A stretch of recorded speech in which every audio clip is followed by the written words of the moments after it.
Life. Okay. Hello, Apollo Apollyon. I am so excited for today. And also, I guess my intro is good night. So, good night. I hope you are all doing very well.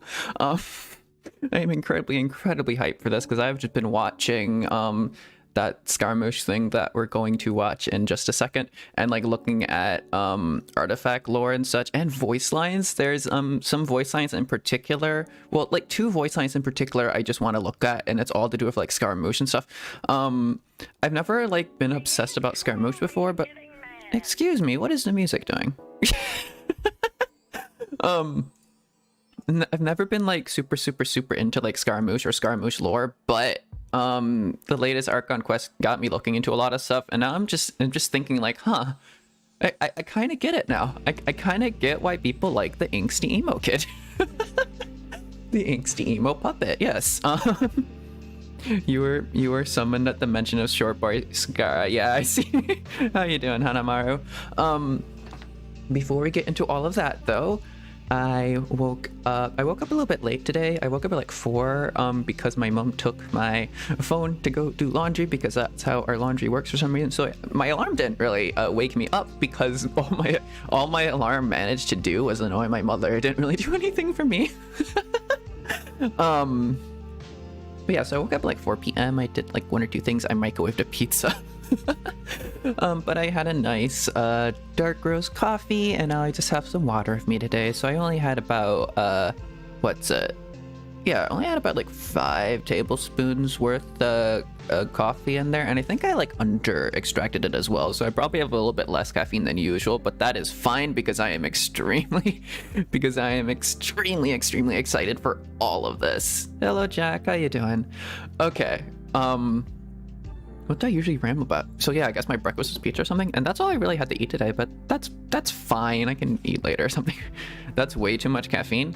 No, I mean, the normal amount of, the like normal amount you would put in like a normal cup of coffee is 2 to 3 tablespoons. So 5 tablespoons is around about like 2 regular cups of coffee, but I think I under extracted it. So I think I've had like less than that.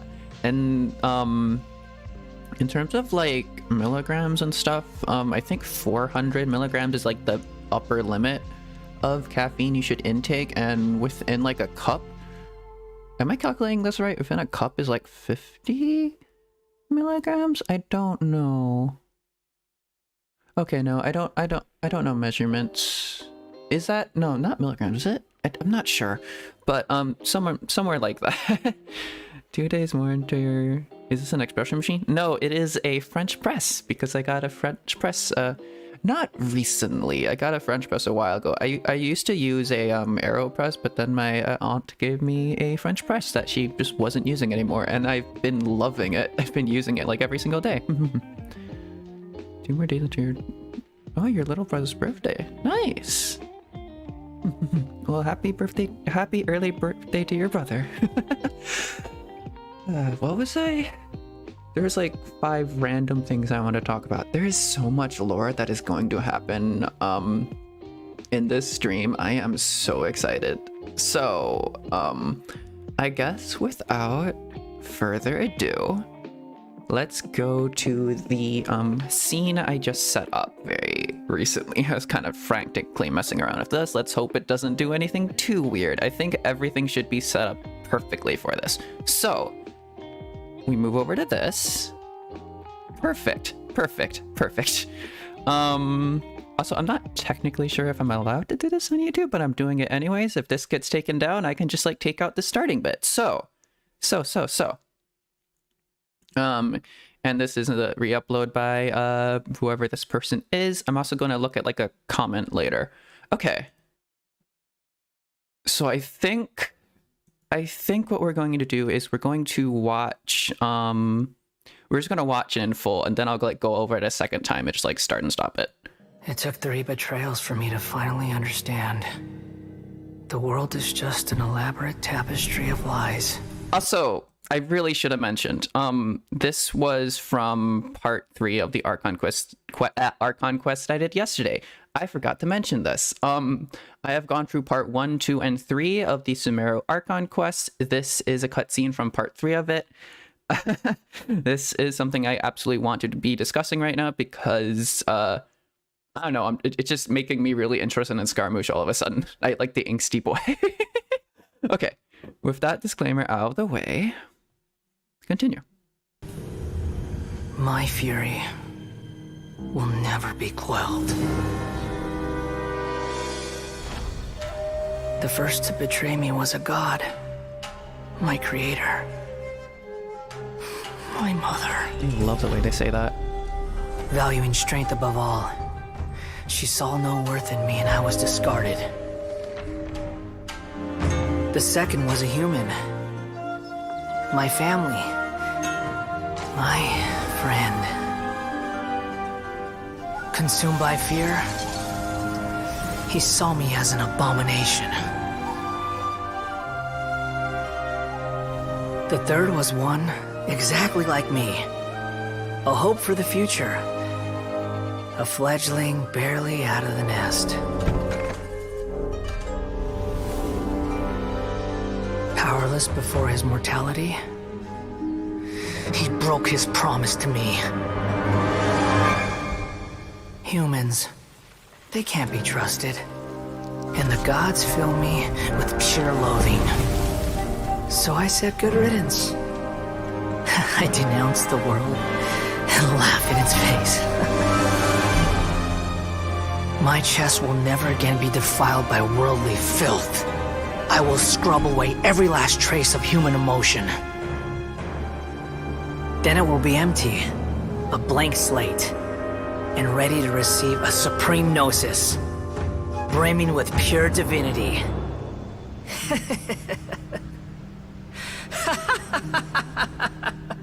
And that's signature There is no laugh. need to fear. The pain will be brief. Your era is coming to an end. Okay, so The first to betray me was a god, my creator, my mother. he thinks that the Raiden Shogun betrayed him. He thinks that in like the next few words Valuing here. strength above all, she saw no worth in me and I was discarded. He thinks that the Raiden Shogun discarded him because he felt emotion, that because he was weak, but that's not true at all. The Raiden Shogun, or A, gave him like his life in a way, because in the voice lines I'm about to like show in a little bit, Yae Miko wanted to destroy him. Yae Miko just wanted to get rid of this thing, but the Raiden Shogun didn't. The Raiden Shogun wanted to give him like an actual life because she felt like she deserved, or that she like owed that to him in some way. Hello Exile, hello Fernando, how you doing? So Scaramouche is seeing that as like the Raiden Shogun casting him aside, but the alternative to being cast aside was being destroyed, which is definitely something. Above all, she saw no worth in me and I was discarded. The second was a human. So basically, Valuing my creator, my mother. basically they just have a terrible relationship. They have zero communication.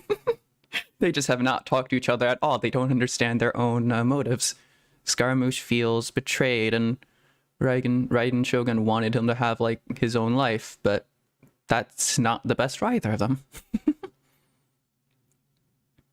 Basically, Scar, he got it from him, but he was a puppet at that time. We want your emotion like a real one. I can't quite make sense of that, sorry. But yeah. Okay, next thing is this. I'm not quite sure how to make sense of this because I don't actually know too much about this situation, but this is Kazuha's ancestor. You can tell from like the red, 100%. That's an Ishin art thing in it. My family. And I don't remember too much about the event where this was shown off, or not shown off, but like they dive into like the deep backstory and everything between. And Kazuha has like a lot of unresolved history with Scaramouche. A lot of the stuff that happened in Kazuha's past is a direct causation of Scaramouche or Konokozushi. I don't know which one to call him at this point. But everyone calls him Scaramouche, I guess.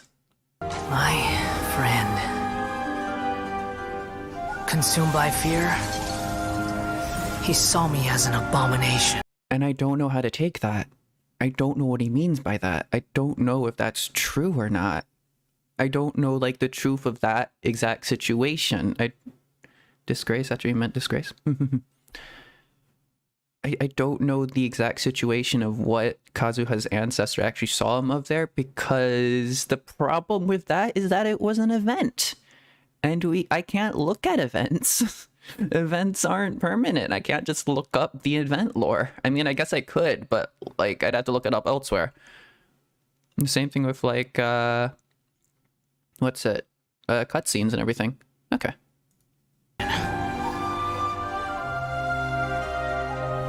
The third was one exactly like me. And I'm not sure A what hope this for the is future. either. But I think this is in his artifact lore. I was looking at his artifact lore, and this seems weirdly familiar. Also, ignore the cursor, you can see. A fledgling barely out of the nest. Powerless before his mortality, he broke his promise to me. And that's... Human. That's incredibly sad, but also that just doesn't make sense. Like... Like, I understand, like, if you're... It emotionally breaks you if, like, the person you're... Like, the one anchor you have in life, like, suddenly dies like that. But at the same time, that's not a broken promise. But I guess that is how Scaramouche is construing that. But, yeah. It's very flawed reasoning, but it's also... When you have, like, two things that has already happened to you, you can see a pattern of it, and I guess that makes sense. He's looking for patterns and like a he's pattern searching. I guess he sees a pattern, and when the third thing happens, he thinks that's a pattern. He tries to just retroactively fit that into the pattern of everything else that has happened to him. He wants it to be like the world is against him, and rather than just happenstance. He wants there to be a purpose and a reason for that. He's trying to find a reason for like the pain in his heart. And his conclusion is that everyone has betrayed him in some way. Humans, they can't be. And also plural gods. Why is it plural? Does he have something against Kusanali? Because that's the current situation. He knows about Kusanali in some way, or he knows about us. I don't understand what that cutscene was when... There's something going on there. Be trusted, and the gods fill me with pure loathing. Also, gods, plural, gods. The Tsaritsa. Does that include the Tsaritsa? Because I had it in the back of my head that I have like this pet theory, not pet theory, but I think it's basically, I don't know. I don't think Scaramouche is working with the Fatui anymore. I think Scaramouche is a lone agent. I think Scaramouche is working alone. Well, as alone as he can get whilst being like an experiment of Ildatore, you know? But I don't think Scaramouche is working to help the Tsaritsa or anything like that. I think he is working for his own purposes. And plural gods being that he doesn't trust the gods? No, he doesn't trust humans, but the gods fill him with loathing. I don't think he likes the Tsaritsa. I don't think he's making an exception for the Tsaritsa. I think his loyalties lie with him and not with the Vitui, not with anyone else. He's only working with Ildatori because Ildatori can give him something he wants, but also because they have a history. And that history is also in some artifact lore. With pure loathing. So I said good riddance. I denounced the world and laughed in its face. That's why I kind of love My this for some chest will reason. never again be defiled by worldly filth. I will scrub away every last trace of human emotion. Then it will be empty, a blank slate, and ready to receive a supreme gnosis. And what does this mean? Because he has the Electronoses. Has he not used the Electronoses yet? Has he not tried to implant it into himself? Or maybe he did and it didn't work? What is Dotori doing? What is he doing with Dotori? Is he going to have two Gnosis? Is he going to have the Electronoses and the Dendronosis? What is happening here? Brimming with pure divinity. And then there's that laugh. There is no need to fear. The pain will be brief. Your era is coming to an end. Whose era?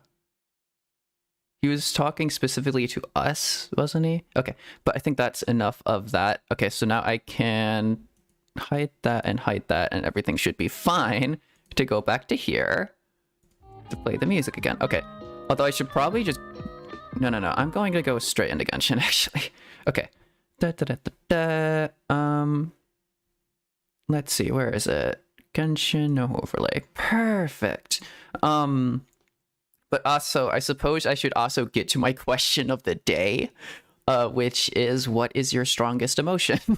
Which I kind of got that from like all the Scaramouche stuff, because I was like, huh, he views himself as too emotional. He thought his biggest problem, he thought the source of all his pain was the fact that he could feel something, which in a way is right, but I think that's very flawed thinking.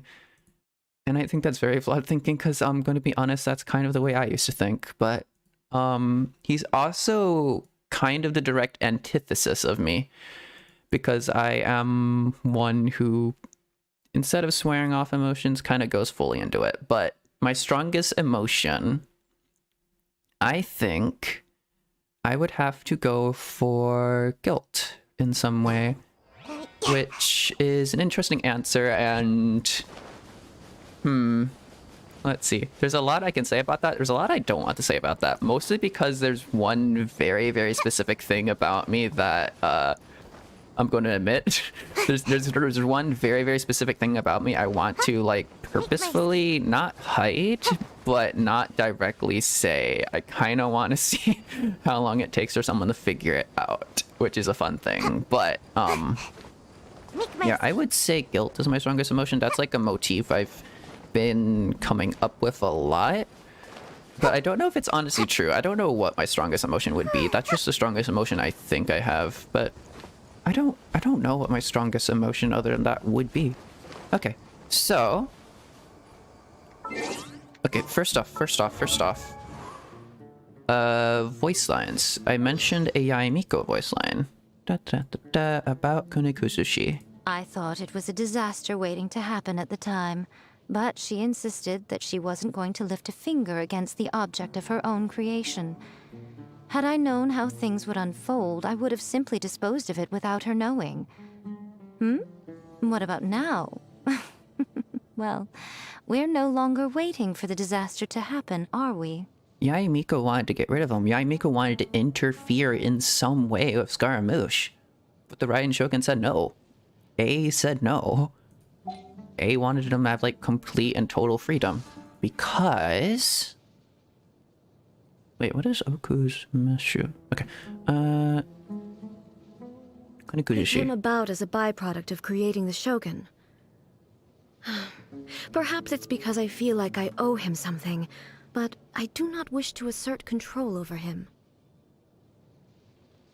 And you notice specifically in his cutscene, he's a puppet on a strings controlled by the Raiden Shogun, but suddenly he just drops out of the sky, and he sees that as him being abandoned. The Raiden Shogun did that because she didn't want to assert control over him. She wanted him to have freedom. She wanted him to be he wanted him to exist of his own volition and not her. She didn't want him to, she didn't want his existence to be like entirely tied to her in that way. Our arrow, our roads will be ended. I'm not entirely sure what you're saying. Sorry. Do I want to hear a joke? Sure. That was the 2 voice lines, I think. But there's also artifact lore, because if you go to the archive and you go to, where is it? Equipment? I think it's equipment. I think I was just looking at this. Then you go to artifacts. Traveling Doctor also makes me think of the Torii, but I don't think that's the Torii. I'll look at that later.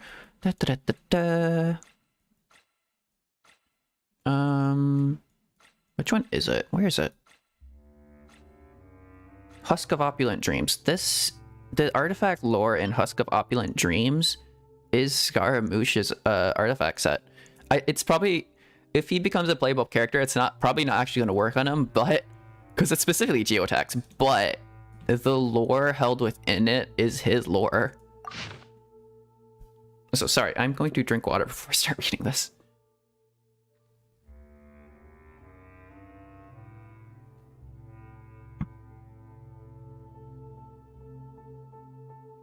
Okay.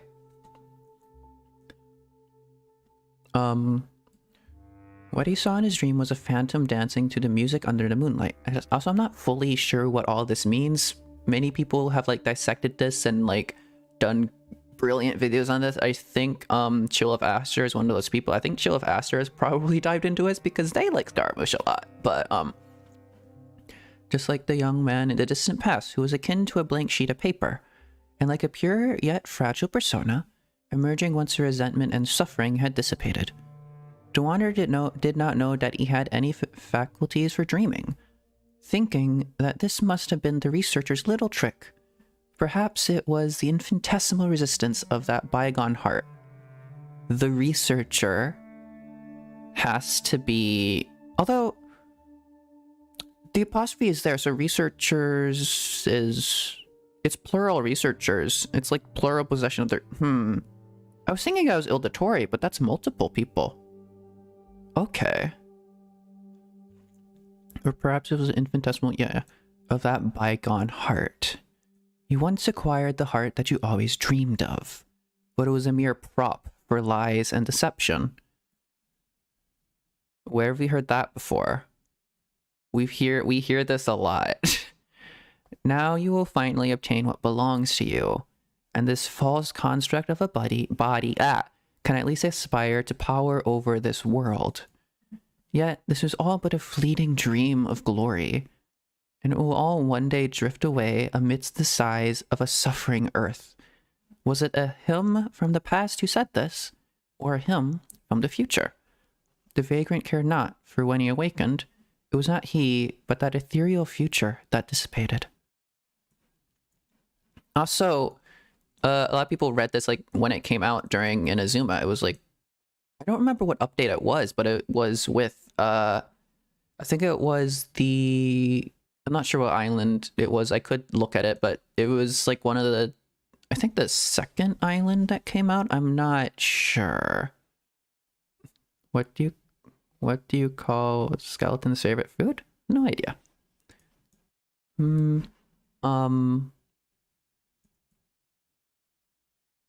Sorry, I'm trying to regather my thoughts right now.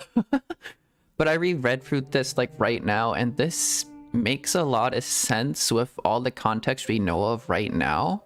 Lies and deception is like a clear calling. This talks a lot about dreams and such, and researchers and all of this.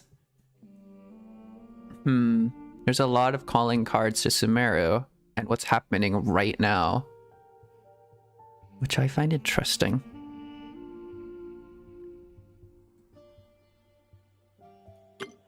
The long-wandering eccentric no longer thinks about this, but when he closes his eyes, he can still see the moonlit nights over Tatarasuna and the burning furnace flames.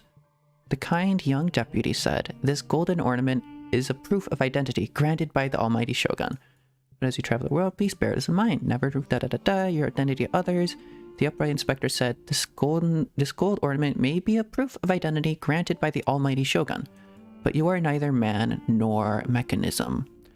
And so I can only deal with you in this fashion. Do not hold this against me. What did the deputy do to him, though? Artifact lore is always, like, so kind of cryptic in a weird way.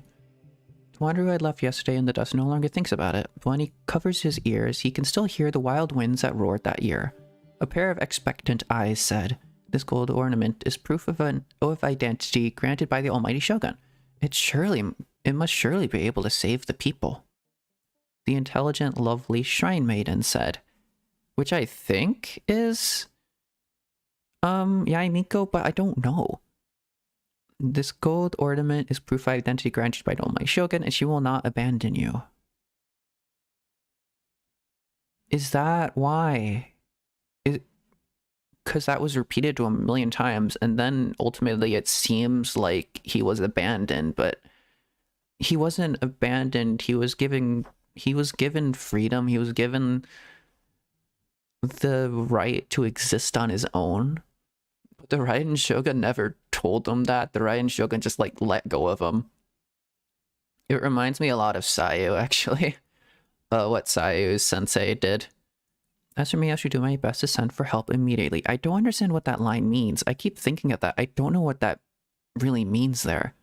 But in the end, the golden arrow feather was covered in dust, and all tails were incinerated in karmic flames till nothing remained. He was originally born to be a vessel for a heart, Onosus, but he shed tears in his dreams. His creator observed thus: he was too fragile, whether it be as a human or as a tool. And I'm not... his creator being the Raiden Shogun, I don't know if that's the truth or what he thinks. Yet his creator would not destroy him, and so allowed him to continue slumbering. In her latter works, she would also consign designs that might store such a heart to obsolescence. Not long after, that noblest and most prestigious proof in the world would come to have no home, and thus was sent to the great shrine at Mount Yugo. I'm not sure what this proof is. Is proof of identity? I guess. Skeleton's favorite food is ribs, get it? Nice. Later, the beautiful puppet awoke and began his wanderings. He observed many a heart. Good ones, upright ones, strong ones, gentle ones. The puppet, too, desired a heart. Later, the lovely puppet would finally obtain that heart. It was, after all, his purpose for being, the very reason he existed. Yet, it was not what the puppet truly desired, for it did not contain any blessings, but was instead a sacrifice brimming with selfishness, hypocrisy, cunning, and curses, all wrapped in an amiable husk. Good and evil were the song of sentient life, useless and cacophonous. But if he were to wrench this heart out, he would no longer be able to feel anything at all. Anamona, Futsu, Ishin, Yakume, Senju. These were, once upon a time, the 5 branches of the Raiden Gokudun. But today only Amenoma still maintains its line of succession, while the Ishin line can just barely be said to have extant descendants, like Kazuha. In the eyes of the people, this is just a natural result of the ravages of time. They never once suspected that such sudden falls from grace might have some hidden mystery behind them. The Wanderer would never admit to this. He would never admit that he had done this as an act of revenge against the Bladesmith. The Bladesmith. Not multiple, just the singular bladesmith. Nor would he ever mention the truth, that he had abandoned his schemes halfway because they had suddenly become dull. He would only say in that tone of voice he had learned from a certain researcher, it was all just a little experiment into human nature. A certain researcher, 100% is, Kus, or not, no, not Kus, oh my god, is Ildatore. I read Kunekuzushi and my mind immediately went Kusanali. Okay. In Azuma's traditional theater, there's a certain character known as Kunekuzushi. Such characters are often schemers and usurpers of nations. Usurper of nation. Oh. Okay. Sudden realization. Because Kunekuzushi translates to like country destroyer or something like that, but usurper of nation. He wants to usurp. That probably should have been obvious, but he wants to usurp Nahida off of the throne of like Sumeru and become Sumeru's new god in a way. At the end of his wanderings, he chose this name as an act of his own will. And as for the name he had once used, even he no longer remembered it. But that was also a big thing. It's like the Raiden Shogun just like completely doesn't care what he does. Like, dude, you're like discarded puppet has wandered off with the electronosis and has called themselves the country destroyer. What do you think is gonna come from this? You can't just let that wander around. Oh no, it actually translates to loose cannon, doesn't it? Like directly translate to loose cannon. But it's also like country destroyer in a way. Is a norm in Azuma's traditional theater to join the names of a play's 3 acts together to form the play's name. What does the skeleton's favorite instrument? Not sure. I don't know much about bones. I'm not that smart. So I can't come up with any good puns. For example, Sumirizome, Sangetsu, and Kogetsukan come together, thus forming a play. Sumirizun, Sangetsu, and Kogetsukan.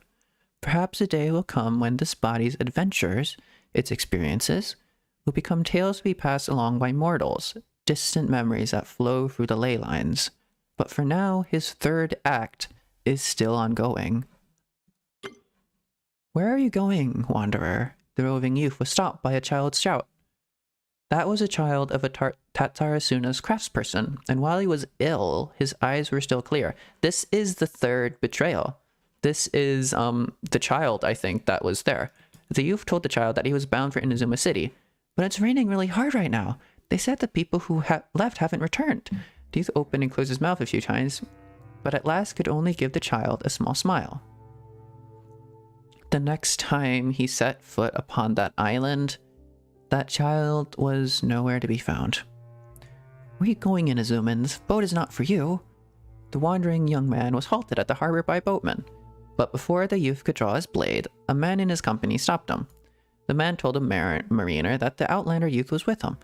Ah, so he's your guest, sir. My apologies for my presumption. The man gave the youth a coat to keep the cold out, but the youth shook his head. He had no need of such things. He only wished to know what interesting things he might find on his long journey. Lord Harbinger, where are you headed? The youth-hating, chatty humans of Mose gave his subordinate a backhanded slap. But he also loved watching expressions of terror and helplessness play across human faces. And it was perhaps precisely because of this imbecilic underling's expressiveness that he kept them around. He told the groveling, quailing figure that they were headed east for Mondstadt, which is the events of the Unreconciled Stars event, I think, where he just like suddenly shouts out that the sky is fake. I understand. I'll get your bodyguards ready right now. He had no need of guards, of course, but he was lazier still to barter words with cretins. Donning his wanderer's hat, he headed eastward alone. Child, where are you going? Returning home, the youth was stopped at the roadside by an old woman. He told her that he was going west. To Yashiori Island, then? What business are you on? She said she had said this thoughtlessly, knowing only that things had not been peaceful as of late. The youth thanked her for her concern with earnest smile and told her that he was bound for an appointed meeting. As a boat gradually approached the shore, a lady in foreign garb could be seen standing by the shoreline, and she threw a small crystal sphere at the youth from afar. Catching it with ease, he lifted it up to the dying, bloodied sun. I don't know what that crystal sphere is, but I think that's La Senora? I don't know. And I think this was during the, I think this was the events of the Inazuma Archon Quest. I think Yashiori... Was Yashiori that? I think it was Yashiori, right? Yeah. Wherever that, Delusion Factory was. Maybe that's what the crystal was. Okay. But... with all of that out of the way, I think we're ready to continue the fourth part of the Sumeru Archon Quest. Also, there's also the Mondstadt event going on, but I don't think we have enough time to get to that. Okay. But I'm sorry about that. I just wanted to try that out. I just wanted to talk a lot about Scaramouche because there's a lot of stuff just hidden in the game about Scaramouche. It's great. Okay. Also of Ballads and Brews. Interesting name for it. Da, da, da, da, da. The Missing Village Keepers. Okay. I'm not sure if there's going to be a 5th and 6th part of this Archon Quest. So I'm just hoping that, I don't know, it's not really worth speculating about that because, I don't know, might as well just enjoy the 4th one while it's here. Okay. Hello there. Excuse me, did you happen to see where the missing scholars went? You mean the village keepers? Oh, let me think. But I think Scaramouche is 100% out to kill the Dendro Archon right now. Anyways, I just keep thinking about that because I think Scaramouche is really important right now. And also his relationship with Dottore as well. When I was eating dinner the other day, I saw one of them by the side of the road, muttering away and eating mushrooms and Tree roots? They shouldn't go around eating that kind of stuff. Ew. Okay. Did you notice anything else? Anything else? No, I think that's all I have to tell you. Sorry. Okay. They were eating tree roots?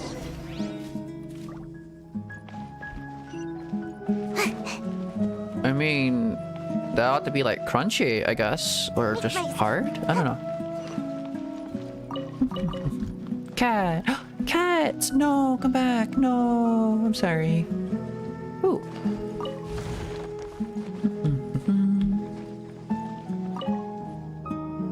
The scholars that have gone missing. Have you seen them? Those eyes. Those fierce Oh. eyes.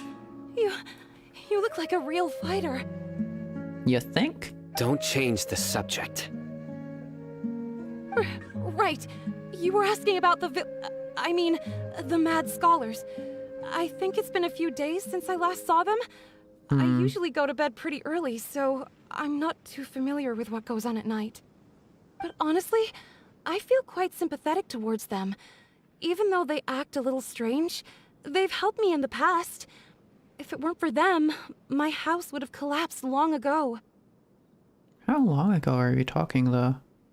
How long ago was, like, that big earthquake? Do you also think Grandpa and the others are good people? Grandpa? Oh, hello there. It's little Isak.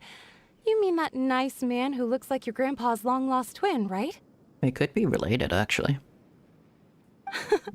He was actually the one who protected my house. Oh. I saw it with my own eyes. He happened to be staying near my house that day and was doing something with his hands on the ground. It still feels pretty surreal now that I think back on it.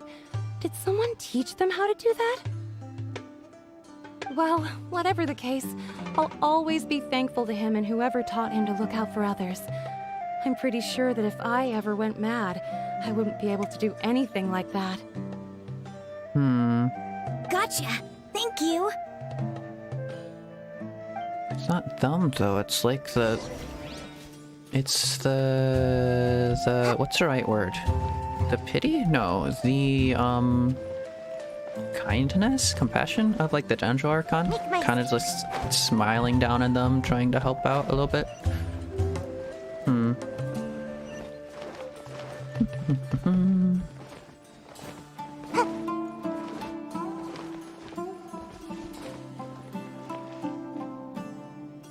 Also,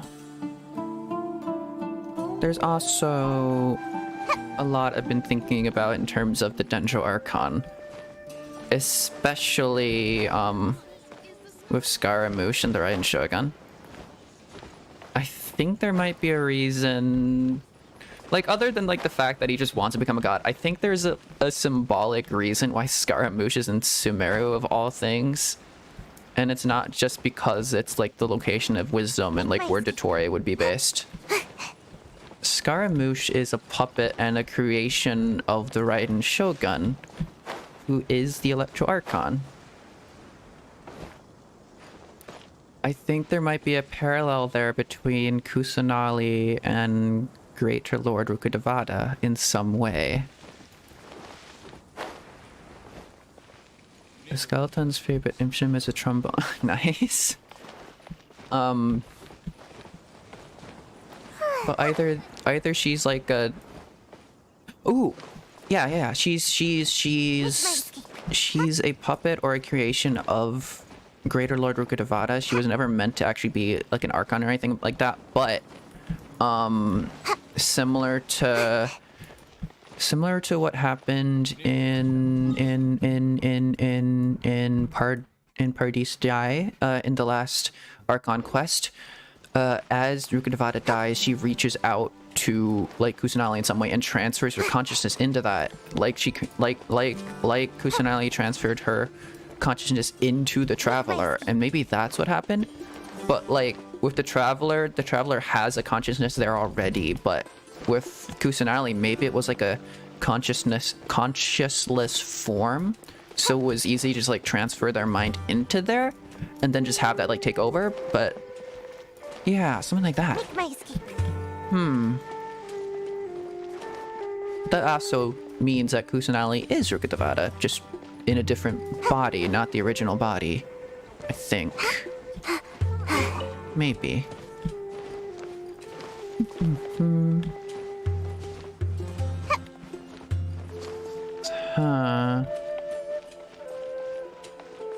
Yeah. No. I don't know. Sir, have you seen my grandpa recently? I like thinking of her as like a contingency plan, though. Space out near the village entrance. But then that would imply that she was... No. Because for that to happen, Rukkhadevata would be at the Great Calamity, whatever it's... What is it even called? The Cataclysm? The Calamity? The Cataclysm?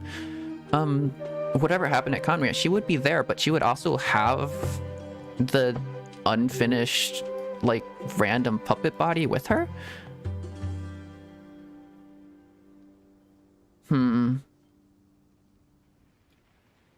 Oh, well, if it isn't Isak. Oh, your grandpa, huh? It's been a while. There's something going on there, though. There's some, like, super big connection there.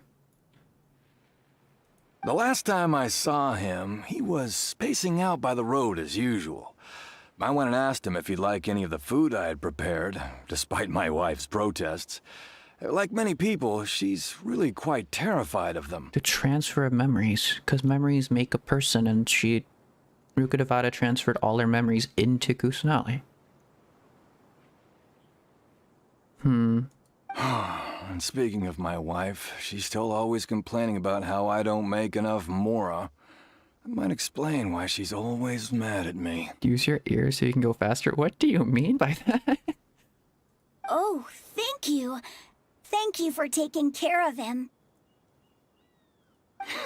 It was nothing. You're looking for him, right? Did he go for a walk and get lost? Yeah. Whew, that's no good. Well, once you found him, come by my place again and I'll cook a little something for the both of you. I'm sorry, did you say oof? Hold up. Okay. I've known you since you were very young. So as far as I'm concerned, you're family. Please feel free to come by anytime. Wow, what a nice guy! Okay, thank you, sir. Huh? What's wrong, Sayu? Did something happen? Don't say anything for now. Huh? Isak, stay here. Did you notice something with like your superior hearing or? Let's head over there. Stay Oh. quiet as you move. Okay. Oh. And that's how that starts. Okay. The three magi.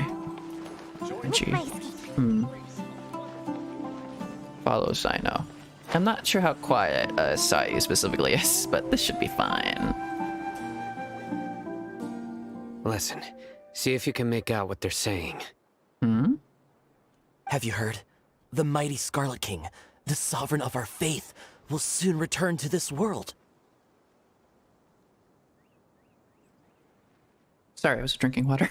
Yes, of course I have. The Scarlet King is the one and only true ruler of this land. I've never believed in any other gods. Still, you say he's coming back, but it sure doesn't feel like life's about to change around here anytime soon. What's your proof? Haven't you noticed? The village has been getting more deranged scholars than ever. Delavar was saying that many people also went insane just before the fall of the Scarlet King's civilization in ancient times. We don't quite know why, but it seems like there's some sort of connection between insanity and the Scarlet King.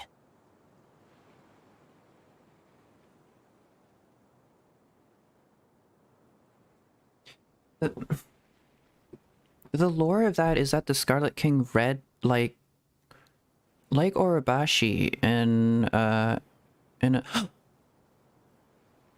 yeah. Oh, yeah, or no.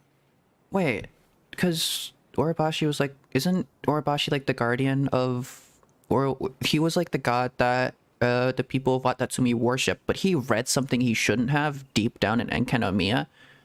And I don't think it drove him mad, but I think he made a target of himself so that Celestia would attack him and not his people or something like that.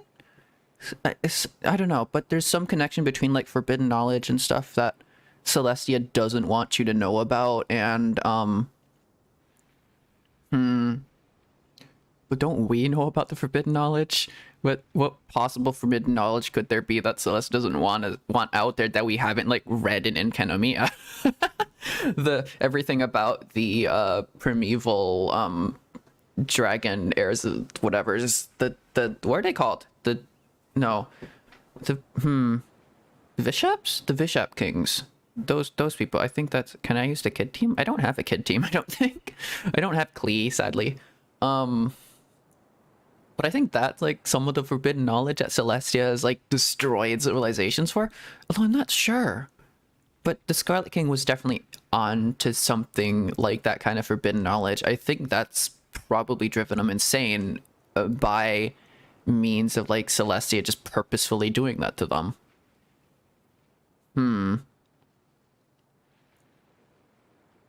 Use your ears to go fast because if you use E. Oh, E? Rolls, yeah.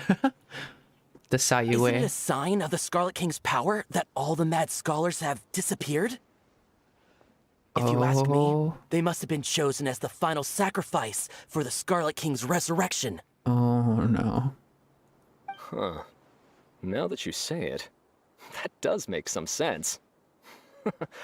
Does this mean our lives are finally going to take a turn for the better? Exactly. Those city folks will get what's coming to them. Now, repeat everything you've just said from the very beginning. Whoa. Huh? Who are you? Where did you come from? My patience is running thin. You heard what I asked. Oh my. Yeah, bro, this guy's something else. Just look at his eyes.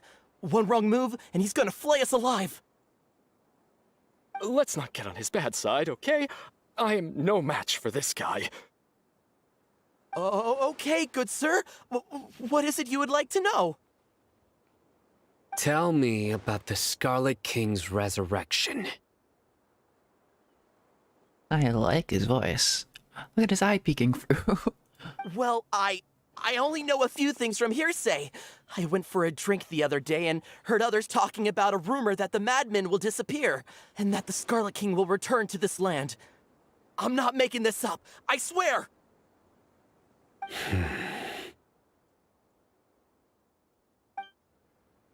Hey, go on. Keep talking. It's true. It's all true, sir. We desert folk have had more than enough of those people at the academia. They keep sending us all their mad scholars and won't let us have a good life.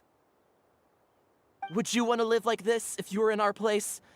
The radicals were even more thrilled than me when they heard the news. We're all praying for the Scarlet King's speedy return. The what now? Delavar also said that once the Scarlet King returns to our side, it's only a matter of time before we conquer the land on the other side of the wall. They're all willing to serve under the Scarlet King and fight for a share of the glory. Holy shit, what is happening? Is that so? Why? The academia is purposefully fanning these flames, though. What is the point of that? Unless that was... But didn't Dottore just, like, recently arrive? Because this could be, like, a big Fajuli plot, or at least a big Dottore plot, but... Didn't he just arrive, or has he been, like, manipulating things behind the scenes for, like, this entire time? I wouldn't put it past him. But... the academia is purposely fanning the flames of the Scarlet King's resurrection. They want this to happen, don't they? What's happening? Seems like he still wants to know more. Keep talking. Got it. At first, I told myself it was just the drink talking, but then all the mad scholars vanished without a trace, just as the rumor said. The academia is manufacturing the whole idea of the resurrection of the Scarlet King for some reason. They're looking for some excuse to do something, but what is it? Please don't beat me up just for mentioning these rumors. If I'm guilty, then everyone else around here is also guilty. I'm just saying what the others said. The people here really like the Scarlet King, but dislike the Dendro Archon. The academia is probably a true target of their hatred. Where is this radical person you talked about? I haven't run into him over the past few days, so he probably hasn't been around the village. What about you, man? Have you seen him at all? No, not at all. We wouldn't dare lie to you. He's really not here right now. Sounds like you're not too close with the radicals. No, of course not. All we know are their names. Oh? I have many ways to stop you from talking. And many others to stop you from sending warning messages. So you'd best just stay home and hope I don't hear of you trying to contact anybody. Don't do anything until I've gotten to the bottom of this. Try something foolish, and even Candace won't be able to protect you. So I'm sorry, but his voice is really good. It's really making me want to pull for him, but I have to resist. I really like his voice. It's very good voice acting. Yes, got it. We'll do just as you say.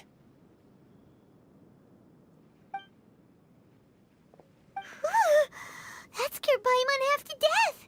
Sayu is pretty terrifying. Good thing I'm not one of your enemies. Oh, okay. Okay. doesn't try to reassure us at all. It's like he's used to hearing that. Oh, Paimon bets lots of people have told him that before. All the more reason for you to not get on his bad side. I heard that. Sorry. Sorry. It's part of being a Matra. I thought you're not a Matra anymore, though. The rumor we heard just now seems like a strong lead. But we need to check a few more places. Maybe we could check inside the scholars' homes. Maybe we'll find something there. Very well. Isak! I'm here. Where's your grandpa's house? Well, I can take you there. Just follow me. Music suddenly kicks in.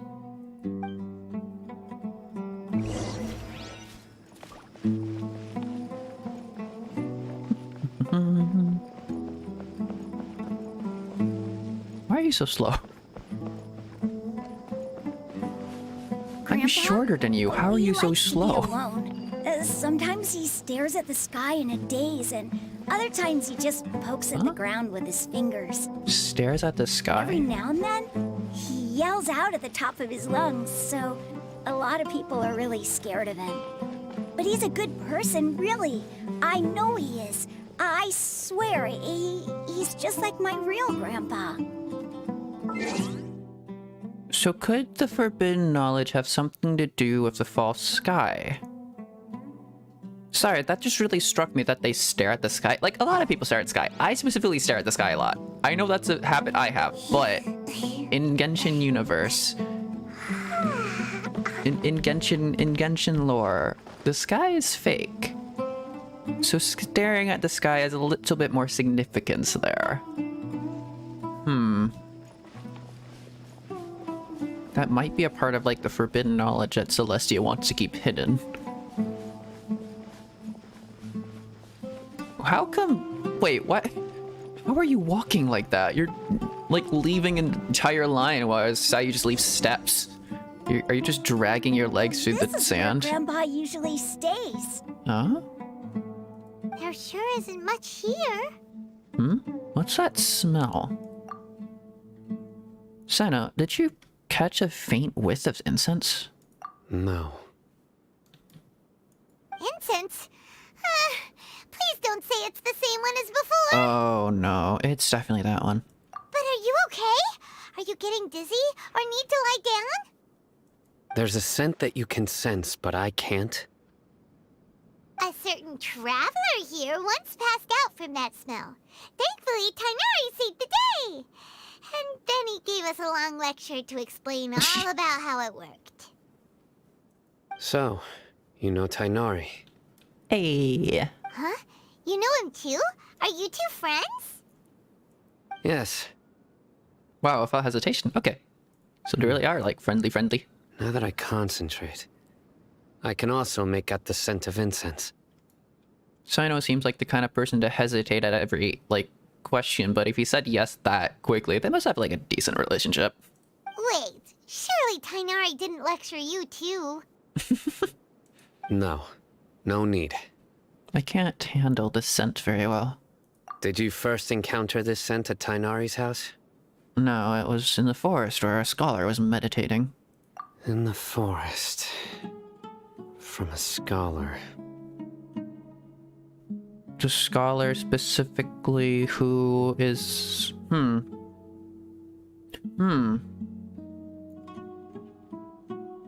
The Scarlet King that everyone talks about, does everyone think that's Scarlet Moosh right now? Because Hypatia, we didn't exactly ask Hypatia if she thought that was the Scarlet King.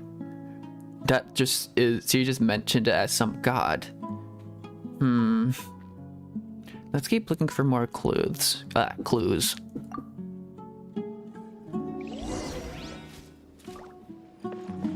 Hello. Oh, where did Grandpa go? Please come home, Grandpa. Oh, poor kid.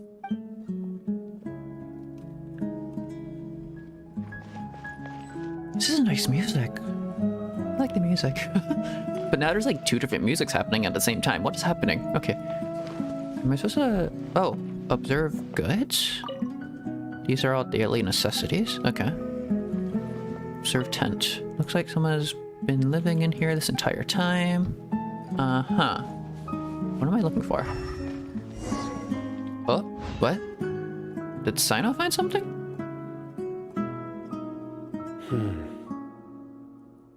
Yes? What are you looking for, Sino? Here it is. Just passing through, looking pretty good. Hello, Anakin. How you doing? Have I ever heard of Linkin Park song? It's really good. You should hear one. I actually don't know if I've ever listened to Linkin Park. Sorry. Take a look right here. Footsteps or imprints in the sand left behind by something? Paimon doesn't see anything. Although the traces have been completely buried in the sand, there are footprints here. From the size and shape, they belong to an adult male. This pattern is a common one from this area. Local shoes. This was probably someone from the village. The scent is quite faint, but still extant. The footprints head in the direction of the door. You mean someone else has been here? But who would come looking for Grandpa? He doesn't have any friends. We'd have to ask whoever lured him away with the incense. Lured him away. So that's what happened. Huh? So you can lure someone away with just a scent? You fall for that kind of thing all the time, Paimon. You get lured away by food all the time. Hey, what's wrong with liking good food? Everyone's got something they love in life. Uh-huh. Exactly. Most scholars are fond of incense, since the smell supposedly helps them clear their minds and discover new knowledge. Even deep within the clutches of madness, they still yearn for their knowledge-seeking days, and will follow the scent whenever it presents itself. No, Grandpa. So, someone's taking advantage of their weakness? Huh. Still, why would anyone want to abduct all the scholars? Is it to resurrect King Desret? Are the rumors really true? That's the only lead we have so far. Could the disappearance of all the mad scholars have something to do with the radicals? If they've all witnessed a slice of, like, the forbidden knowledge that drove the Scarlet King mad, or they, like, touched the consciousness of the Scarlet King, then... you didn't know that? That's something new? If they all have, like, a piece of the consciousness of the Scarlet King in them, that kind of makes sense why you would want them if you wanted to resurrect the Scarlet King in some way. It's highly likely. Please, you have to save my Grandpa. Grandpa's never done anything wrong. Please help him. Okay. Sounds like we'd better help get him back. Don't you worry, Isak. We won't let whoever took him get away with it. Let's head to Aru Village and inform Candace and the others about what we learned here. After that, we'll set off to find the scholars.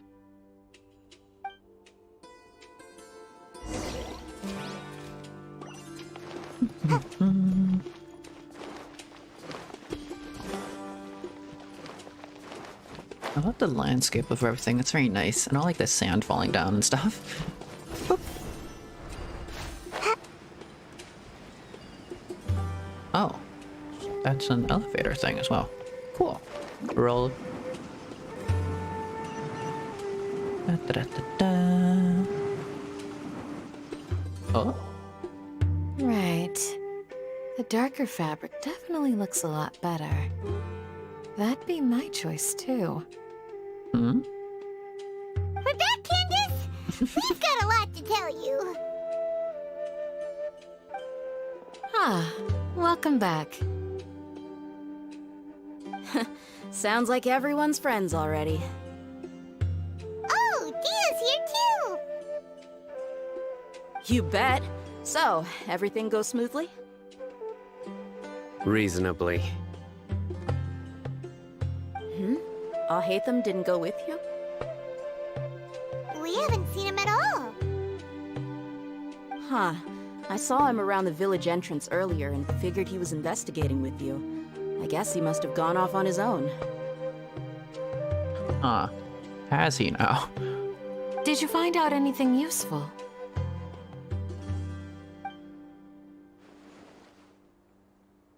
I see. So someone used a kind of incense to lead the exiled scholars away from the village.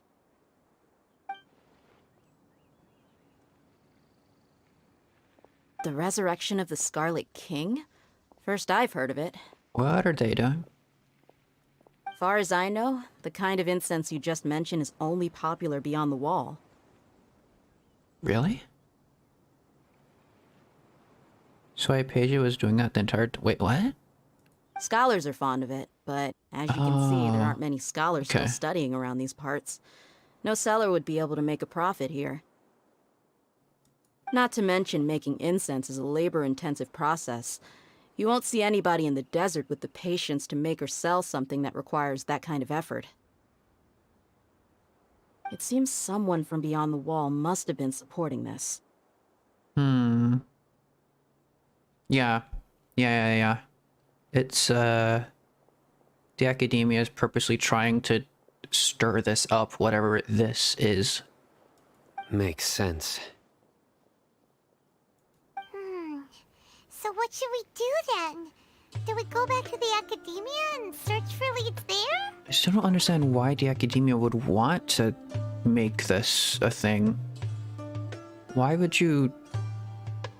Why would you give yourself an enemy? If it was any other day, that would be your next logical step. But today, you've got me on your team, so you get an extra tip. What is the point of trying to divide Sumeru into like two warring factions? How does that help the academia in any way? Is this a part of... I was theorizing about this earlier, but I don't... This can't be part of Dotori's experiment because Dotori only recently came back to Sumeru, didn't he? You think you're gonna ask your mom to help you turn on your PS4 so you can play against me when I'm playing... What? Not sure what you mean by that, but okay. Didn't you say that the villager got his news from the tavern? Well, I also like to drink at the tavern, so I know a thing or two about these radicals he mentioned. If Paimon remembers correctly, the leader of the radicals is some guy called Delavar. Ah, yeah. Delavar, the scar-riddled bandit, Engur, the wide-eyed butcher, and Jabari, the duck-tailed bearded crook. The whole lot of them are known around these parts. I feel like I've heard these names somewhere before. These guys have one thing in common, and that's being broke. The rougher life gets, the more they want to believe in the Scarlet King. They're The way they listening see it, in. the Scarlet King's resurrection is their only chance at overthrowing the academia. Yeah, but the academia is putting the ideal of the Scarlet King's resurrection into them. I still don't understand why that's happening. I still don't understand what their point in doing that is. Throwing all of Sumeru into chaos is the only way to change the way of life here in the desert. Oh? Anyway, that's my guess why they've chosen to become radicals. Tia! You're amazing! You really know this place inside and out! Dia? I still don't really know how to pronounce her name.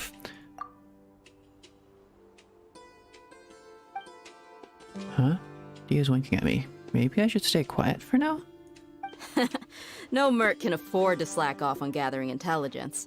Every more I've spent in the tavern has been a valuable investment. Let's head out. Now hold on, you're staying right here, Sino. Why? Aru Village is not a big place. Outsiders stand out here like a sore thumb. I'd bet word about you has already gotten out. Yeah, what about word about me? The desert is unforgiving, so the way of life here is also a lot tougher than on the outside of the wall. You survive on making connections out here. I'm the biggest outsider here. Compared to you, mercs like me are just third-rate amateurs. I've got no actual fighting skills to speak of. But that also makes it a whole lot easier for me to gain the locals' trust.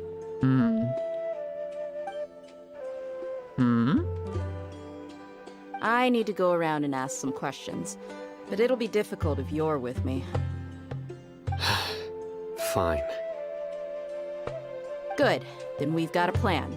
The Traveler and Paimon will go to Caravan Rebot with me, and we'll try our best to Don't figure tell out me you're where down the mad bad for scholars have Dea. been Nah. taken. Hello, Sayu, Alexander. How you you'll have to stay in the doing? village and continue investigating on your own. If anything, I was kind of low-key sipping for Sino earlier. I really like their voice. Their voice is really good. The VA for everyone did really well, but I really like the voiceover for Sino. Alright, sounds like a plan. Don't call you person this time. Okay. So you're the person from earlier. Okay.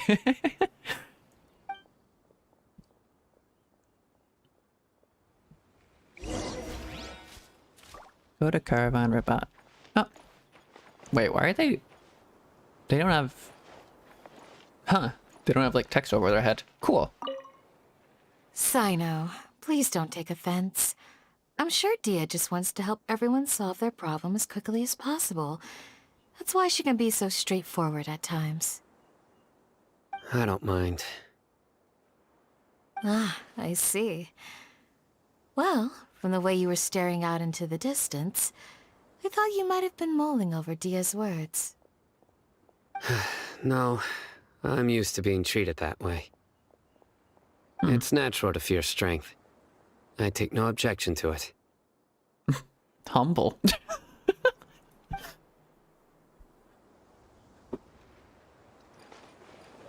I also looked at something on Twitter. It's like the way their like little tassels are very similar to razors. There's 100% a connection there. There's 100% a reason why they're doing like Sino in this update. And then they're doing like Razor lore over in Mondstadt. There has to be a connection there.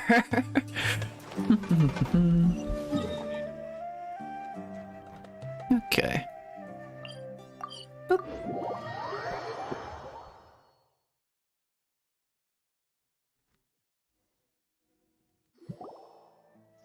Well, here we are again. Sounds like you're starting to get familiar with the area.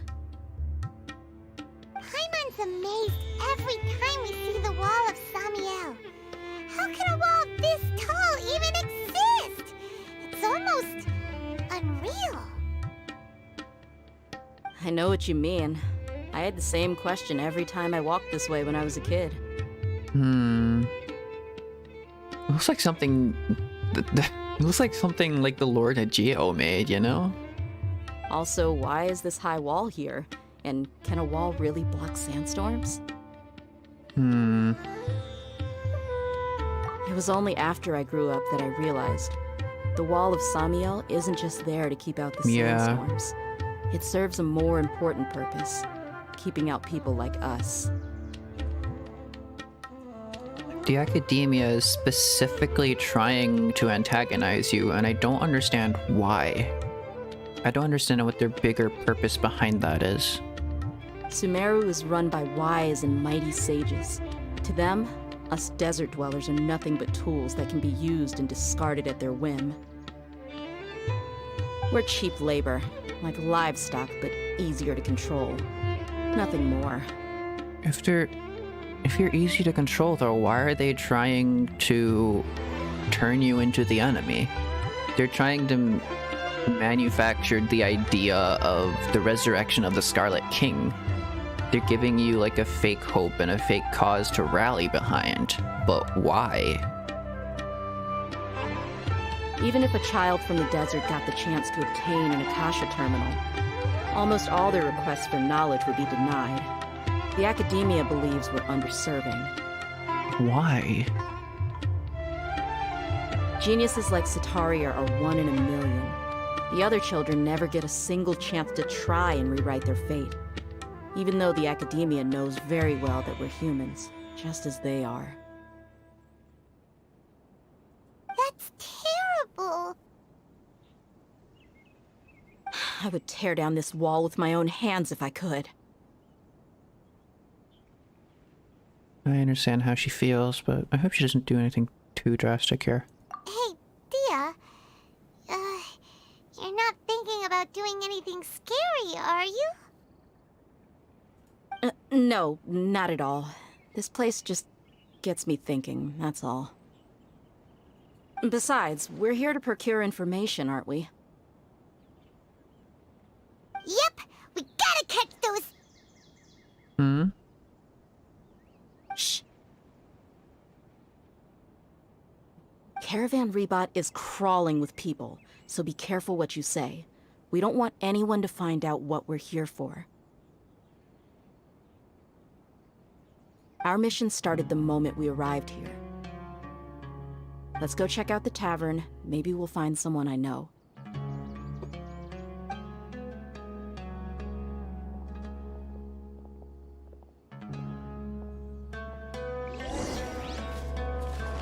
Yoink.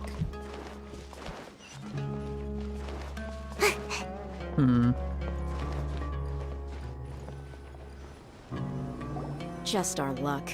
None of them are here today. You mean, you don't see anyone you know? Dia, is that you? What a coincidence. You here for a drink too? Zaki. Finally, a friendly face. Oh, and who do you have with you here? Guests from another land? Hello, nice to meet you. Hello, hello. I'm Zaki. Dia's, how would you put it? Drinking buddy? We've had drinks together a few times. You could say we go back a ways. Anyway, as far as my friends here, they aren't too shabby, are they? You rarely see any Outlanders so friendly and respectful nowadays. Absolutely. Much better than those people on the other side of the wall.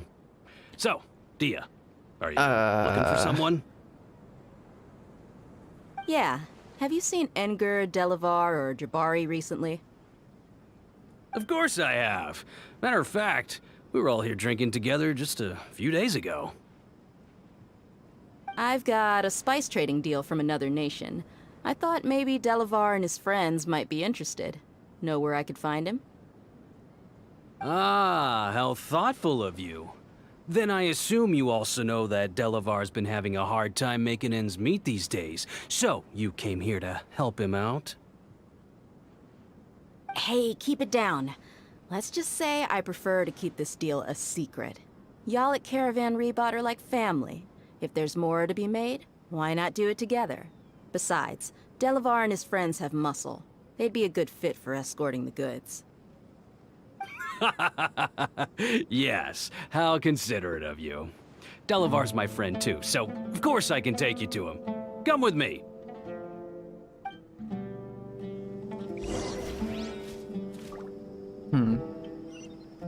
Oh wow, that's not too far away. That's interesting. Also, I will be right back. And you take a small break. Where is here? Okay, I'll be right back.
life. Also, I've realized I am really dumb because I didn't put any music. I forgot to put the music back for this. Sorry about that. Okay. Okay, back to Genshin. Where is my Genshin? Oh my god, I have so many overlays. Okay, here we go. Everything should be good. Yes. Okay. Sorry about that. I was kind of a little bit panicked there because I drink I may have drunken only a small amount of coffee, but it is very, very diuretic on me, and I was kind of panicking, wondering when I could go because my mother was taking a shower, so I didn't know when I could use the bathroom because we only have one bathroom in our place, which is kind of concerning. But that's all good. Okay. Boop. Where are we going? Here.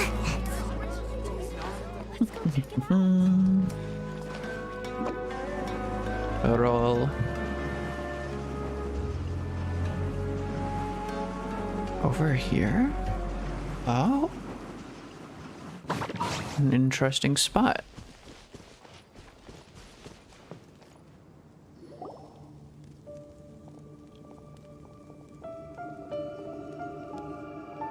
Are we there yet?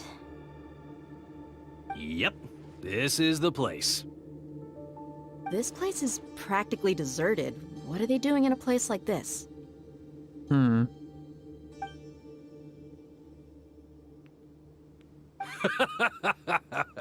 Why don't you take a guess? Go on, a wild stab in the dark.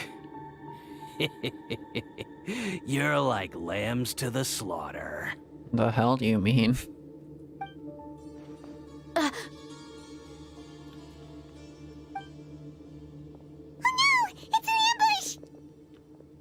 Okay. I have a triple crown Sayu. The hell are you gonna do to me?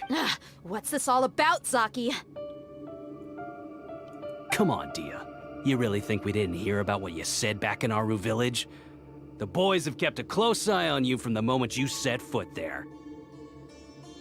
Not only do I know that you're looking for Delavar, I also know that you've teamed up with people from the academia to look for the missing scholars. Oh, so they do have... They are...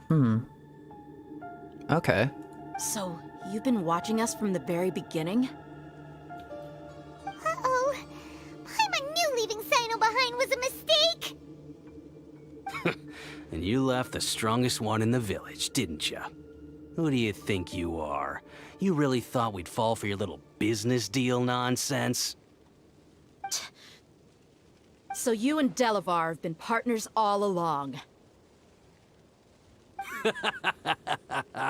Dia, I guess it's only natural for a traveling mercenary like you to be out of the loop. Those of us who hang around the tavern have stronger bonds than you think. She's acting like she has a plan here. What's the point of, like, the double play? But you got one thing right. We're all looking forward to an uprising in Sumeru. Oh? There's nothing more we'd like to see than the desert folk overthrowing the academia. Surely academia knows all about this, though, as well. They're purposely orchestrating this, and they're purposely trying to... If that's the case, then I'm sure Delavar wouldn't miss a second of it. I'll be honest with you. If it weren't for what you said in the village, your little monologue about the Wall of Samiel would have convinced me that you're one of us. Delavar. And Engar, you're here too, huh? Long time no see, Miss Mercenary. You should have known the traitors are what us followers of the Scarlet King despise the most. Dia, I thought that you, a fellow desert dweller, would understand that the Scarlet King is greater than the Dendro Archon. Little did I know, you don't deserve to join us. Yeah, gee, what a missed opportunity. Adopting radical views and kidnapping innocent scholars, all because of some baseless rumors. Anything else I'm missing out on? See? There you have it. Mercenaries are just a bunch of faithless scum with only one thing on their minds. Mora. Pathetic. You're all like a pack of street rats. You're not wrong. Mercenaries are driven by Mora, and my faith lies with whoever's paying me. As long as there's a profit to be made, anyone can become my friend. Enough talking! Get him! Okay. Just as I expected. Let's teach him a lesson, traveler. I'll show you the power of rolling. Wait, no, wait, come. Where's my skill cooldown? Roll. Why are you already on fire? I didn't even do anything to you, but you're already on fire somehow.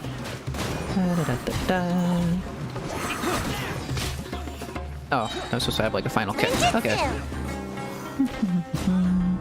I was messing around a little bit with Sayu's artifact, so her crit rate is at 53.2% and her crit damage at 124.6%. I was messing around a little bit more with the EM as well, 348 EM.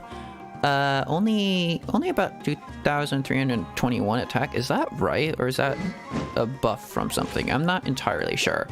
Might be like a little bit in the middle of her skills, but I also upgraded her anemo damage bonus. So,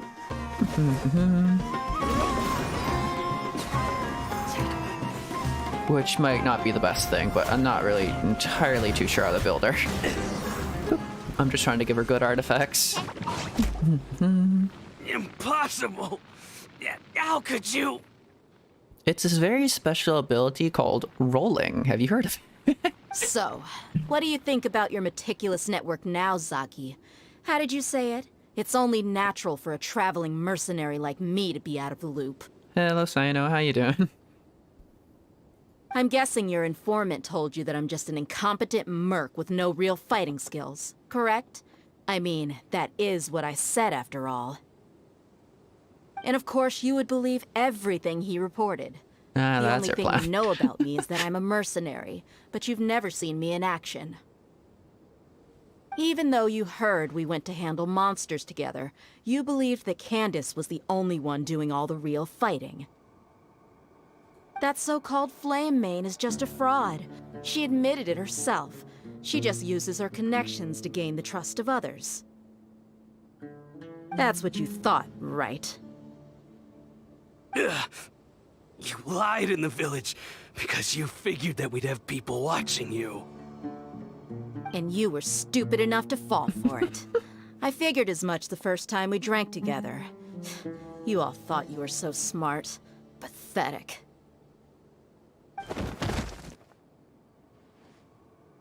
Okay, that should be all of them. All it took was one little Mujina and a massive claymore, and they're all gone. Whoa! So you've been planning this since we were in Aru Village? The true power of Sayu. No task can be done without preparation. I just happened to notice a couple suspicious-looking people while you were out investigating. Oh, but instead of catching them right away, you let them report back. Those two who were snooping around were just a couple small fries. If we want to get the real catch, we have to be patient and give it some time. So, those names you mentioned. Oh, you mean the funny names she mentioned back in Uncle Ampu's house? The wide-eyed butcher, scar-riddled bandit, Paimon can't remember them all. That's just a bunch of drunk talk. Edgar and Delavar like to talk themselves up when they're drinking. Edgar, the wide-eyed butcher, and Delavar, the scar-riddled bandit, are the nicknames they came up with for themselves. Alcohol has a way of making people share what they really think. So Edgar and Delavar are always rambling in the tavern about how the Scarlet King is a superior deity. What about Zaki? He's just a numbskull who fell right into our trap. Zaki was probably the best hidden of them all. My initial plan was to find Delavar first, and then try to track him down. So, who is the duck-tailed bearded crook? That's what you wanted to ask when we were at Uncle Anpu's house, right? Jabari is one of the villagers you talked to. You know, the one who wanted to treat Isak and his grandpa to some food. Uh-huh. Wait, so he's a radical too?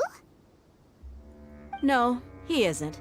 I just needed to tack on a random villager name to make the eavesdropper think that I was making some wild guesses based on my impressions. Interesting. Wow, what That's an expert mercenary for ya. I still can't like quite. Her hair like both confuses me and really intrigues me. That is really cool. Ah, you're too kind. It was straight from the usual playbook, if I'm honest. I love how the hair is stylized. It's great. So, that thing you were saying before, is it really true? About what? About how mercenaries only care about Mora, and that anyone's a friend as long as there's a profit. Does that bother you? I don't think you're that kind of person. What makes you so sure? Because even without an employer, you're still helping us out. And also, in the not the last Archon Quest, in the second? No, the first and second? No, the second Archon Quest? I'm not sure which one it was. But she was like, what is the name of that person? Sorry, I completely forgot. But like the person that we were helping out in the first or second Archon Quest. Who really wanted to see like a Sub-Zero's festival. Huh. But she was like employed by their... something like that. She was employed by their family, I think, to track them down and take them back, but then she switched sides and like went to go help her for like a reduced amount of money. So that's definitely not her character. She has her own beliefs. Dia, do you dislike the Dendro Archon like the other desert folk? You two are pretty sharp. No, I don't have anything against the Dendro Archon. I've heard a lot of nice things about the Lesser Lord from Dunyarzad. Ah, Dunyarzad, there we go. I can understand her devotion and gratitude. Yeah.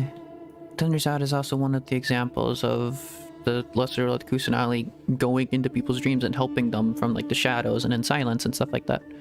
Which I think is what they're doing with the it's just like another example of what they're doing with the mad scholars or the so-called village keepers. Dunyarzad's just an ordinary person. There's no way a god would be so involved in the lives of everyday people unless they were truly compassionate. Yeah, compassion. I guess that's the word I was missing earlier. They helped the mad scholars out of just pure compassion, I guess. I've begun to realize that the sages are behind everything that's happened recently. The radicals' blind belief in the Scarlet King, making the Dendro Archon out to be an enemy. It's all the academia's trickery. Yes, but why though? Because the people of the desert are believing that the academia is the big enemy, but isn't the academia trying to make the Dendro Archon the enemy? People dislike the academia, but like if their purpose is to make it seem like an all-out war between the Scarlet King's resurrection and the Dendro Archon, but not the academia, they're failing miserably because people dislike the academia. But I see through it all. And unlike them, I can never be hostile towards anyone who's never done anything wrong. Dia. Anyway, looks like we're done with business here. Traveler, lend me a hand. Let's tie him up and bring him to the village.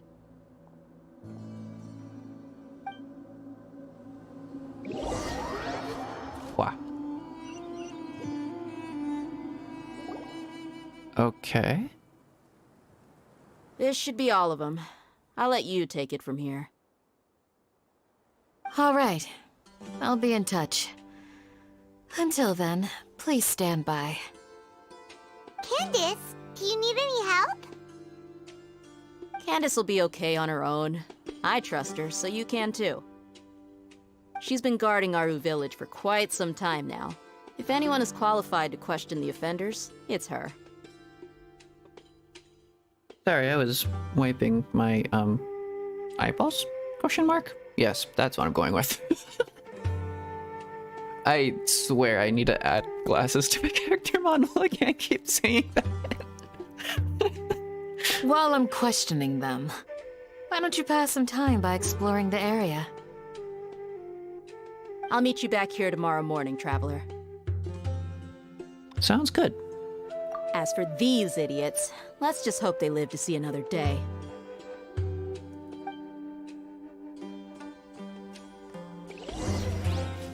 Wait till the next morning. Okay. Ooh, eavesdrop? You heard the question. Now answer me. Okay. Damn, guess she's one hell of an interrogator. Candace is an expert at dealing with people like this. All we have to do is wait for her word. Okay. Ooh, a little dagger. Cool. Or a kopesh or something? Not sure. No, a kopesh is like a bigger thing in it. Okay, next morning. Wow, she's gonna be going at that for a while. Yeesh, won't want to be those people. Don't mind Sayu, she's just gonna be standing here, probably sleeping.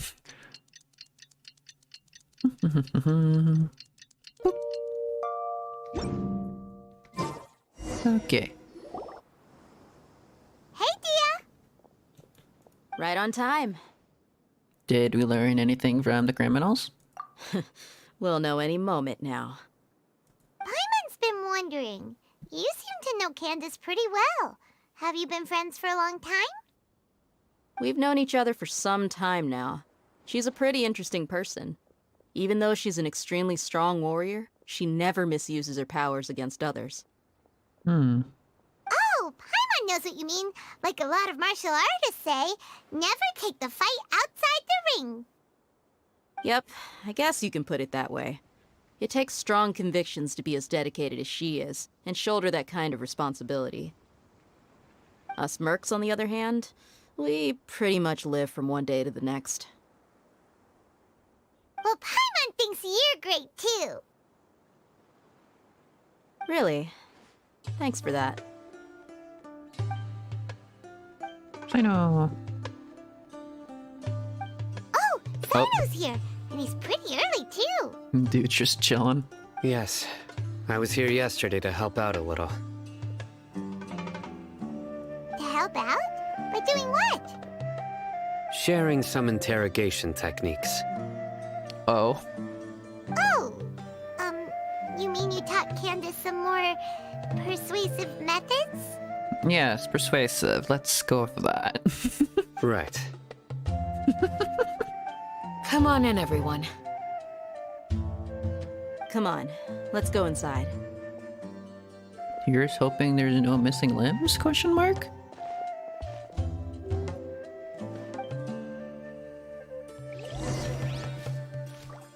Boop.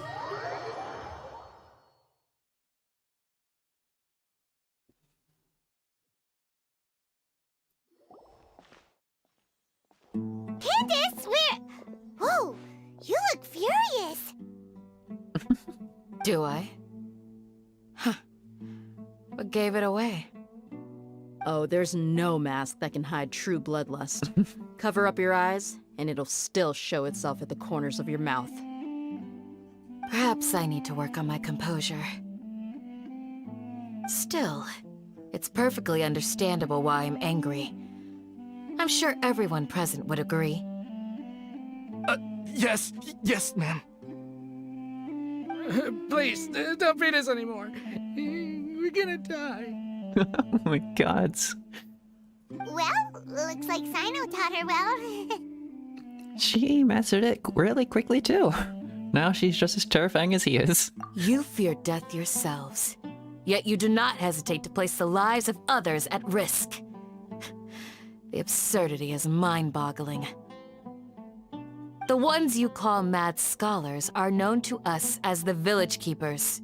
They are vital members of our community, and some even count them as family. You come here, to my village, and you treat my people as nothing more than stepping stones towards your goal. Tell me, what would you do to you in my position? Okay, she's cool. I like her. Mercy! Please have mercy! You've made your bed. We may both be desert dwellers, but there is one thing that I understand better than you. The resurrection of the Scarlet King will only result in war. And war serves no one. Maybe war serves the academia. Maybe that's genuinely what they're trying to do, but what would be the point? The people of Aru Village care little about which god is in power. Life may be tough and tiring, but we wish to preserve our way of life. A war would only cause us to lose all that we have. And that is not a responsibility that you can afford to shoulder.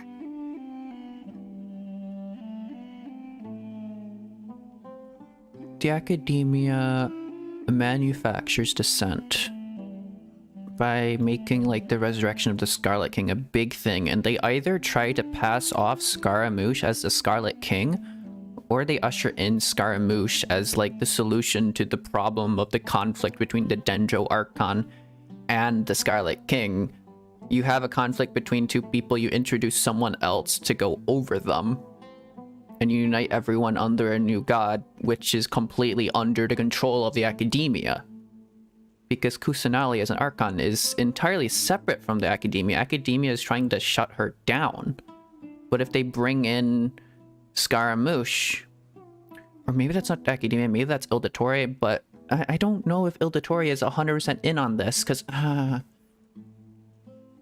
did they bring in Ildatore to work on Scaramouche? Because I'm still not entirely sure what's happening there. The academia is trying something. Either the academia is trying something with Scaramouche, and they brought in Dottore to help with that because they know that Scaramouche is like Dottore's little experiment, or Dottore is in charge of the entire academia anyways, and the great stages and everything, and he has complete power over all of that, and they're not just colluding with them, they are him. And the Sumeru Academia is just under complete control by Dottore, and Dottore wants to manufacture all of this so that he can prop up Scaramouche to be the new god of Sumeru.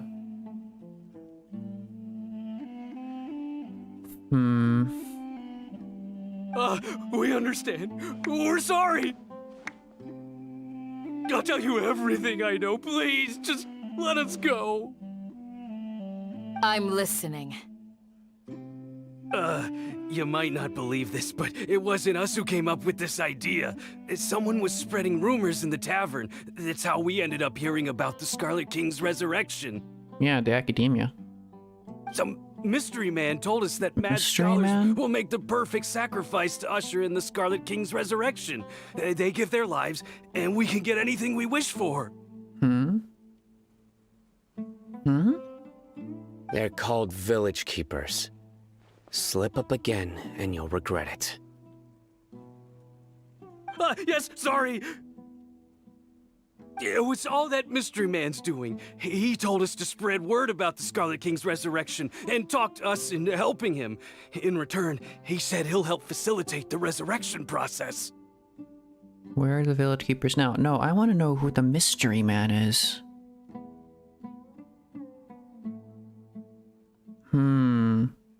That could be Dottore, but I don't think he would expose himself that easily.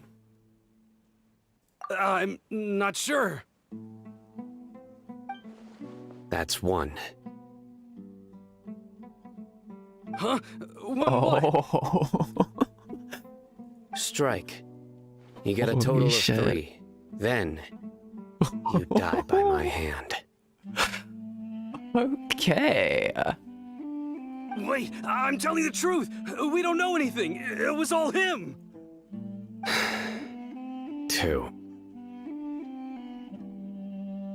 He got us to lure them out of their houses in the night with some kind of incense. We take them to a junction outside the village. Then the mystery guy takes them from there. Ooh, who is this mystery guy? Oh my god, it has to be so tense for them. You gotta believe me, please. I'm telling the truth, I swear. Just ask them if you don't believe me. That was indeed the truth. Traveler, go on. Holy shit. He just walks away.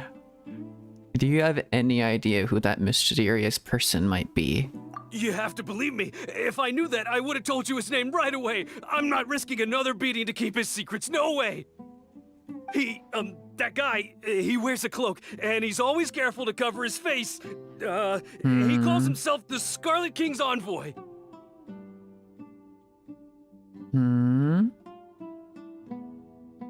That does kind of sound like Dottore, but also not. I believe I may know what's going on. Uncle Anpu? What do you mean?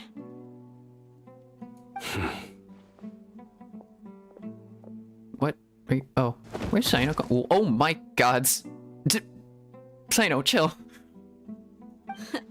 Smooth. Sino, what the heck? Okay, speak. Oh my god.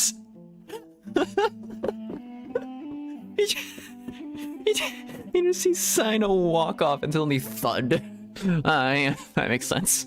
If my suspicions are correct, this mystery man they speak of could be from the Academia. Is it Il Dottore?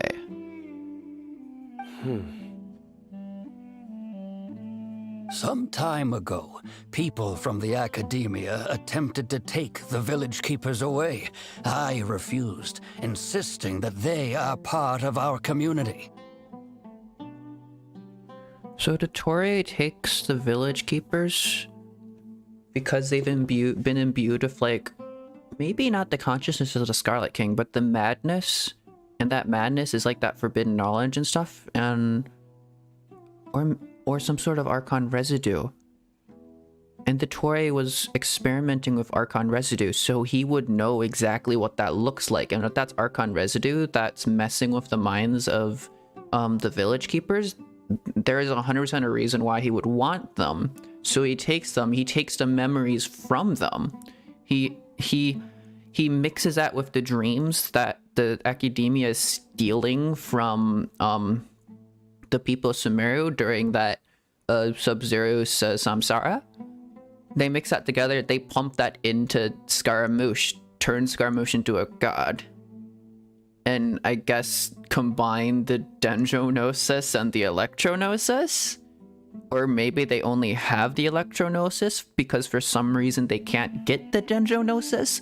But I'm pretty sure the Academia has the Dendronosis, because why would they let Lesser Lord Kusanali, a god that they don't trust, a god that they don't like, why would they let her keep the Dendronosis? They would confiscate that if they had the ability to, and that's a big if.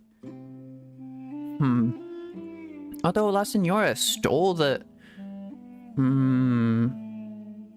La Senora, quote-unquote, stole the Animo-Gnosis from Venti. There are theories that he specifically actually let them do that.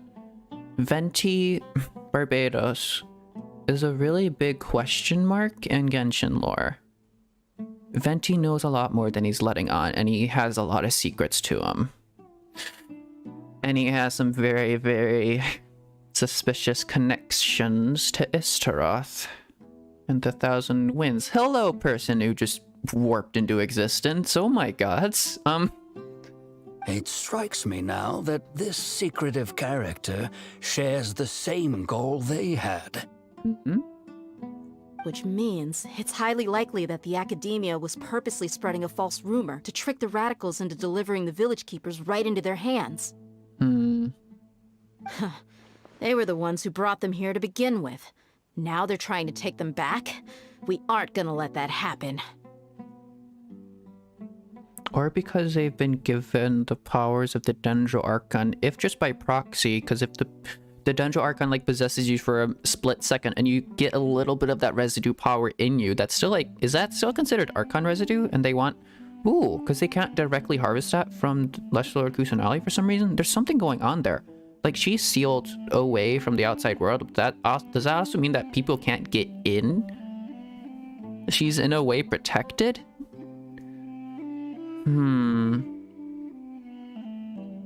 Or maybe they've tried. Maybe they've tried to get in, but they can't crack that. Because Kusanali can't get out, but they can't get in. There's some sort of impenetrable barrier there. Not the Academia again. In Sumeru City, Sataria also mentioned King Deshret's resurrection is just the Academia's misinformation campaign. Just as I thought. But what could they want with the village keepers? Is it just a play to get the village keepers, or is it something much, much, much bigger than that? I think it's something much, much, much bigger than that. I think the village keepers is a part of that, but I think the misinformation campaign is something so much bigger. People are nothing but tools in the eyes of the Academia. A change in their plans likely means they found another way to exploit the scholars. They want their memories. They want their minds. They're gonna like melt their minds and like turn them into Scaramouche's fuel. Regardless, our top priority now is locating the village keepers. You're right. Isak is still waiting for news on his grandpa. Yeah, I think they were already taken. Time to go. Let's leave the village and try to track them down. Yes. Pack up and get ready to leave. You got it. Candace, I'll let you deal with the radicals. Leave everything outside the village to us. I am curious to see one of the village keepers. All right. Whether they take after the Scarlet King or the Dendro Archon. In terms of like their abilities or the powers or their madness or just like the way they speak. Let's meet back here once everyone's ready. Because that will give a little bit more info on how that works. Because I think... Cry from the Ella's... Excuse me? Cry from the Elizar? What, huh? After wrestling you...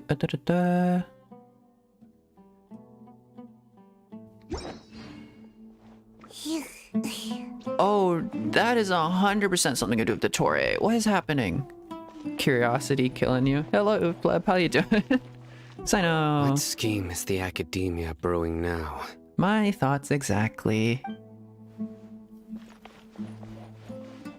Candace? Nope, Dea? You look worried. Thinking about the village keepers? Yes. I'd look for them myself if I could. As members of our village, each one of them is very important to me. You have a strong sense of belonging here. I guess I'm the opposite. Mercs are stray dogs, wherever they go. A wanderer of sorts. Don't say that. You can be a part of this community too. I think you get along with Kazuha. Thanks. I'll let you know when I feel like joining. Okay. Sorry, gonna drink a little bit of water.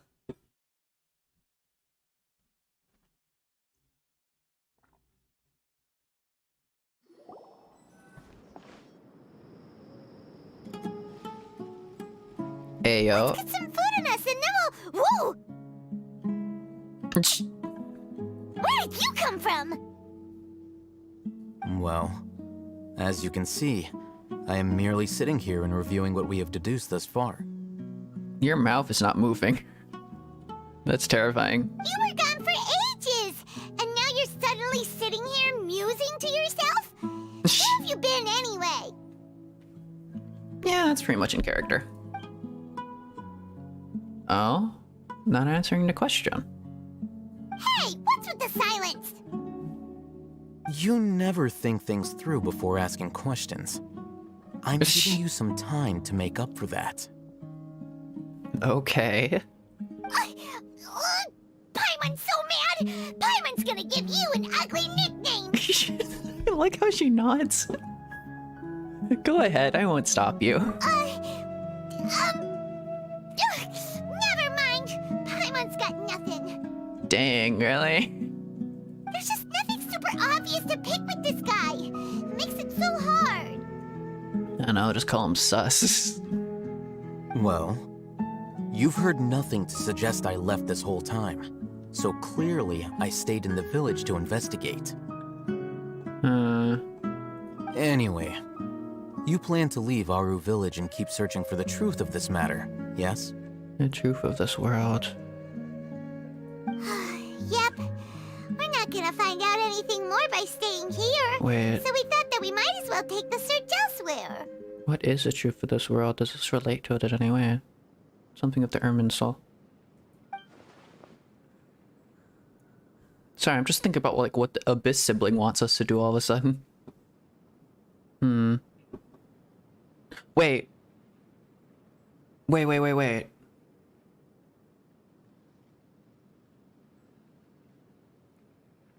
I probably shouldn't say wait while staring at like this exact scene, but in the 3.1 trailer there was a moment where the Abyss siblings said something about, I wonder what they're going to decide about us, about the Traveler, about the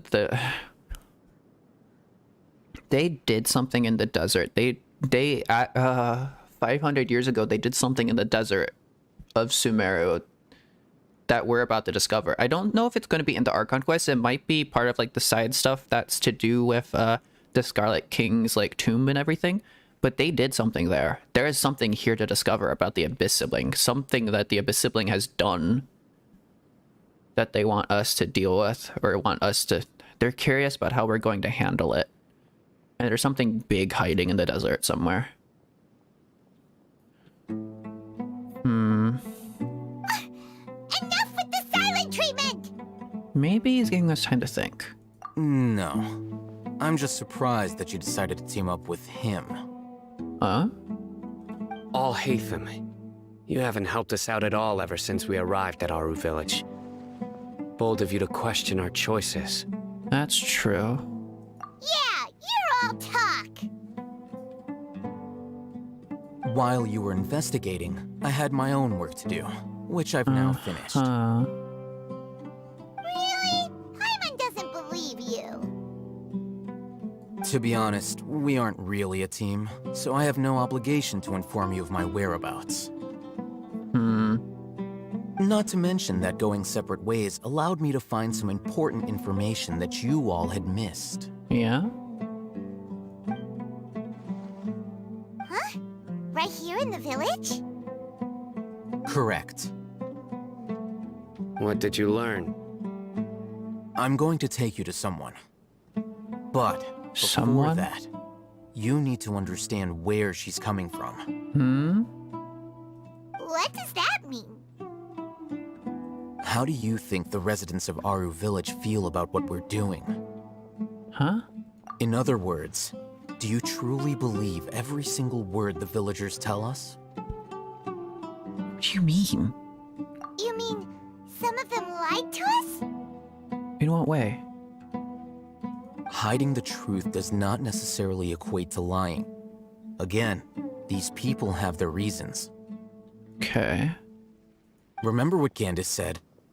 Most people in Aru village don't necessarily care which deity is in charge of Sumeru. That's because whether the Scarlet King or the Dendro Archon has power is of little significance to them. By contrast, the perils of their daily lives are ever-present concerns. They won't simply share everything they know with you without good reason. That's why you believed there was no further information to be found in this village. So you're saying we can find new info from someone we've already spoken to? Glad you're following along. Okay. Among those you have talked to, there's someone who was consciously keeping you out of the loop. In fact, she's been observing your every move since you arrived.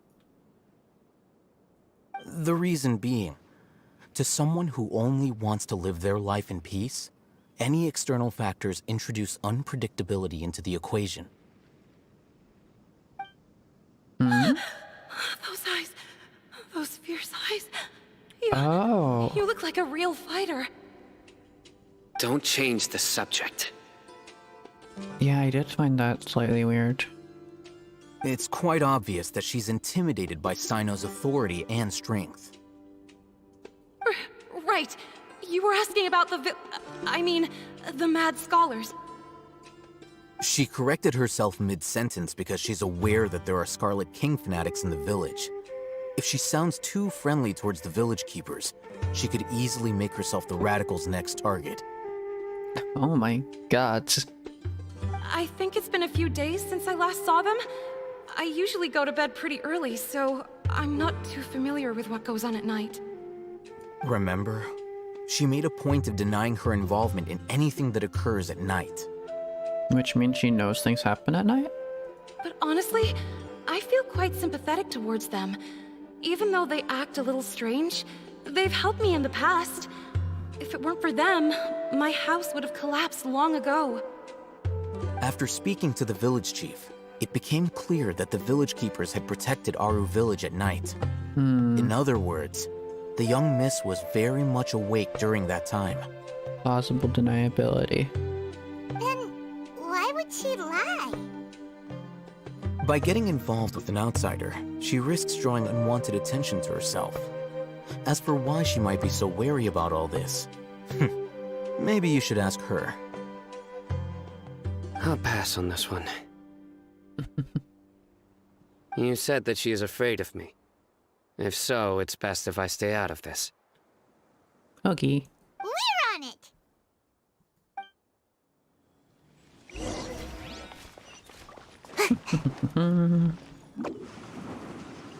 Hello there, don't mind the rolling Mujina. Miss Shawnee, as we discussed earlier, I've brought someone with me. Mr. Alhaitham, I'm aware of where you stand, but how can I make sure that your friends think the same as you? Huh? Huh? What do you mean? We need to clarify our stance or something? Go ahead and talk to her. You'll get the answers you want. Okay. Go on. Earn her trust. Is it really that simple? Well, Traveler seems to be up for it. May I call you Traveler? Sure thing. Hi, Miss Shiny. Hi, Traveler. I want to ask you something. Do you think the resurrection of the Scarlet King can truly change Sumeru for the better? No. Why's that? Because it'll only result in conflict. That's very similar to what Miss Candace says. I know you two are friends. That's why I'm willing to talk to you, even though I do have some reservations. Before, I wouldn't even have the courage to ask something like this. Traveler, do you believe our lives will get better? Can't promise anything, but I'll do the best I can. Yeah! We came here from another nation, so it isn't wrong of you to be weary. And we aren't really residents of any one nation. But even so, we've met lots of people from different places, and we've always fought for what we believed in. We have friends in Sumeru, and we want to help them. That's why we decided to stay here for a while.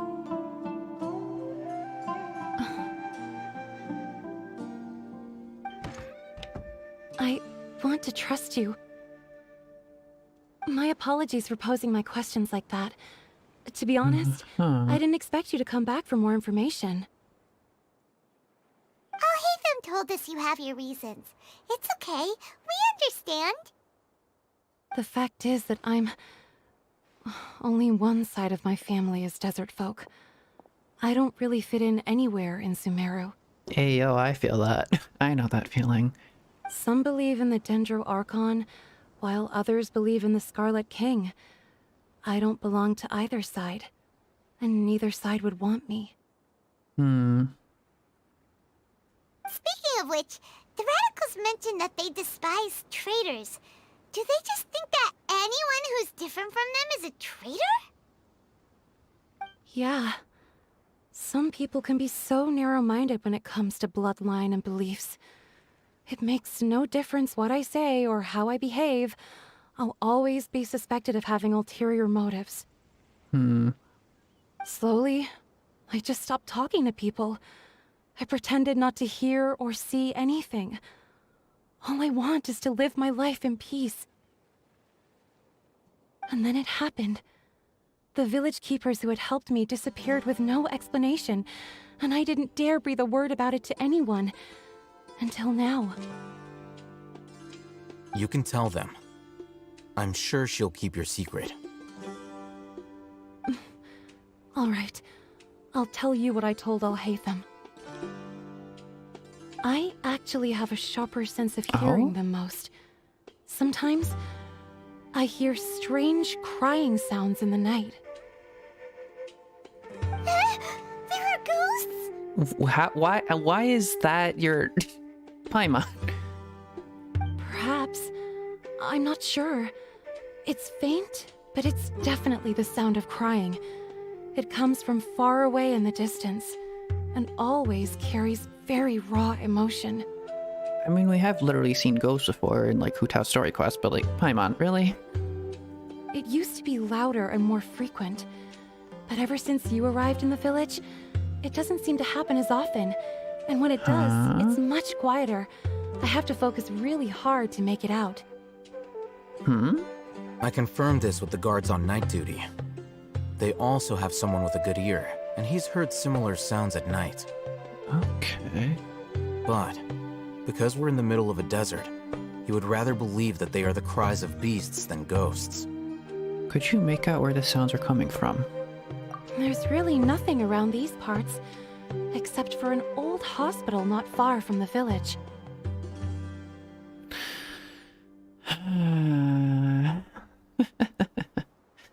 I think they used to use it for treating Elazar, but it's been abandoned for years. We need to check out that hospital. The Torre is 100% in there. Let's go! Well, not in there, but using that.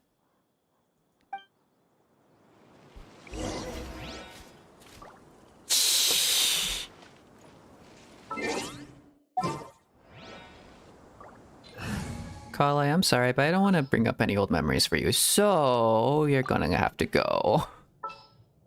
I will bring you back if we ever fight Dottore. I'm sorry, but I don't want to bring up any bad memories. Okay. Kokomi should be good. Kokomi should be fun. Take heart. Victory will be ours. Actually, Tikanari. You may be... Who ate a poisonous mushroom this time? Not me, don't worry about it. Tikanari, you may only be level 70, but you'll be fine. Let's see, do you need your... Well, you need Yelan's weapon back? Or Yoimiya's, right? I use Yelan's weapon on Kale, and I use Yoimiya's weapon on you. Okay, you can have that. I unlock... Friendship level 5. What did I unlock? Okay, character story 4. Beings of Tikanari's race are a rare and unpredictable sort and usually give off the impression of being loners. But Tikanari's circumstances appear to have been somewhat different. Although he has spent much time meditating on his research and has spent comparatively little on cultivating relationships, he did wind up stumbling into a good number of comrades nonetheless. Tikanari had excellent grades in the academia early on, and many would come to him for help with their coursework. When his seminar courses would end, he would often go along with requests for group photos. Not that he really understood them, but he agreed anyways. That was how Tikanari knows everything and he's so nice to talk to became a widespread saying, causing many to fight for his time. Aww. Even students from other darshans would want to collaborate with him. This went on till one day when his popularity also attracted the attention of the General Mahamatra Sayu. Forming factions and gathering forces, these were nothing if not the harbingers of academic corruption. Yet, with some time spent observing Tikanari, Sayu found that the former had only received people out of the goodness of his heart. Tikanari himself only really had eyes for his work, and was dispassionate concerning the offers of others. Certainly, he would agree to collaborate, but only in the interest of furthering his research in the best way possible. Ultimately, Sayu's judgment was as such. This is an upright and reliable talent who has no questionable dealings. Threat resolved. It was perhaps due to this pure impression that the General Mahamatra, known for distancing himself from scholarship and scholars alike, would let down his guard and become friends with Tikanari in the days to come. Aww. These factors would all culminate in yet another meeting with this young comrade. This young lady's name is Kale? It's okay if you can't read or write. It's okay if you can't read or write.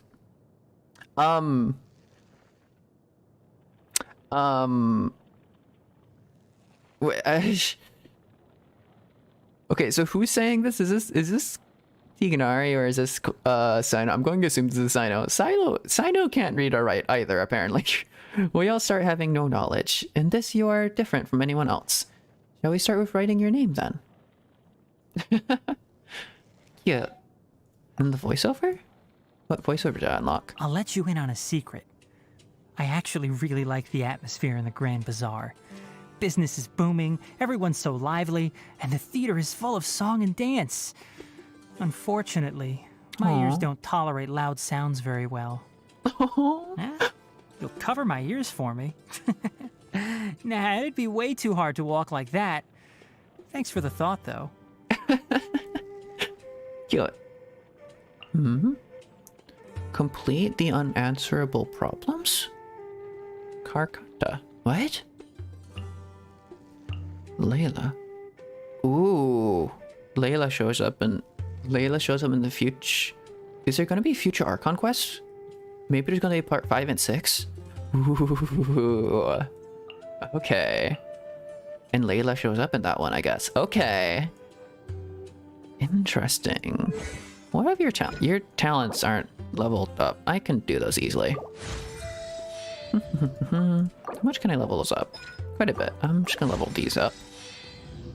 No, I don't have enough to do those. Do I have a... I wonder if I have enough to, like, just grab those. I was doing a few leveling up things. Your artifacts are fine. I don't know. I think you're good for now. I have Sayu. This is fine. Look at them go. Okay. Oh, I forgot he does that. That's awesome. I need to have him out more because he does the thing where you can see like all the, what's it? Like the specialty things you can gather. Ooh. Cool. I haven't seen him running in the sand. What am I looking for? What's here? What is this? What are you bringing me over to? There's something in here? So hot. Even a mist flower would melt in this heat. Can I get up there now in that some I think way? about it, it wouldn't. But you'll get what I mean. Oh. Poor thing. Look at him go. Ooh, silly. I got immediately distracted. Sorry. How do I get up there? Ooh. Oh, that's how I get up there. I see. That's a Sealy card. That's a Sealy card. Da, da, da, da, da. Nice. Smells like something good is inside. I also want to figure out whatever that is, but then I will return to the actual quest. The Elazar Hospital. Keep up. There's bound to be Dottore lore in there, isn't there? Like little logs of Dottore. In drown. You are not welcome here. Okay. And then pop that. And then Fischl, and then Kazuha.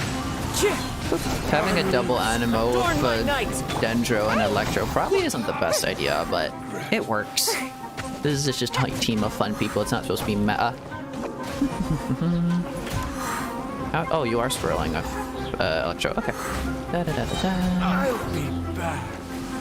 Sure you will. I'll be back. Yay! What did I get? What did I get? What did I get? What did I get? Did I not get anything from that? Oh, here we go. Minutiae? Minutiae? Okay. Cool. Okay. Let's go pop this. Where is it? That way?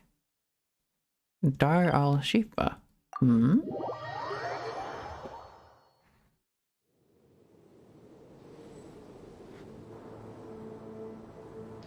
Sorry, I was drinking water.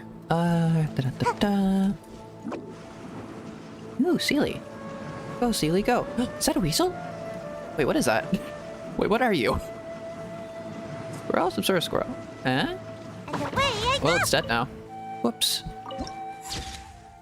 Lifeless Dar al-Shifa. Okay, where did Sealy go? Sealy? Oh, there you are. Ooh. People. There's stuff over there.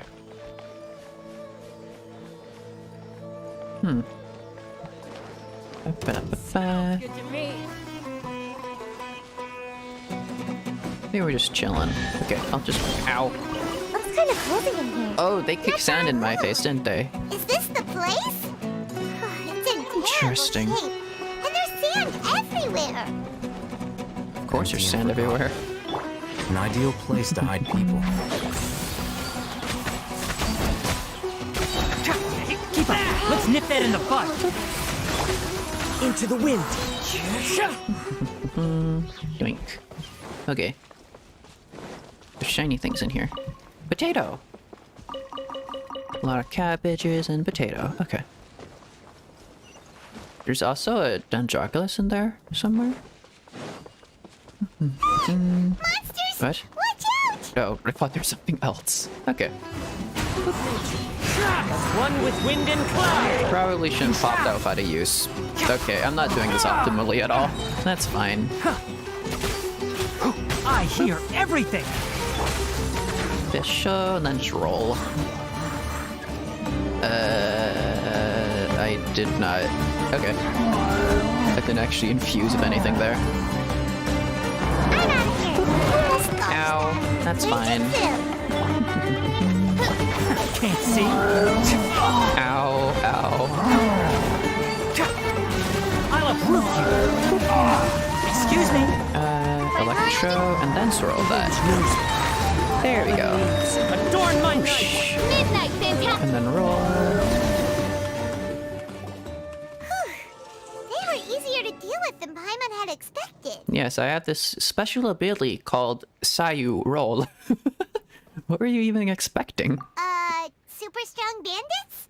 Or monsters taller than buildings dropping out of the sky? Or, something like that. A ruin golem? You were expecting a ruin golem? Why are you, like, staring at that? Which... He looks super serious. We gotta stay on our A game, too. Uh-huh. This is the one. What now? Ooh? I'm sorry, the heck did you just do? How does that work? You didn't even use anything. You used no abilities there. Let's go in and take a look. Okay. You carefully search the abandoned hospital.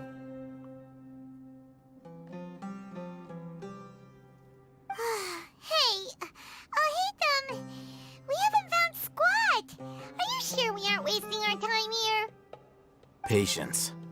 Shawnee says she only hears the crying at night. We have time to burn. Burn. Until then. Do you wanna burn? No? No? Where are you going? I'm taking a break. Okay. And just like that, he sits down. Wait, he even brought a book to read? I see pyro slimes. I have the strongest urge. What are you reading? Let Paimon see. His own notes, isn't he? He does that when he's reading his own notes. Okay, sure. Eh? Paimon has the ability to read? Huh? The natural position, which is the positional propensity of an entity in natural motion in contrast with an object in forced motion? Huh? When free from external influences, every entity displays the tendency to follow its natural trajectory? Why are you reading physics? So, you got that? Oh, Paimon gives up. You keep reading your book. See ya! I got that. How is he so relaxed? Look at him, reading an impossible book in a creepy place like this. I'm not gonna lie, I can relate. I do the exact same sometimes. You know, it wouldn't kill you to read a book once in a while either. Maybe it's time you trying to spread your wings, become learned. Hey, Paimon's your Tibet travel guide. Paimon knows plenty of useful stuff already. And anyway, it's not Paimon's fault that the books people people read in Sumeru are so complicated? Okay. Paimon's the best. Whoa. What? Oh, time skip. Right. I thought something was happening. Paimon's getting so sleepy. What are those sounds? Huh? What was that sound? Are those ghosts? There it is. Wait, maybe they actually are ghosts then. Or memories trapped in the ley lines. It's coming from that direction.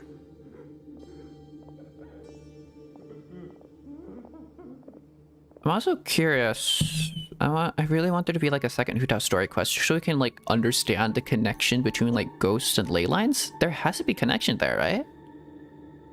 There's something going on with that. Is the sound coming from here? Huh. Paimon's not seeing anything. Oh my god. That is just genuinely disturbing. It's from below. Uh-huh. But there's no way we can get down there. Something is off about the interior here.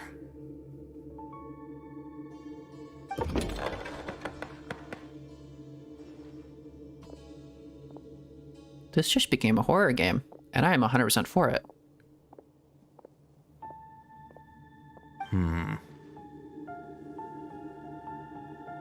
As I thought, there's a hidden structure.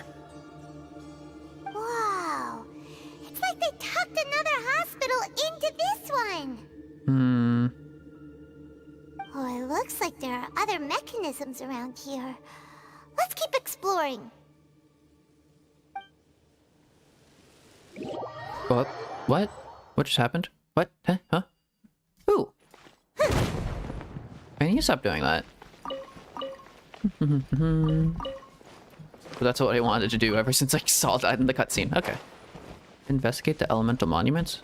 Is there a Dendroculus somewhere here? Is it underground? It's probably underground.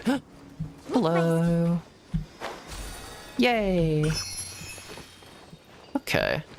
Da. Wait, we're supposed to investigate that or hit it? Why is it showing up as shiny? Is there something in wait. Aha! No, there was no reason to do that. Okay. Up there as well. How do I unlock that?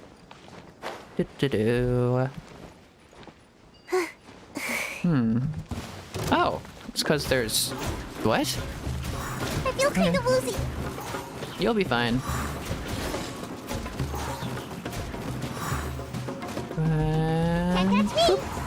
Okay.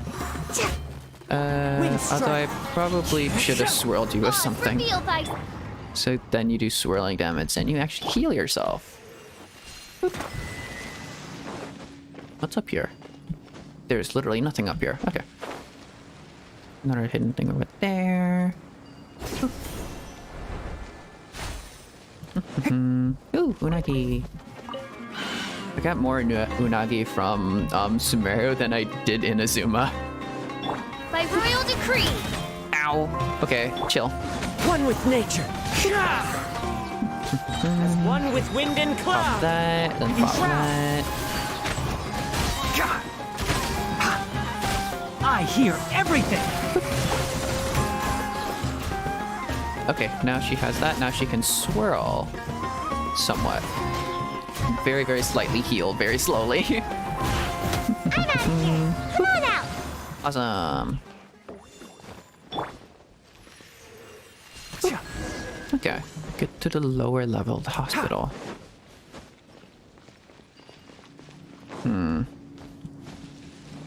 1% has to be like little hidden secret shinies that show buildatory lore.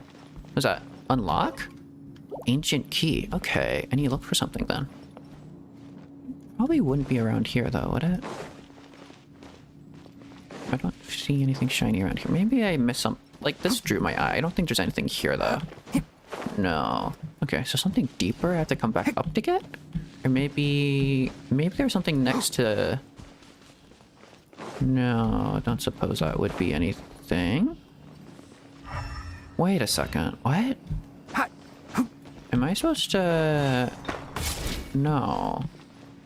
Sayu? Oh, wait. Well, what the heck?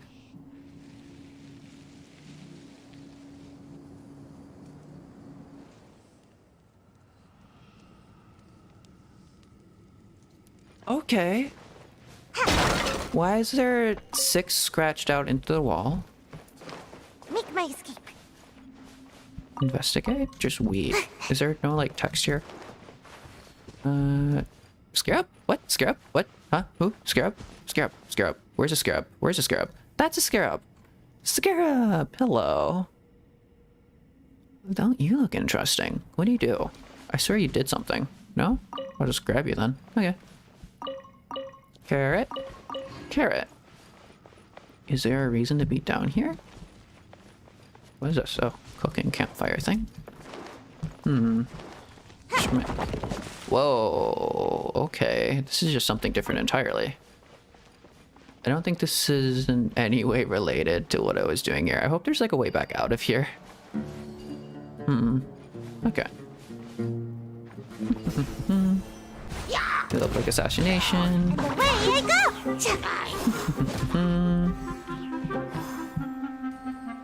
And boom.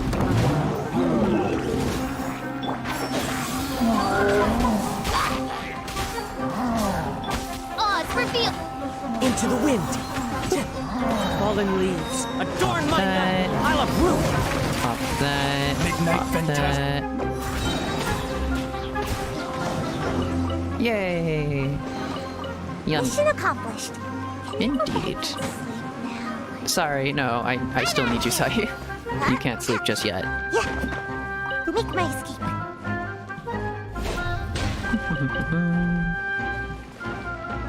Eh? I thought I had to kill like all the hilly trails, no? Boom, boom, boom. Just pop that out. Whoosh. Okay. How do I want to? There's, huh? There's like further this has nothing to do with like the story or the Archon Quest right now, but there are secrets in here. No, don't hit. No. Be civil. Come on. There's just a lot of shiny things in here, I guess. I thought there would have been like lore secrets in this or an ancient key or something. Maybe there is like at the end of something here. Maybe it is related. Probably not though.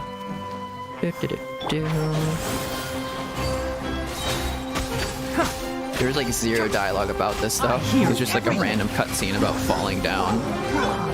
The wind knows me. Clouds high. The birds calm.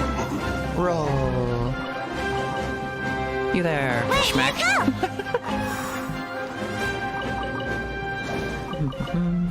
Are we... What? Oh, there's still things over there. Okay. Okay, swirl of the fire. And... Oh, that one's dead. Excellent. Is that one dead or just sleeping? There's another one that's... It's moving. I think it's sleeping. I don't understand. Is there any way further from here? Can I go back and sleep now? I don't think so. Okay. Let's trace back our steps and go to the other route. Can I destroy that? Yes, I can.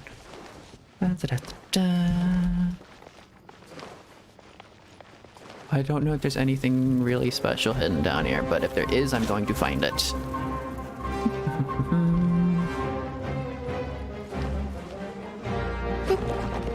Okay. Hilly Charles. And another hidden chest, and another further way forward.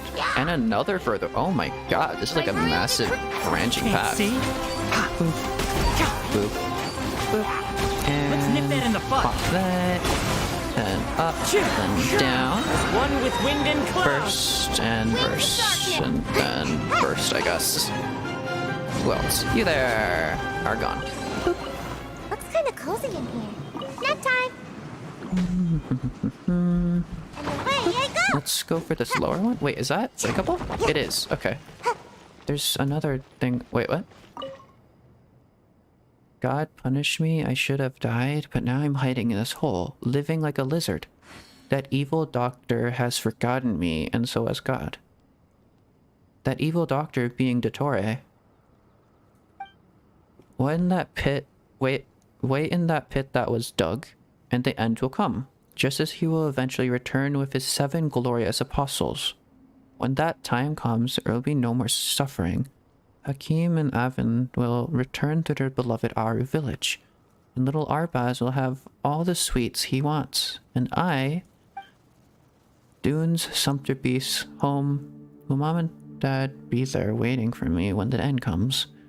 They're still healthy, so they should be in the fields. They shouldn't... I don't want to die. Are you still listening? King of all the children of the sand. We have been punished with Elazar because we were lazy and wasted the precious fields God gave us. I accept this. The Scarlet King? The god they're referring to is the Scarlet King.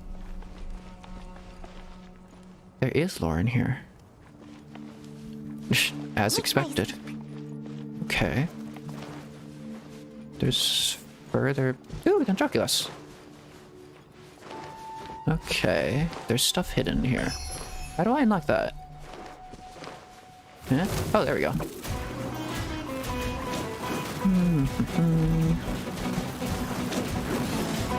Can't touch me! Okay. Oh, Bishop. Keek. Nope, they're all just trying to... Okay, do I need to attack these that are out here somewhere? Time to go. Into the wind. Ah, I did. Okay, that's a lot of raw meat. Nice. Yoink.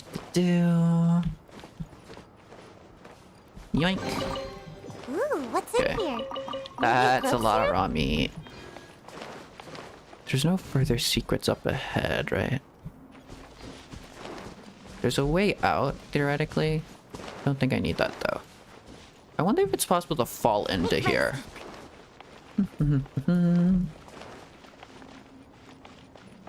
Break through that. Don't care about all the free meat. Don't need it. Make my escape. Boop. Okay. Continue up along this way. Hello. Goodbye. Boop. Is there anything else I'm missing? I feel like I've run past a lot. There's writing here. Which I will get to after. By royal decree. I hear everything.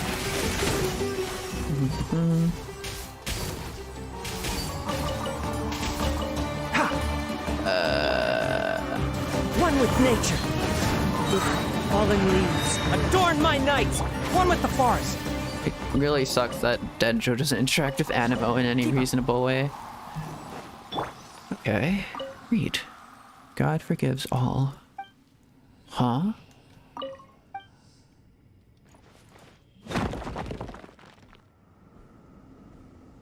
Where am I?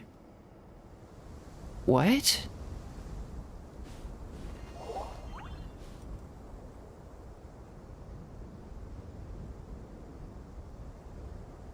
What's with the cutscene?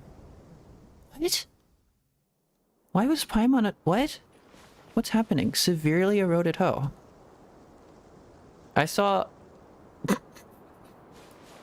I saw a lot of memes of people standing in front of the Raiden Shogun just having that like pop-ups like, excuse me, Genshin.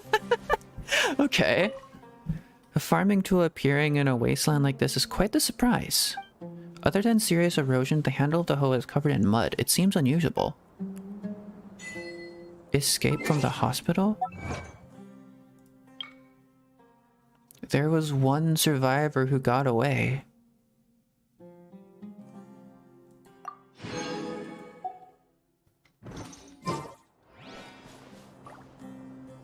What?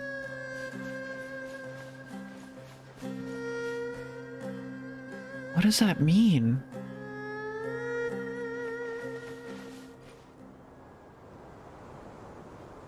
Okay. Let's go back to the hospital, I guess? Okay.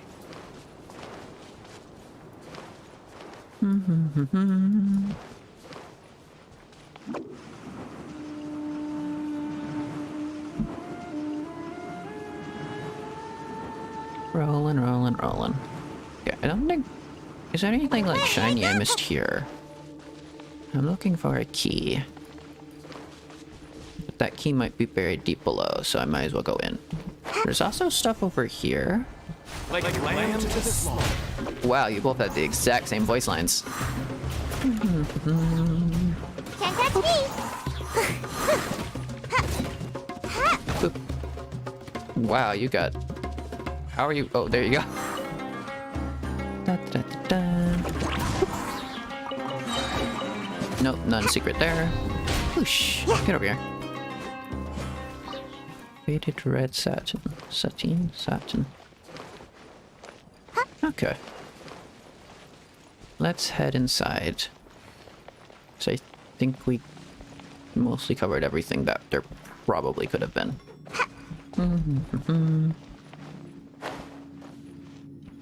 Yeah, we didn't collect anything. It's deeper down. Okay. There's writing on the walls? There's emergency notices. Patient Abbas, male, 23 years old, mole on the left side of forehead, and left-handed. While his condition remains very serious, survival will be difficult without professional medical care. The patient's survivability, once found, immediately inform. Don't give up, stay positive, all beings are under the watchful eye of the divine, so don't ever give up. Okay. The rest of the document has been rendered unreadable by weathering. This week's meals. Keep a balanced diet, rest regularly, and maintain a good mood. Monday, minty bean soup, tachin, lunch, curry shrimp, honey puri. Tuesday, salad, biryani, fish with cream sauce, potato boat. Sakshira, bean cake, lunch. Okay, remaining sections are blank.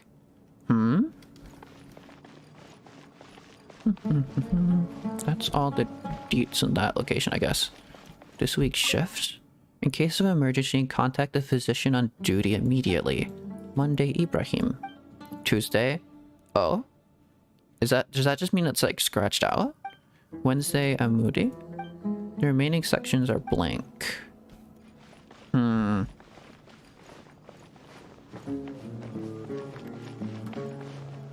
Old vase. There seems to be there seem to be the dark remains of a stem inside the vase. It was probably used to hold flowers.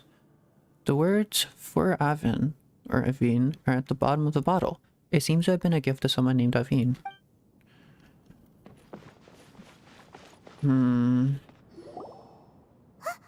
Look! What? There's someone over there!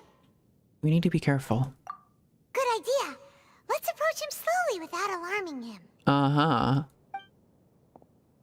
Is that a blood smear on the ground? Wait.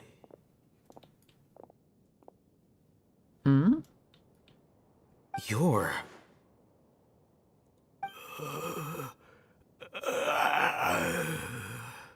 Is that one of the village keepers?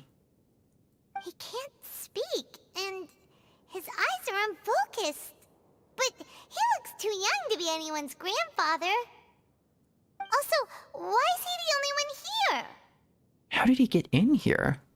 Didn't expect to see him here. Who's he? You know him? You know him? He's Razak, a senior of mine at the academia. Huh? He's a scholar too? Is he the kind that holes up in a forest and mumbles stuff about training? Excuse me? No. And that's the problem. Razak was never involved in any of those things. He never trained in the forest, let alone reach Satyavada life. So how did he become like this? Leaving that question aside for the moment, him being here alone means that we might be too late. Looks like they've already taken everyone away. For whatever reason, they left Razak here. Perhaps they simply didn't have time to come back for him. What is that? There are drag marks on the ground. Drag They're marks? clearer by the doorway. Someone was forcefully drawing a cart that was loaded with something heavy. Loaded with people? That is one possibility. It looks like they were in a hurry, as if they were afraid of being caught. In their haste, they failed to notice Razak hiding in a corner.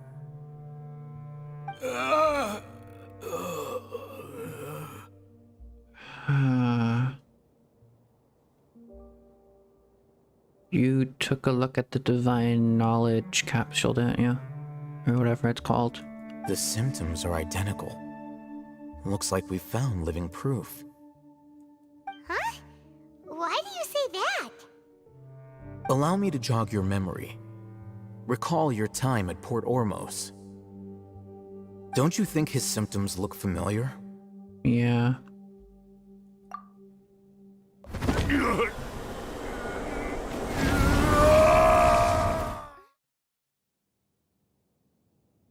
The Eremite guy went mad. Oh, now that you mention it, they're acting the same way. Correct. The academia is behind all of this. As always. It isn't difficult to deduce their rationale. First, the academia spread a false rumor of the Scarlet King's resurrection, emphasizing the role of the village keepers, the mad scholars who were exiled to Aru village. These rumors were all the persuasion that the radicals needed, and those based in Aru village leapt into action. Unbeknownst to them, of course, through rounding up the scholars, they were actually helping the academia. No, I don't think that's it. I don't think that's the entirety of it. That is such a small scope to make a rumor like that about. As well as being able to exploit the radicals for their own ends, this scheme has one further advantage to the academia. All the risks and responsibilities are offloaded onto the Scarlet King's followers. But it also like strengthens that opposition to the academia. Also, sorry, I'm gonna adjust my pants.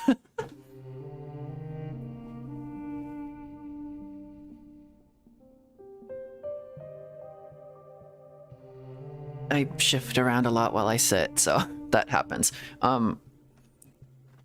But there has to be some bigger plan to that rather than just collecting the village keepers or the mad scholars, because they're actively building up a resistance to themselves. There has to be a reason behind that that's bigger than all of this. Life for the desert dwellers has been brutal ever since the Scarlet King's death all those years ago. Beneath the surface, feelings of desperation are widespread. Many would give everything they have for the prospect of something better. Anyone looking to exploit that for their own ends simply needs to make a few empty promises. But that can't just be for the village keepers. There's 100% something massive going on right now. Even if complications arise, people will see that those involved are all followers of the Scarlet King, and look for no further explanation than differences of belief.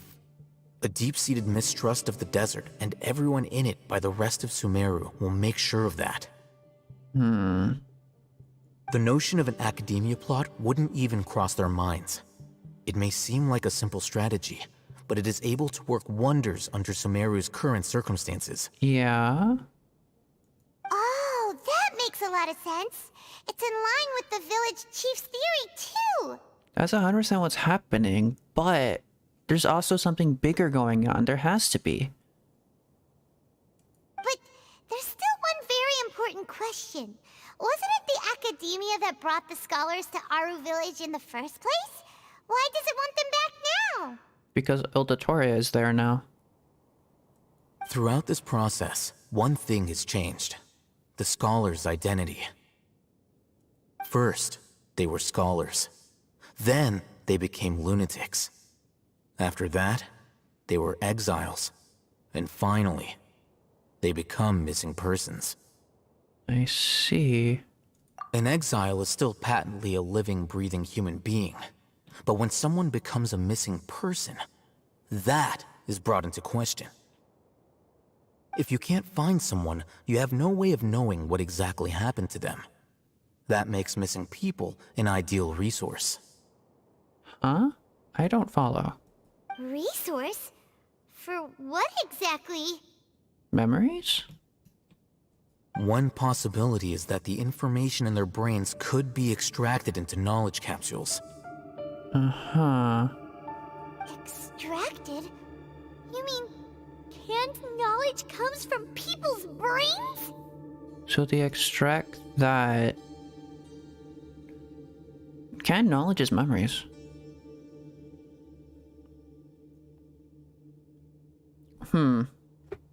Do people of Sumeru think everything revolves around knowledge, thinks everything revolves on like wisdom and stuff like that, but what they don't realize is that they're not actually trading in knowledge, or trading in memories. Memories are what they value the most, but they view that as another word, they view that as knowledge. And while they are similar, they are entirely separate things in a way. Knowledge is something you can get out of a book, but memories are special. Memories are different. Memories are the power of the Genshin Archon, and directly tied to it. And I think memories as a whole, I think, are tied to the concept of a Dendro vision. I think that's what a Dendro vision means. You are given a Dendro vision when you have done something to do with memories. I think that's connection there, because I think every vision holder has something to do with like their element, and I think the element of Dendro is heavily connected with memories. With the technology of the Sumeru Academia, it's entirely possible. Perhaps the process caused them great suffering, which is why they cry out in the dead of night when no one is watching them. So, the human brain... Nope, nah, Paimon doesn't want to think about this. How did you learn of this technology? I'm the Academia scribe, after all. I'm familiar with their projects. Oh? Anyway, judging by Razak's state, the contents of a divine knowledge capsule were extracted from his mind. But something went wrong in the process. They took a little bit more than just a divine knowledge capsule. Or perhaps his curiosity got the better of him, and he used such a capsule for himself. Paimon's a little confused. Can they just use anyone's brain?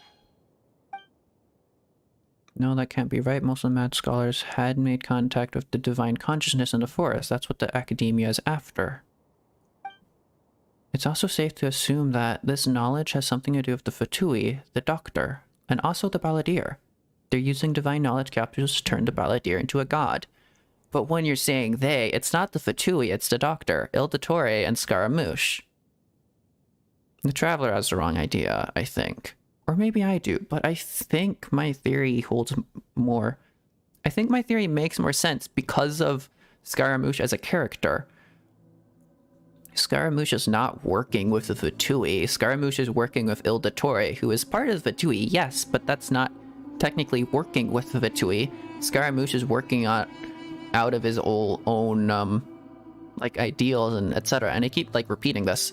Ildatore is just helping him because Scaramouche, quite literally, is a useful puppet for him.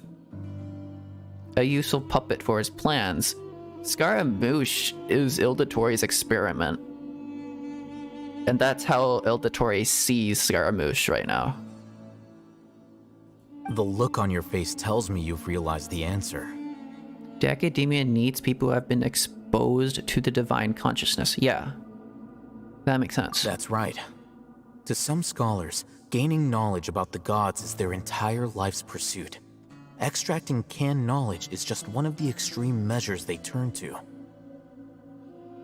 However, I can't help but wonder, what do they seek to gain from divine knowledge? The Academia is going out of their way to look for forbidden knowledge, but what is their ultimate goal? I've spent quite some time trying to analyze the contents of the divine knowledge capsule, but to no avail. It seems like my way of thinking is too different from theirs. You mean you're not even slightly interested in getting your hands on this forbidden stuff? All scholars seek to expand the horizons of knowledge, but I'm not particularly interested in gods, so I don't share their degree of zealotry. Extracting information from people as if they were lifeless objects? If this is the direction of academic progress, then the academia may as well shut its doors. Sounds like you're really against all this. Of course.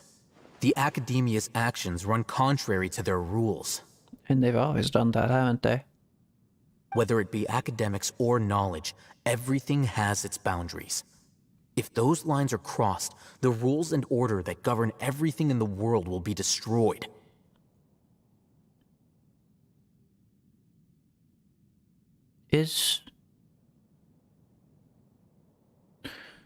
I think that sentence in itself is also Ildatori's plan.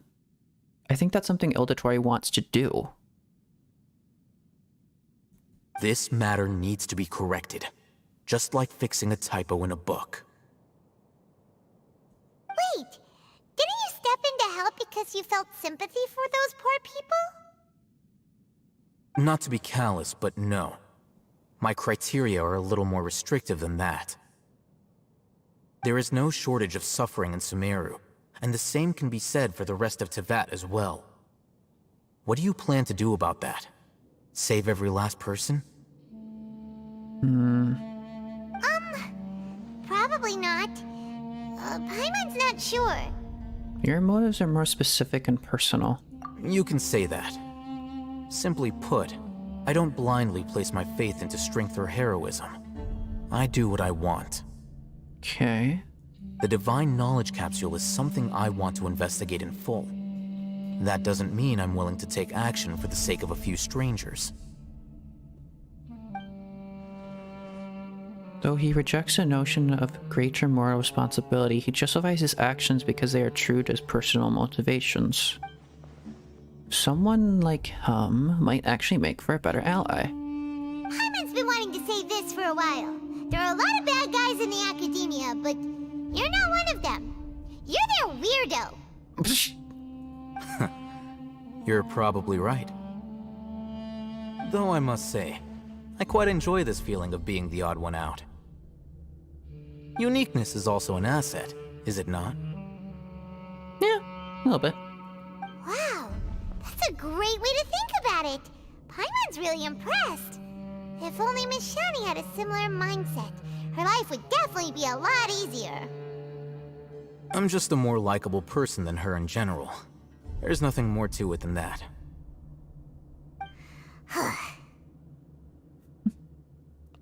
So what do you do with him? He won't last long if we leave him here. Let's take him with us. Okay. New friend, let's go. We'll work out our next step after we return to Aru Village. Okay. I'm gonna keep looking around. There has to be some secrets in here. What is that? Investigate? Ancient key, okay. A key stolen by a master weasel. If there's a key, then it must be locked. Matches it. Oh, an abandoned hospital still have to hide. Oh, a lot. There's a lot that this hospital could still hide.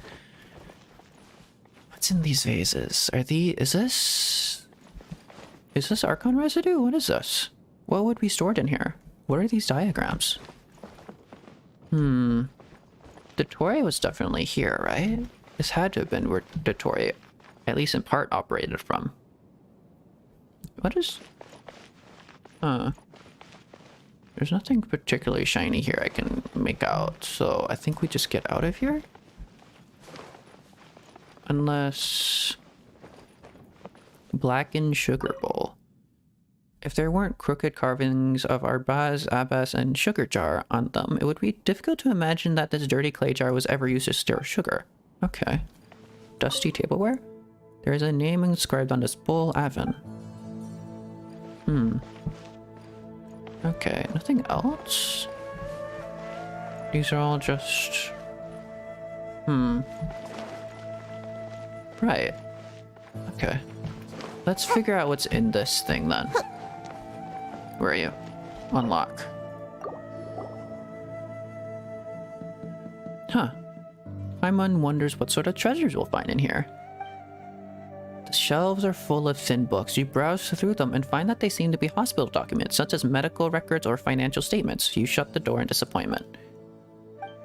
I might thought there would be some sort of special treasure inside. Even the wooden barrels and crates we find on our adventures are better than this. At least those had cabbages or fowl inside. Eh? What's this? Looks like it fell out over here. That Paimon Sea. Maybe it'll lead us into treasure. Okay. Patient name, Abbas. Gender, male. Occupation, farmer. Basic status at admission, scabby skin at limb extremities, multiple ulcers on the back, chest, and other bodily surfaces.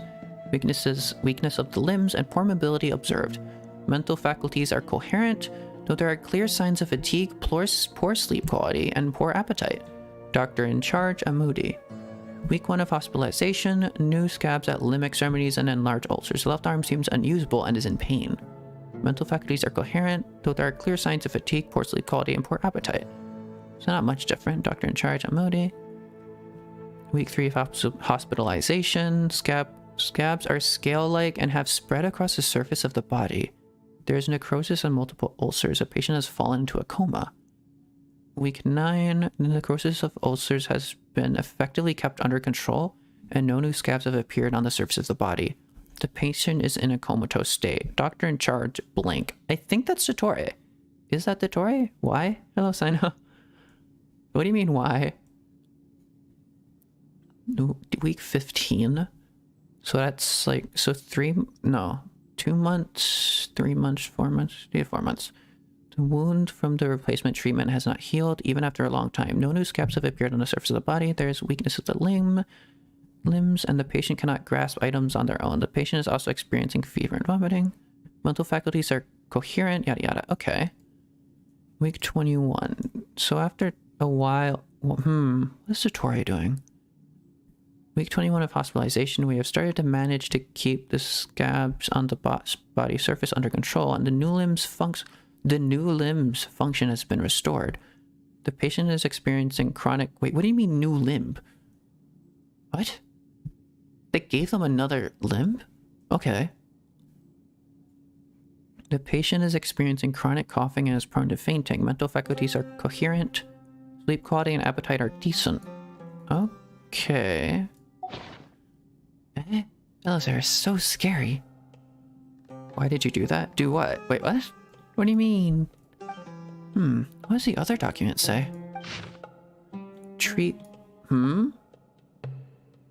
Okay.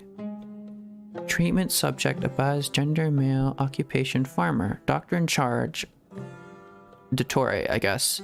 Status.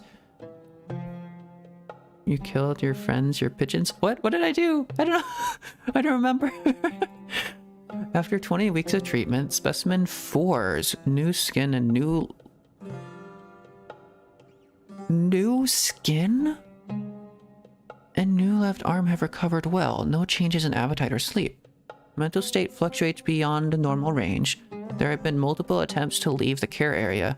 God's voice guides me. Is cited as motivation, and the specimen is believed to have delusional tendencies. You're coming after me now? I better run. Oh no! Additionally, the God's voice described in the confession is possibly related to the resonant quake phenomenon present in the internal topographic structure of the dunes. This should be investigated to rule out ungovernable input interference. Increase supervision. Treatment protocol. The second phase of the blank trial is beginning to see results. The next phase, something. Objective, specimen 4's organs. Following extensive examination, sample 3 is the best material for the third phase of the something trial. This reads like an SCP archive. Before the implementation of blank is required. Continuous vomiting and skin something is a normal occurrence. Redacted must be repaired beforehand. Sorry, now I'm just going to start reading this like a SAP article. Beforehand for specimen 4 to maintain a circulation of redacted. After completion of the basic redacted operation, observe the subject for 1 week. If normal physiological activity is observed in the organs, the rate of deterioration of surface scabs is reduced, and limb function is restored. Next phase of the redacted trial can commence. Physician's note. All specimens have one thing in common. Body elemental quantities were at abnormally high levels and were positively correlated with the severity of the disease. After the redacted experiment, body elemental quantities were reduced, and samples self-reported a reduction in symptoms. It is reasonable to hypothesize that there is a causal relationship between elemental quantities and Elazar. More controlled trials should be conducted to exclude redundant variables. Note, the enrichment process of elemental quantities in humans may be dynamically sustained. After the completion of early redacted experiments, within a short period of time, specimen 1's physical indicators trended to the norm. In later stages, due to redacted not being complete, the quantity of elements in the sample bodies rebounded, and symptoms increased, leading to specimen 1 redacted could not be recycled for materials. Oh my god. So they died. Information obtained. Preparations must be made for long-term trials. Redacted cannot be stopped before the specimen systems have stabilized. Due to the nature of the trial, there must be a method to stabilize the sample's mood. Removal of redacted may be attempted. Following the new method, the material rejection rate has been significantly reduced. Specimens 2 and 3 develop mental instability due to associative connections to the fundamental inner qualities of redacted, and tended to attribute the disease to unverifiable divine punishment, consequently considering it blasphemy to accept redacted as treatment. It's a very interesting thought. Exploring neurostimulation and the resulting cognitive shifts could be a future research topic. Due to the above uncontrollable variables, they halted at stage 2. A shame. However, the materials provided by these 2 samples were the best quality materials so far. It is reasonable to believe that the perfect performance of specimen 4 is related to the material quality provided by these 2 samples. Ultimately, once the 3-stage experiment was completed, specimens 4 symptoms disappeared entirely, or completely, proving that it is possible to use redacted to control the elemental content of a person's body without relying on elemental power. There is potential for weaponization.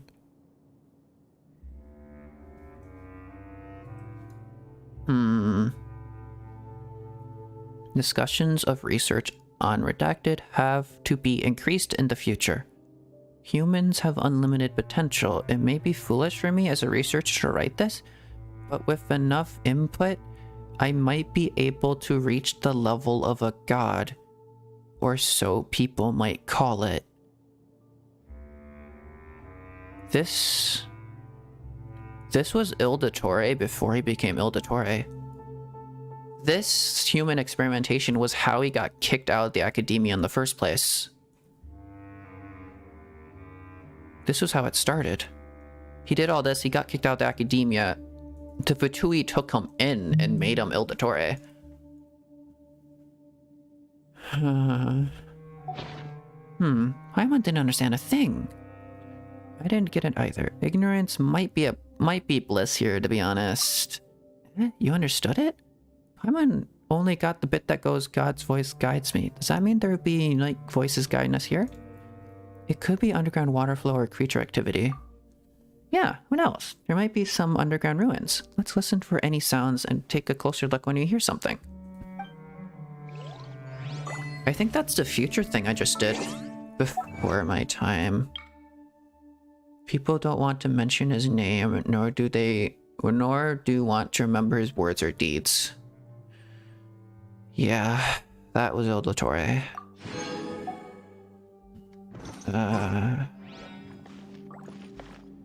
Yeah. Okay. Let's continue, I guess?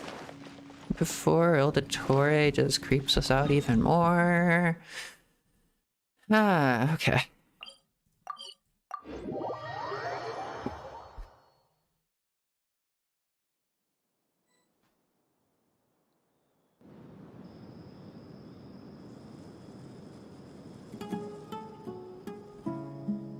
Sorry, I was drinking water. Hope that wasn't audible.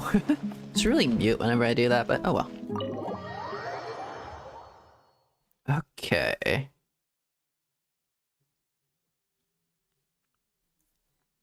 We're back!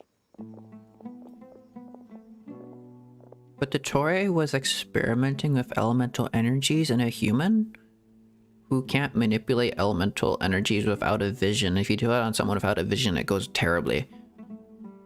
But that also means the Withering and Elazar are all connected directly to, like, elemental energy.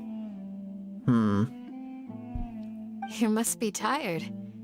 You should rest and take some water. What's the situation? Who's this?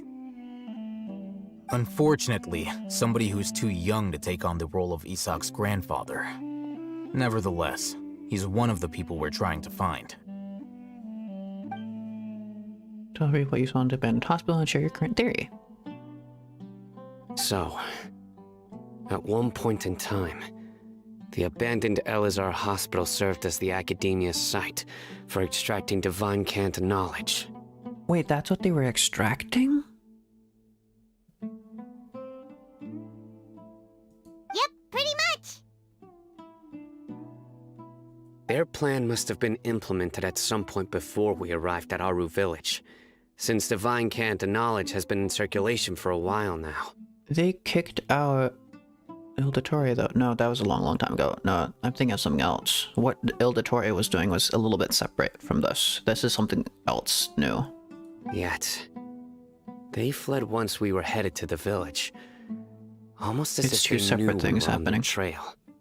It's an abandoned Elazar hospital. When it was active, Dotori was doing stuff, but now that it's abandoned, these people are doing things in the shadows. Yeah, why is that? We may have a mole in our midst. One of us could be secretly revealing our whereabouts to the academia. Huh? Are our friendships that shallow? Looks like none of you have realized wherein lies the issue. Care to share your thoughts? Sino, you're the reason why they can predict our movements. Wait, what's that supposed to mean? Choose your next words very carefully. It is simply a logical inference. I have my reasons. Uh-huh. So what you're saying is, Sino's the mole. Interesting. And here I thought you were the most suspicious one, Alhaitham, since you were always acting alone. I trust Sino more than you. I know. You have a point, but I realized something as we were returning from the hospital. Sino isn't like any of us. What are you trying to say? Yeah. Do you still remember who you are, General Mahamatra? Farmer General Mahamatra. As a Matra, you are no doubt privy to certain kinds of information. Before you can take action against someone, you are required to have all the facts available, including the less than savory details. Simply put, the academia has traditionally allowed you access to a wealth of sensitive information. Knowing their modus operandi, wouldn't you expect them to take precautions against you? If you want to raise a vicious wolf, you need to make sure that you can avoid its bite. The academia is monitoring me? Yeah, probably.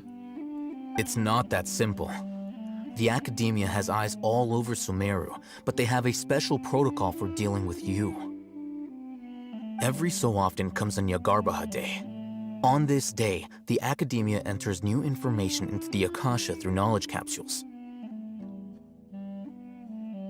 I remember seeing the thick notebook next to the control panel once. Its contents were all about the General Mahamatra, his activities throughout the day, preferred methods of enacting judgment, everything. Holy shit. You're saying that the Academia entered my information into the Akasha too? But what's the point in doing that? My actions aren't important enough to be added into the Akasha. The Akasha is capable of computation. It's predicting the future?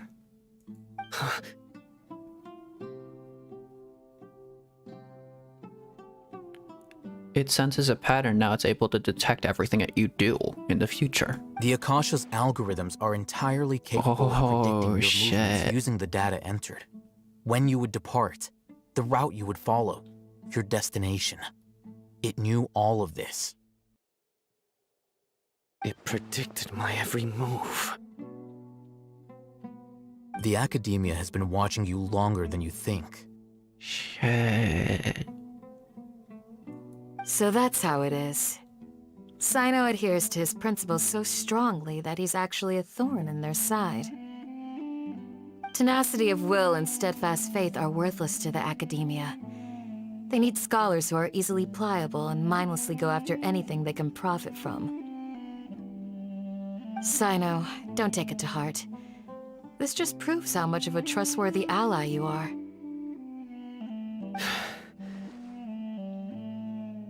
They escaped because of me. Don't blame yourself. Don't blame yourself. It's not like any of us would have known. Exactly. I have an idea. If they predicted my movements, then I might be able to guess where they went. Whoa, you bounced back fast. There is always an opportunity for safety after danger passes. Oh, so that's how it is! Paimon gets it now! If the Academia is trying to avoid Sino, then the safest place would be... One step behind him. Yep, that's right! They'll want to proceed in the direction opposite of where I'm going. You're getting smarter, Paimon. I must go. There's also something I want to investigate. The hell did Dea just go? Let's go, guys! After him! Please, wait! I want to go too! Wait, where the hell did Dea just go? What? What is she up to? You want to go too? If so, you have to promise you'll stay safe. I want to find Grandpa. I promise I'll be careful and not cause any trouble. Everyone, I leave him in your hands. Yay! Let's go! Remember to pack some food with you! Paimon feels like we're missing someone, though. Yeah, she literally just ran off. What is she doing? How does no one notice that? Are you kidding me? I'll be awaiting your good news. Okay.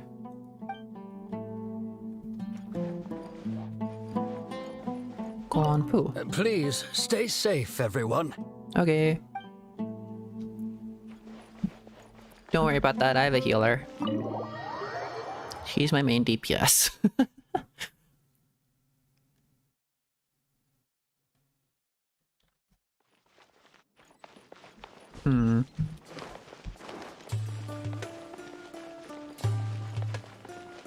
Whee! Come on, let's go. Boop. Whoa. So, where do we go from here? Sino, do you remember the route you took? Yes. After leaving the village, we should head straight toward the desert.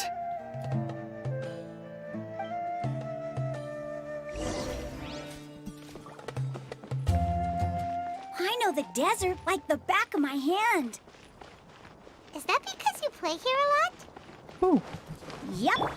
One time, Grandpa almost got lost in the desert. No, come back, come back, come back. I was the one who brought him No, back. get back here. No! Aw. I wanted them. Okay. Go, Sino, go.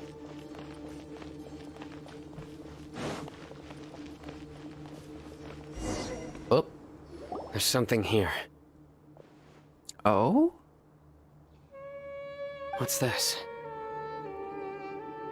It's buried in the sand.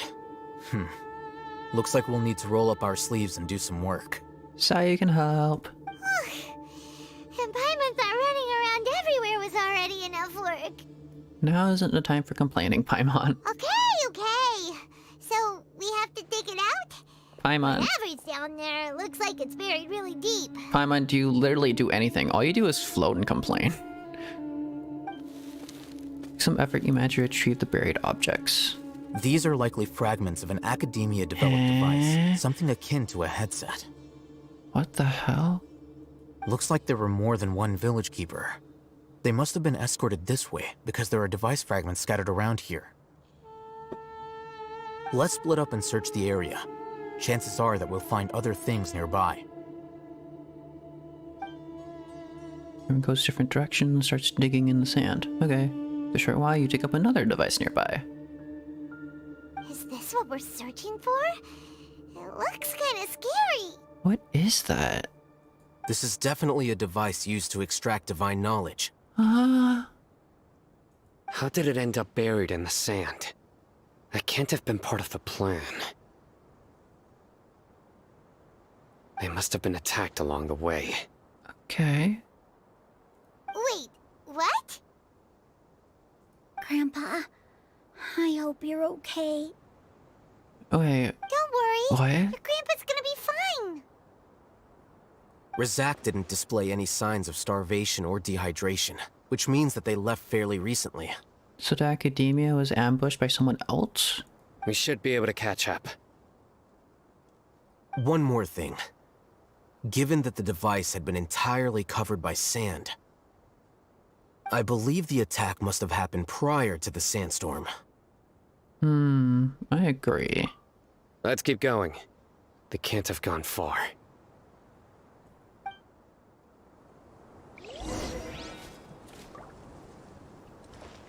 Ugh. Onwards. Running on sand is so tiring.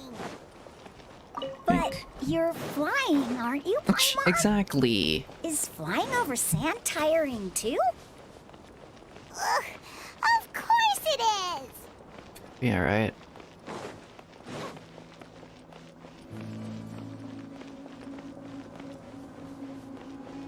Ooh. Where you going? Voices, over there. It sounds like an argument. Okay. Whoa, you have really good ears. Oh, there we go. Don't get any closer. They'll notice us. Uh-huh. Dia's talking with the Eremites? Very interesting. Let's listen in. If you had informed That's where me she sooner, went. there'd be plenty of room for us to... You're one of us. We would never lie. Scholars. You don't know as much as I do. Need me to... I knew it. That's our Dia. Dia? Why would you? Dia! Hey, what are you doing? Huh? Didn't you say you'd help me find Grandpa? Why are you on their side? Well, look who's here. Ain't that something? This complicates things. You've betrayed Aru village? So, this is the great General Mahamatra. Dear, you'd be better off as my assistant than hanging around with this motley crew. Seen for yourself. I have the means and methods, and my ideals are far more admirable than theirs. I'm not the type that's easily swayed, Raman. You of all people should know that. Wait, what's going on, Dia?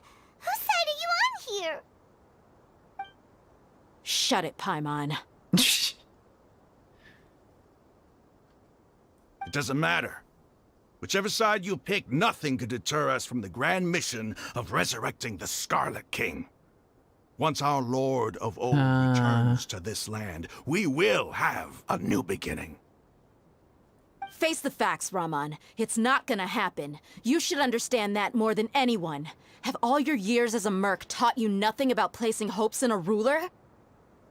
I'm a desert dweller and a proud follower of the Scarlet King.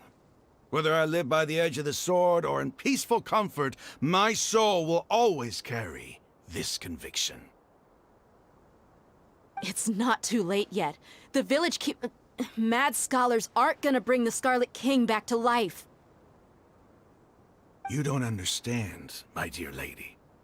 Pursuing our faith is our purpose in life.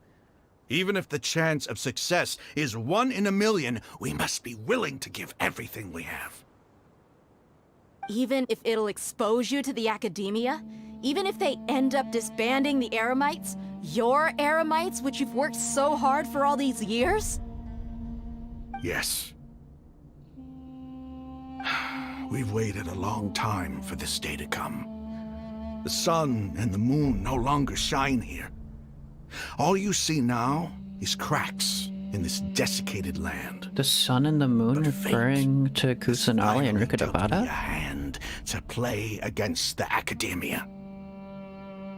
With these scholars in our custody, we'll stomp the academia's forces and fight our way beyond the wall of Samiel. Holy shit. Ridiculous. Think about it. The academia controls the entirety of Sumeru. Your powers are negligible in comparison. If you still don't believe me, then try asking these 2 men. They're also against the academia, but neither of them are as arrogant as you are. They look more like pawns of the academia to me. Why would I listen to anything the people of Greater Lord Rukkhadevata have to say? Filthy traitors. Your god abandoned all honor and betrayed the Scarlet King. We desert dwellers will never trust the likes of you. It's impossible to communicate with someone so hostile. Perhaps we should. Do you really believe that by kidnapping the scholars, you'll be able to negotiate with the academia? Huh? These people have no value as bargaining chips, but I could be persuaded to take their place as your next hostage. Huh? These scholars were exiled from the academia. I, on the other hand, am their current scribe, and will be a much greater asset to you. What the hell do you think you're doing? Wait, you can't be serious. So, you want to trade places with the hostages, do you? Precisely.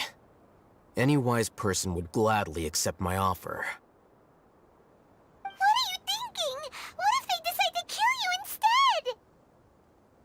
Well, that would be bad luck for me. Okay.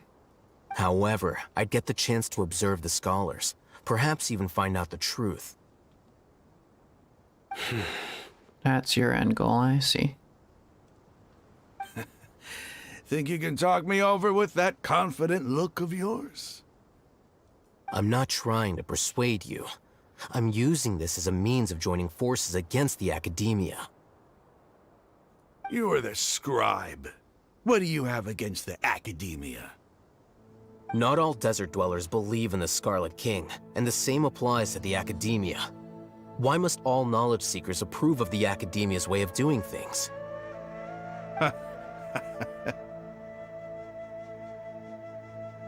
You academia scum. Every last one of you is nothing but a hypocrite, just like everyone else on the other side of that wall. I've made myself clear enough. I won't listen to another word from the Dendro Archon's people. Not so fast. I'll hate them. Do you stand by everything you just said? I never make empty promises. You know you're making a dangerous decision, right? I do. Good. Raman, hear me out. These people are my friends. Maybe you can't take the followers of the Dendro Archon at their word, but what about me? Do you trust me? We've known each other for years. Of course I do. In that case, I'm willing to vouch for their honesty with my right arm. What?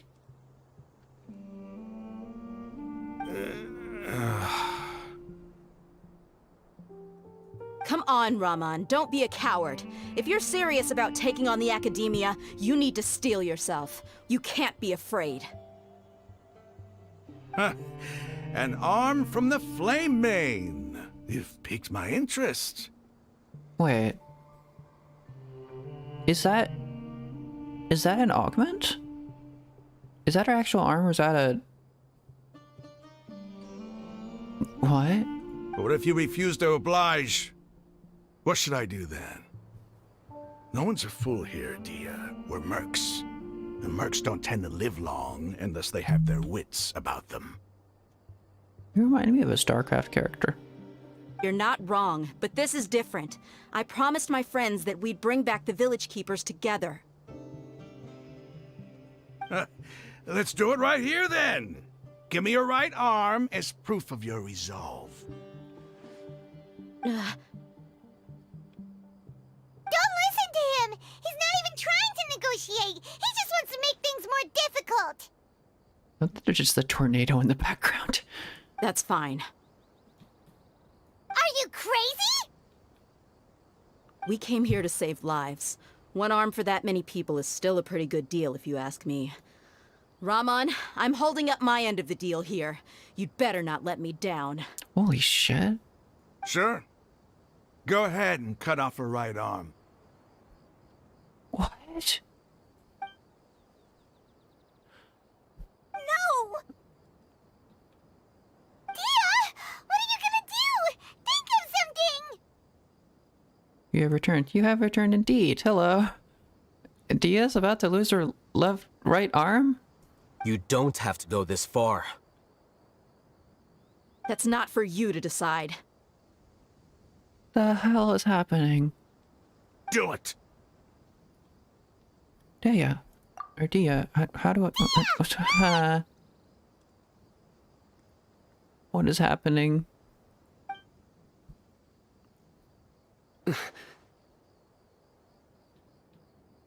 What the heck?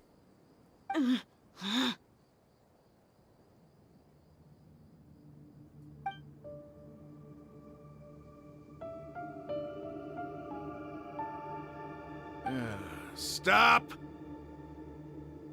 What the heck?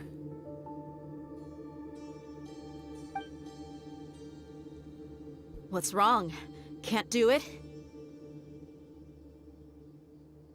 Flame Mane, you and I are both desert folk. Cutting off your arm is no different than cutting off my own fingers. Where's the sense in cutting my own kin to pieces? What the heck? You've shown me that you're serious. Go on now, take your friends and leave. Meet me in the desert at noon tomorrow. You were pinning the entirety of like your future mercenary, everything, on the fact that you probably thought he was bluffing. Holy shit.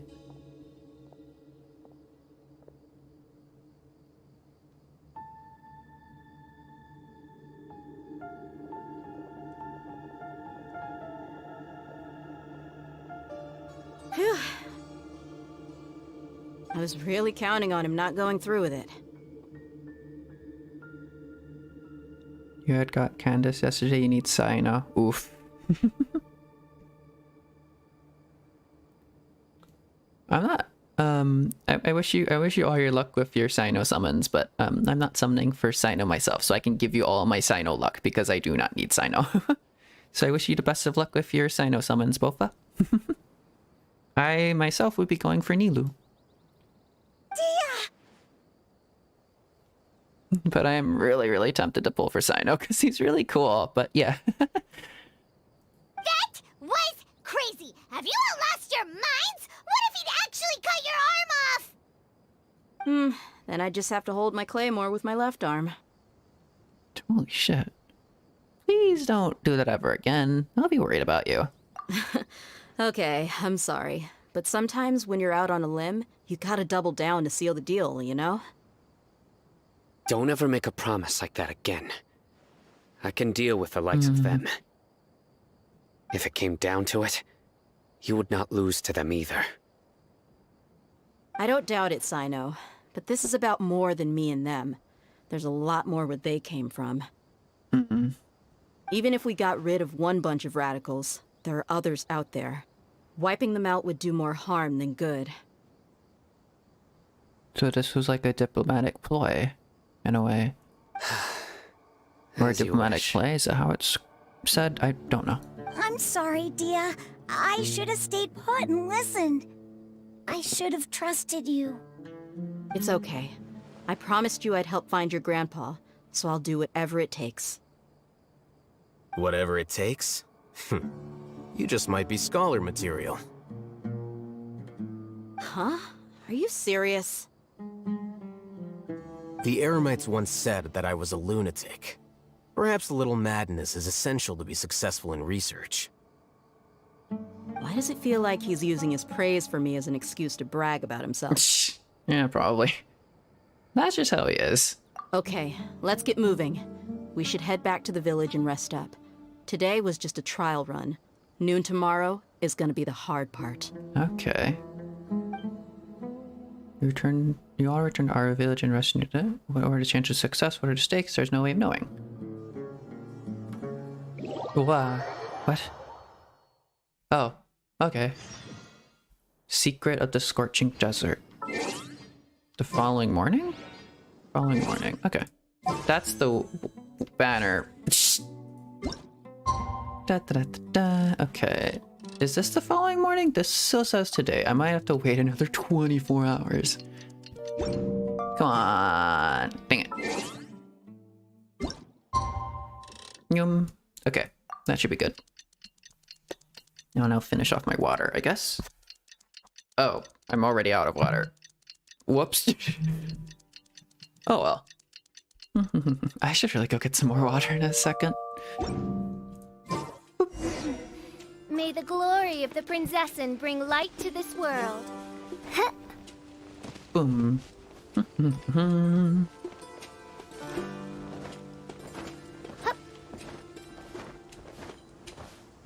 Why is Sino facing away? What are you looking at?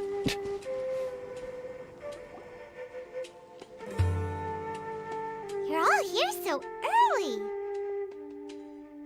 Yes, avenge your dear water by drinking more? Huh? What do you mean? Looks like we have everyone here. Isak, are you sure you want to come with us? I'll watch from a safe distance.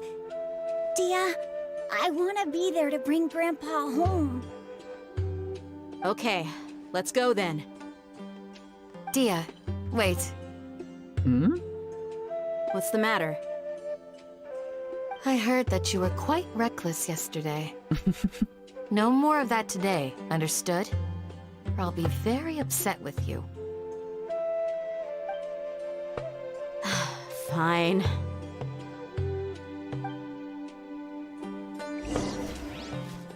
Go to your agreed location. Okay. Wow, how far away is that?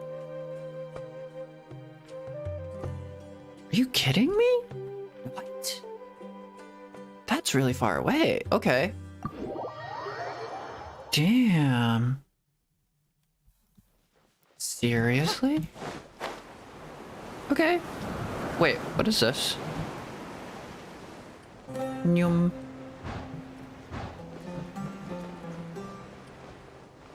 No problem, I have sorry. That's a lot of tumbleweeds.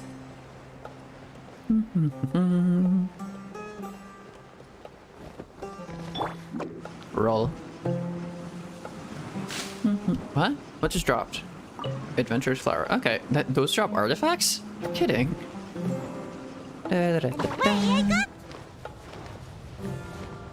Whoa. Whoa. Whoa? Wait, what? Everything changes when you get close enough to that? Whoa. Okay. We're doing a deal with the Scarlet King followers behind the biggest tomb to like the Scarlet King. Yeah, that makes sense. What the heck is that thing? It's terrifying.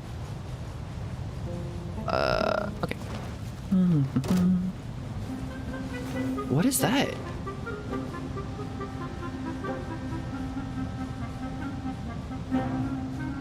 What is happening here?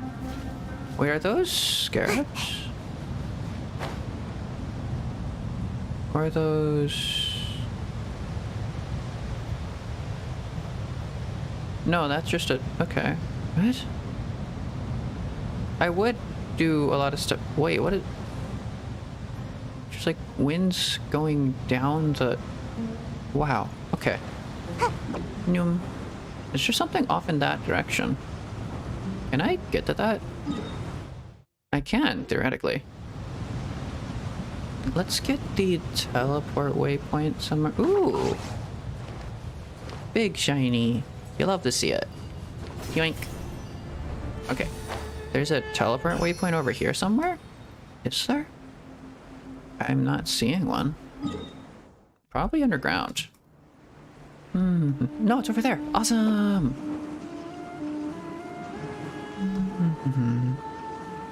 Well, there's 3 of them. Okay. Yoink. Didn't drop anything. Why does this look slightly off to the rest of the sand? Okay. Oh.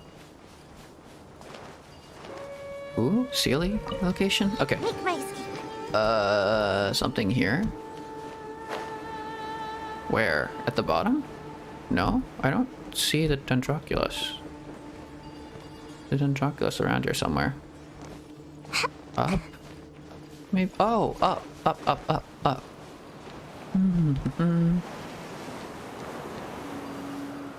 Okay. What? I just thought there was a Fatui wandering around. That's still a Fatui wandering out of like free. What do you need so many supplies for? What are you doing? You had a quest. You had did a quest when gliding, and the quest made you kill Venti. Oof. How do I get to that? Is it just somewhere around here? There's another Fatui here. What?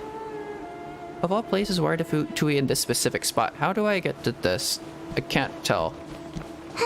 Do I need a... What? Here. Here. No? What? There's a very specific spot I need to jump off into. Okay.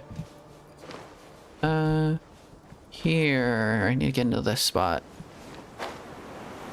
There we go, I caught on. Awesome. Oh, there's a little Fatui camp there.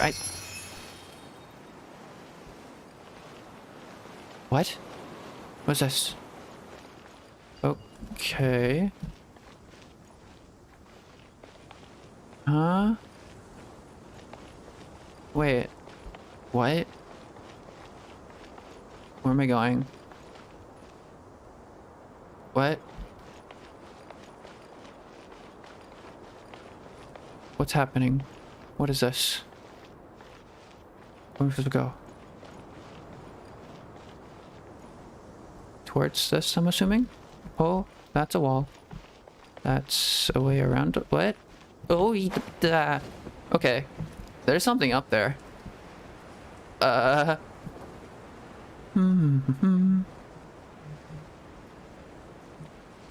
return to that at some point. There's a lot of like secrets in the desert that I've yet to do. I will like start all those after like the Archon Quest and everything. We have a whole like 2 weeks and another 2 weeks, maybe like a month till the next update. There's a lot of secrets in the desert that I have the whole of the next month to explore. Gimme. Ooh. Wait, there's a nut in that? There's a bird egg in that. There's another bird egg in that. Okay. Is there a Fatui fighting me right now, or... Ooh, Sealy. Make my escape. Dendroculus? Dendroculibus. What is that? Is that another... Wait, what is that? There's something up there. Okay. I'm not going to the assigned location. I am going to grab things. Doop-de-doop-de-doo. Wait, how? Wait, what? No, come on. You're kidding me. Seriously? You seriously doing this to me? Oh, okay. Can I at least get this one? Make my escape. Is that one blocked off as well? Can I get that one? I want to get that one. Oh, wait. Exploration knowledge? Mysterious control unit. These structures known as plinths of the secret rites may be found within King Destret's ruins. Use them to control certain mechanisms within the ruins. However, you must have special clearance in order to use these plinths. Okay. I don't have that, I don't think. What is this? Primal sandglass, a giant hourglass. No one knows why it was built and left here. When touched, it will flip and start to mark time. Rotate all the nearby primal sandglasses before this hourglass sands ran out. You're making some unexpected boon. Huh? Can I? No, I do not have the power. Okay. You do not have enough clearance. Okay. I'm good. I'll return to that later. Ooh, people. Wait. Oh, hostage. Yes. Huh. They got here before us. Uh-oh. Is it because Paimon overslept by 5 minutes and held everyone up? You didn't have to admit that. Is everything ready? Absolutely. Although, you brought fewer people than I imagined. Bring him over.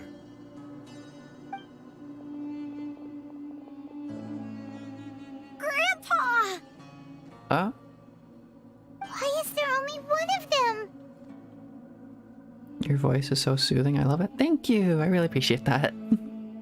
Raman, I've always thought of you as a man of his word. What's this about? It's a 1-for-1 exchange. Sounds fair, don't you think? So you're keeping the other scholars? Or other village keepers? And let me put it this way. Agreeing to any kind of deal with the Dendro Archon's people is already a huge compromise on my part. Don't you think you've asked enough?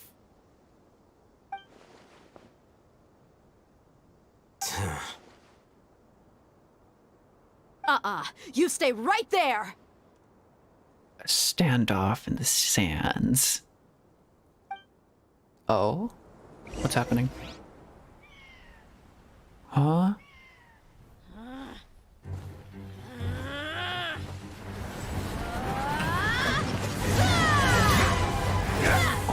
Holy. Boy, what do you think you're doing? Grandpa! Don't you see this blade here? You coward! Why are your hands shaking? Wait a second! Hmm? It's a earthquake!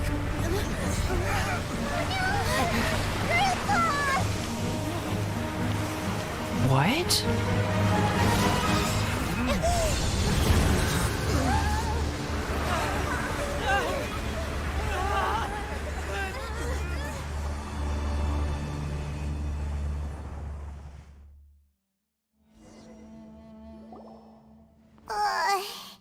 Paimon's dizzy.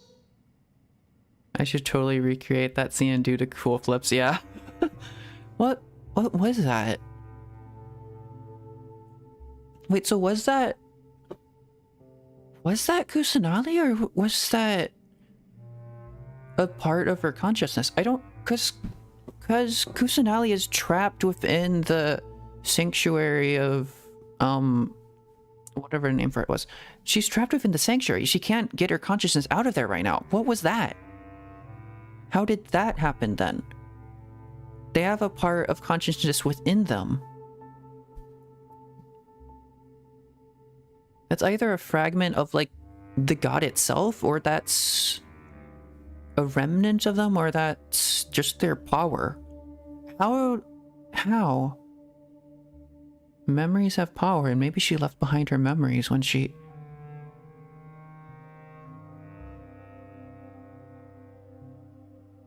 It's like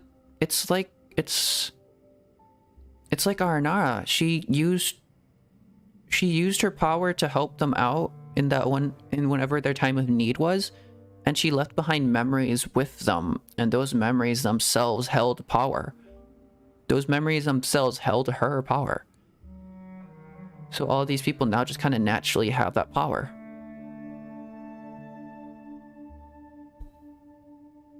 And that power is also what the academia wants to take. Because the academia can't get into that sanctuary, it's not only locked her inside, it's locked everyone else out. They can't get in and take that power from here. So they don't have the Gnosis. The Gnosis is in her right now. The Gnosis is with Lesser Lord Kusanali because they can't get in and take it from her. That somehow worked out so... how? But they were the people that initially locked her in there. How did that work? She has the Gnosis and they can't get in to take her power, even though that's what they desire, that's what they want. So they're going in a roundabout way to get these powers from the people that she has affected. They're extracting memories that contain the power of the Dendro Archon. And they're extracting that and they're giving that to Scaramouche?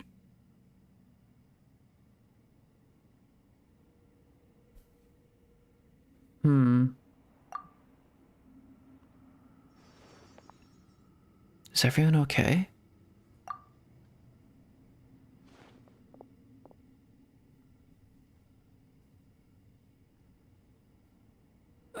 This day's going just great. What happened?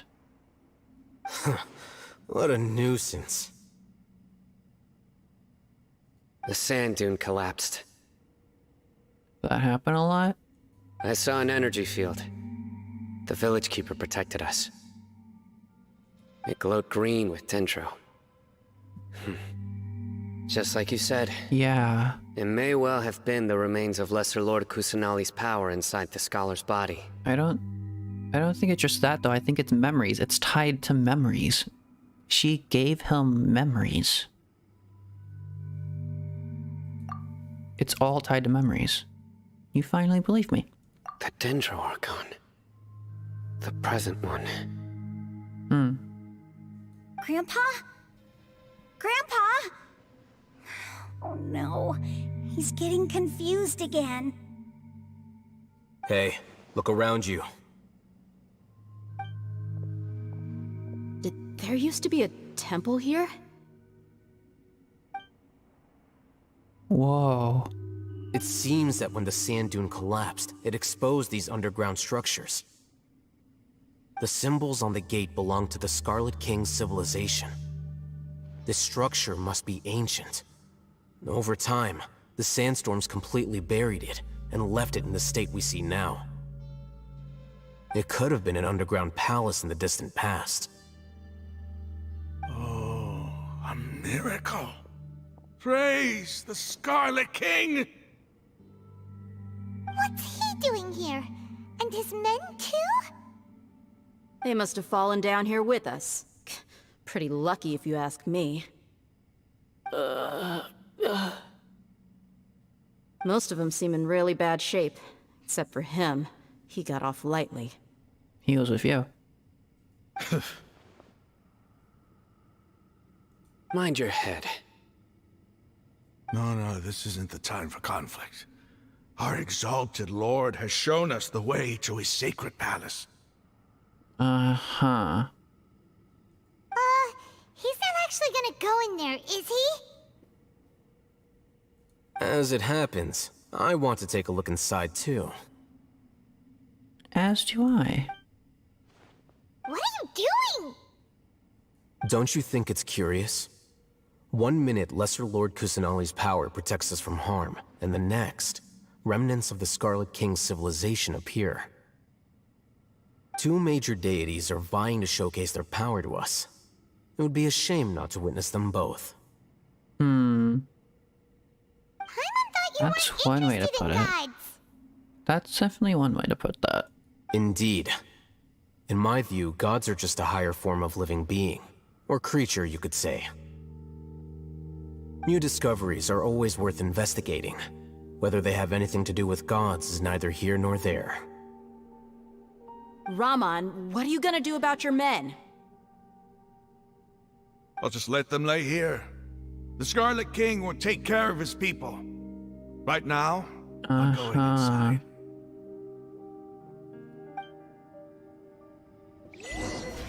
Desert Raider. Find the ancient temple beneath the flowing desert. Okay. I mean, we didn't exactly find this. That kind of just happened. Whoa, that's pretty. That kind of just happened. Hmm. How do we enter? Mysterious ruin? What? Okay. That's something.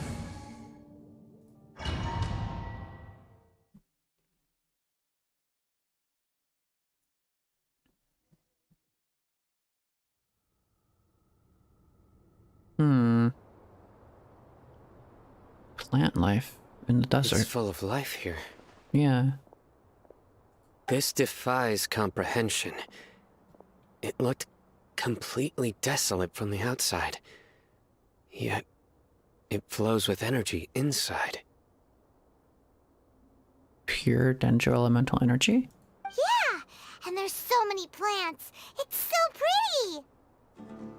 Sir Raman. What? Huh? Me? Do you see another Raman here? Are you mocking me? What do you mean, sir? Interpret it however you want, but there's something I'd like to draw your attention to. While this structure is clearly left over from the Scarlet King civilization, the energy that flows in here is that of the Dendro Archon. Whatever you say. It's not like I have a vision. Uh-huh. There's nothing to be angry about. Think of this as an academic journey. It does seem kinda strange. If that's true, then we might have to explore this whole area to find an explanation.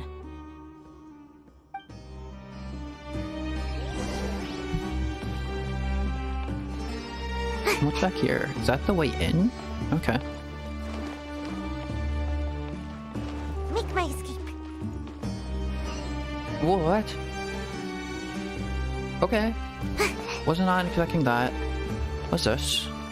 Rotate? Make my escape. What's a ceremonial guide? Look up at the hall as immortal and listen to King Destret's holy guidance. What? Where are we looking up?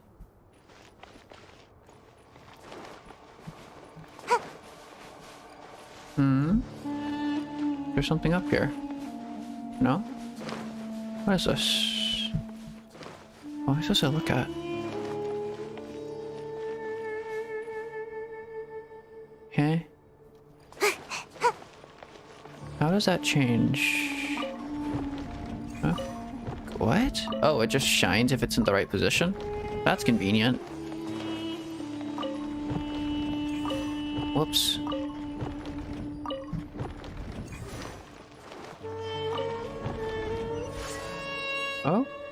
Okay.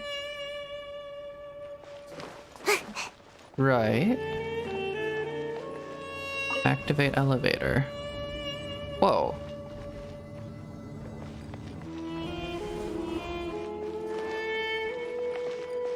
Is that supposed to represent the Scarlet King? There's a lot of a lot of like statues of these around.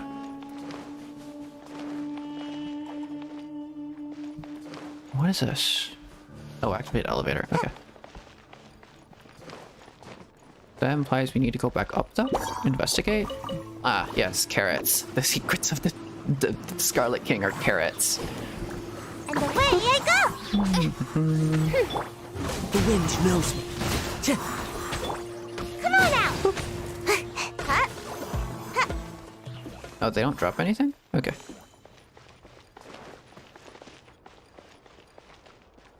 Half-work days, you love it. Freedom. Ah, welcome to freedom. How you doing, Hanamaru? Just saw my TikTok and Twitter. Awesome, thank you. Da, da, da, da, da. I'm out of here. Let's nip that in the butt.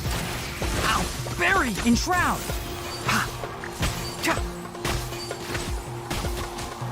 As one with wind and cloud, one with nature. Where are we at now? We're still in part 4 of the Archon Quest. It's still ongoing. I am in Reveal thyself. a temple domain that is supposed to be for King Dusret, the Scarlet King, but there's signs of the Dendro Archon in here, as evident by all like the plant life in the middle of the desert. Shadow Raven. The wind knows me. Which I think just implies that they worked closely together. In the past, at least. But we're right here, at like the back of this giant thing. Is there anything the other way? No. I'm looking for secrets. There has to be like little secret things that just like spill lore. There has to be. Ooh. Entirely collapsed area. No shinies. The shinies would imply lore.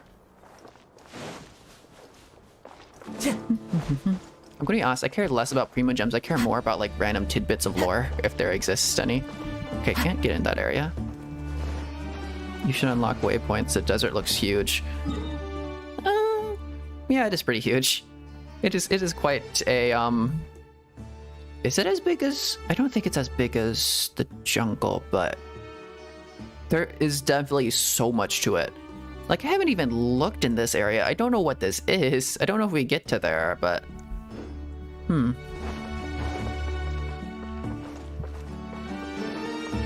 okay, let's just continue. What's with this? Oh?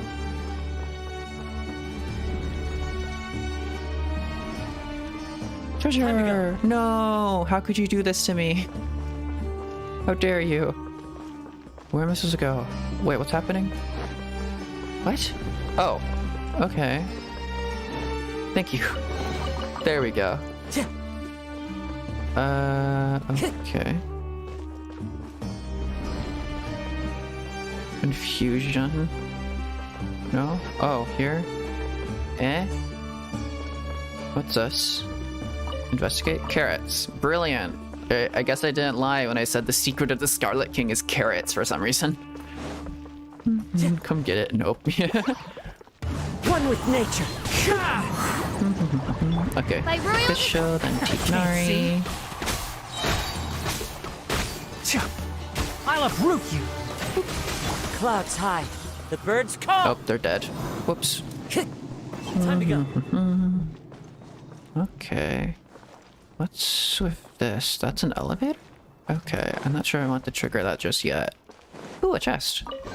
Shiny. Any hidden secrets in here? Probably not. Okay. What's with that wall? That... Whoa, what? Was I just in there? Now what's with this? Time to go. Okay. I guess we activate the elevator then.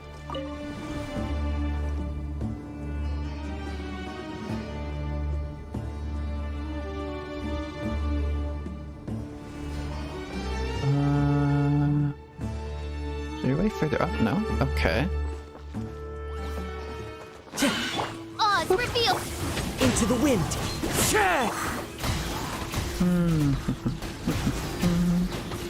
Fancy elevator. Yes, yes. Away I go. Oh, that was easy. Oh? What's this? What's this? What's this? Mysterious message. After 6 days infiltrating the temple, I finally understand the priest's parlor tricks. The elevator will descend to the ground. Get on top of it before it starts ascending to reach the dome. What? Nonsense like forbidden ground ahead, mortal shall not pass, or whatever are just made up by the priest to hoodwink us. I leave this method here in hopes of that the people of King Dusret who shall travel here in the future shall freely enjoy the privilege of witnessing his sacred presence. Sumeru has such pretty architecture. Especially like in the ruins like this. Okay, so I just figured out how to make this work then. I think. Do I?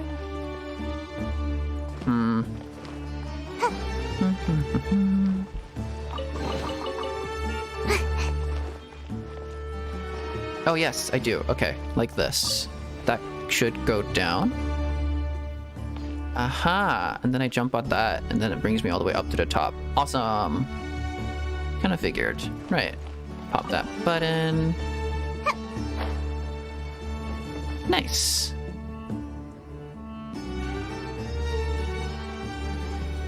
Well, there's no way back down now. What is that? Is that protected by... Yeah, it is protected by something. Okay. One with the forest. Yeah.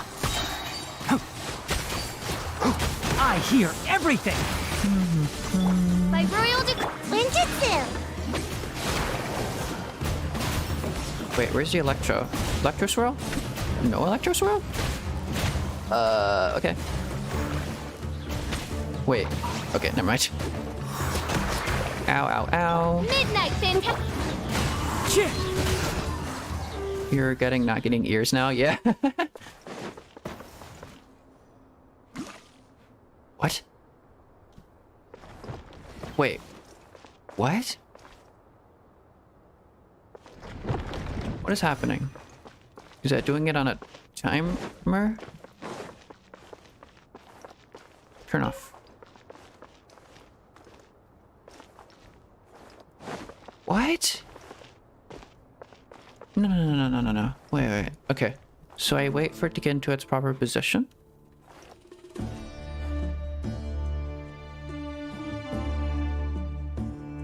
Turn off. And now that needs to get into its right position. Okay, what? I can ascend higher? No, lower? Wait, what's happening? I don't get it. What am I supposed to do here?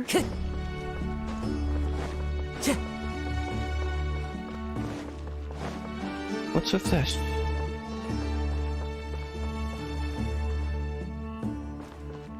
What? What? Are we going all the way into like the depths of something? Oh, we are?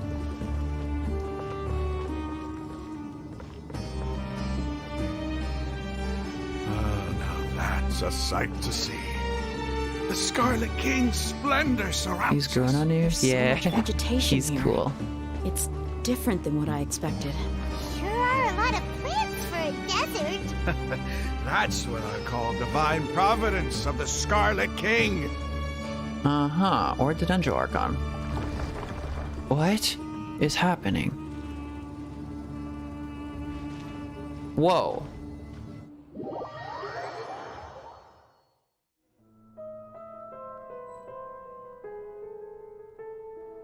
What? Where's everyone else?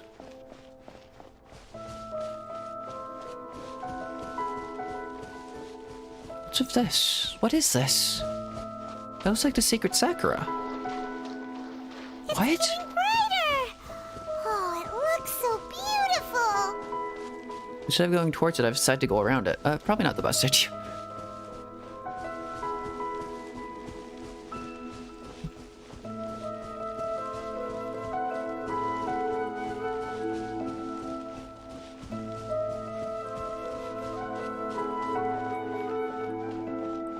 Just saw the quote of the day. Strongest emotion? Anger. Yeah, fair enough. I think my strongest emotion is guilt. I don't feel it often, but when I do feel it, it's really strong. So I tend to try to not be guilty about things. Which I think is a good thing. What's that?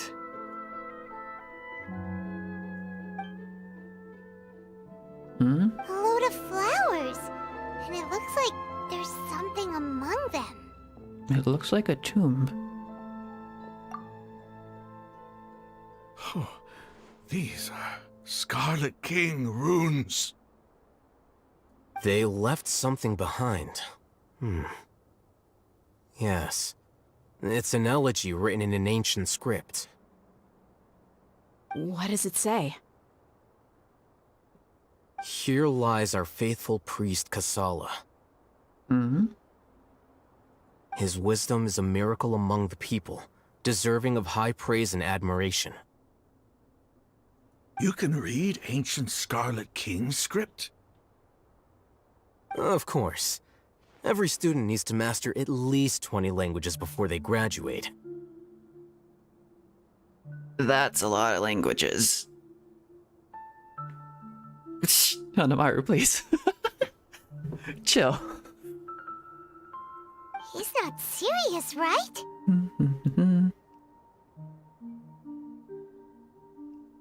You say that for Alhaitham and not Sino? I like Sino's voice. There's still something off about this place. The elemental energy here is too concentrated. What do you mean, oh, Botha? What are you saying, oh, to? Zero chill for all the little that. I see. The scent of life. Is it trying to tell us something?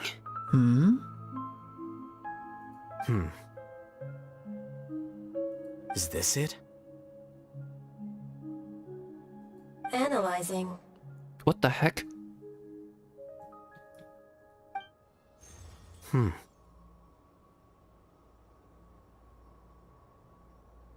The daddy comment caught you off guard. Ah, I see. What is happening? There seems to be a hidden message among these skeletal remains. Excellent. There's a device from the Scarlet King's civilization in this gravesite. I'll transmit the information over and project it for everyone to see. Why is Sino's voice deeper when he destroyed her pipes? Fair enough. I didn't even think of that, but okay. Isn't sharing knowledge against the Academia's rules? Yes. However, under the circumstances, I'd prefer you to see this for yourself. You'll understand after watching it.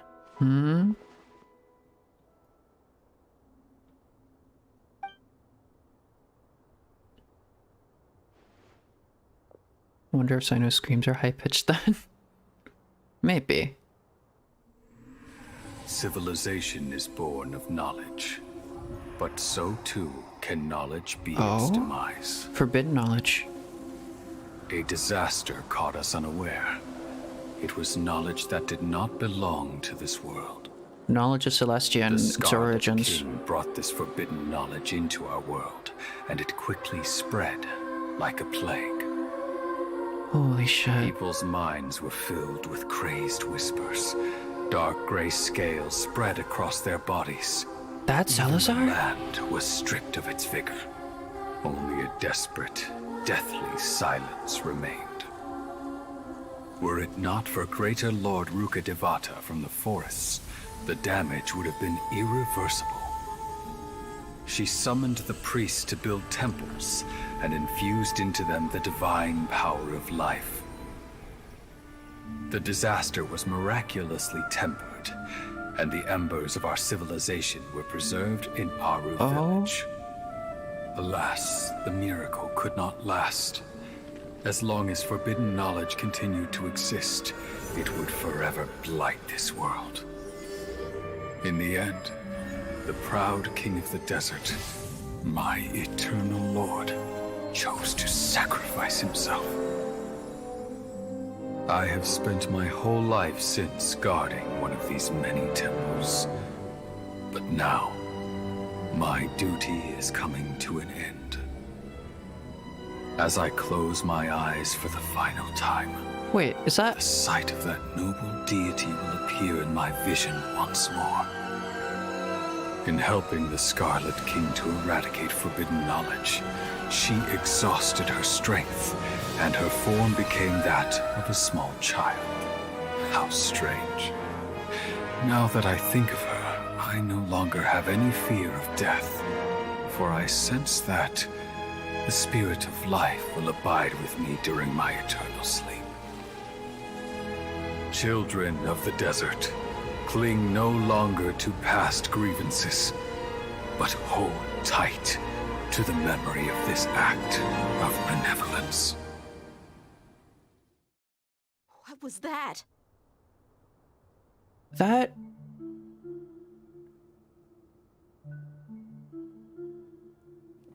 That was an aranara seed. So she... Okay. So...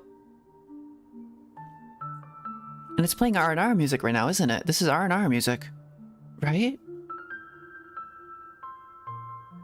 This is aranara music. Because Rukkhadevata made the aranara. Right? Or no? Yeah? And she turned herself into a seed and became Kusanali? Like the aranara? Like the aranara becomes seeds. But the... Also, I just realized another connection there. Irminsul is directly tied to the Dendro Archon, and the aranara turned themselves into trees. But... Dave's response is such an epic storytelling in such a mood. What was that? Like, did you not watch it? But also I've come to the realization the forbidden knowledge is the withering. Isn't it? The stuff that is eating at the roots of the Irminsul, the stuff that is like destroying the Irminsul and causing withering and causing Elazar are all the same thing. It's forbidden knowledge. It's the stuff that Celestia doesn't want people to know about. It's forbidden knowledge about like the origins of Teyvat. It's the knowledge about what Celestia has done. That's what's corrupting Irminsul. Because Irminsul is a culmination of all knowledge. If forbidden knowledge is in there and eating at its roots and causing the withering and causing everything. It's all as a result of forbidden knowledge.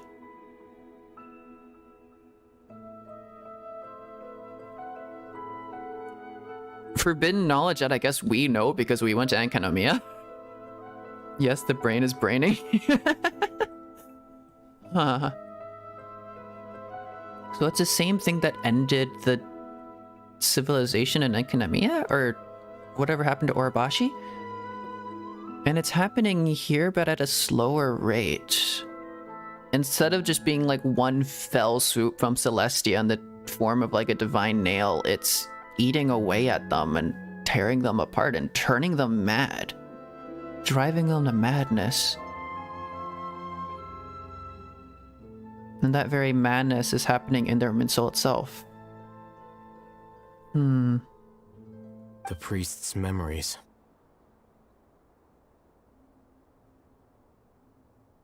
So yeah, I guess Rukkhadevata is Kusanali?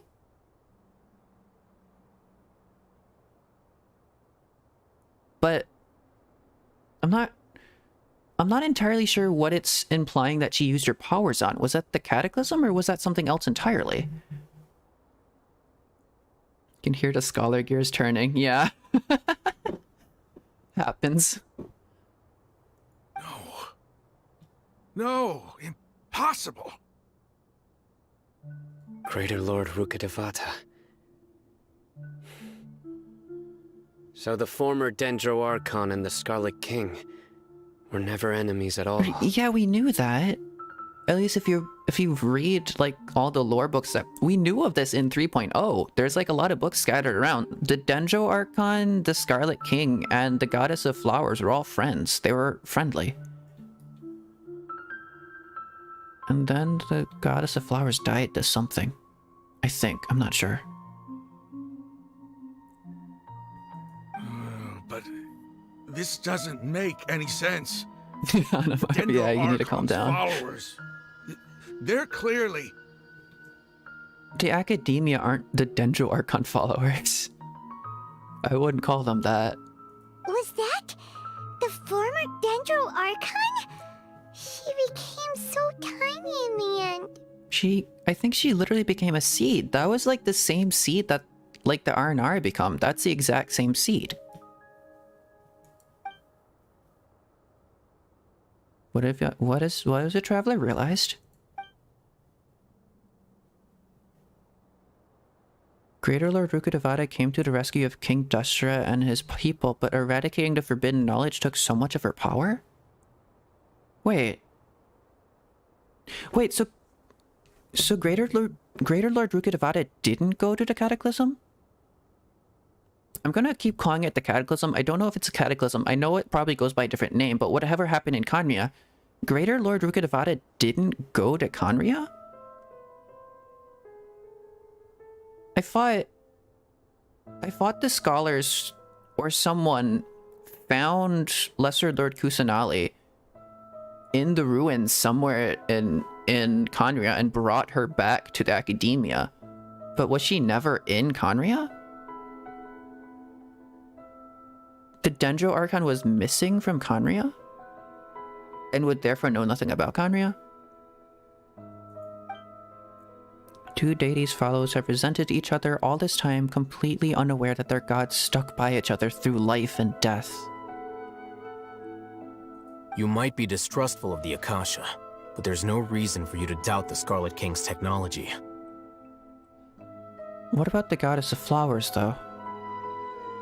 You've just witnessed his priest's last words. His priest also looked remarkably like Sino.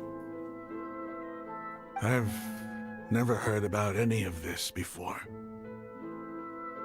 I don't think anyone has. The surviving followers of the Scarlet King all gathered in Aru village. Our god did not make mistakes.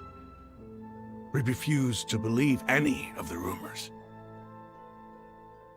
The Scarlet King's death, the all but total annihilation of our civilization, it was all Greater Lord Rukkhadevata's doing.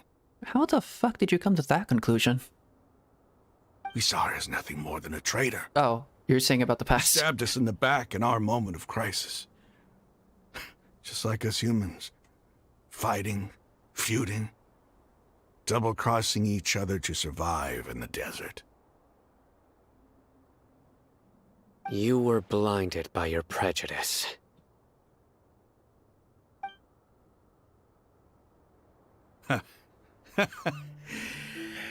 If I hadn't seen this for myself, if I hadn't witnessed his last words with my own eyes, ears, and heart...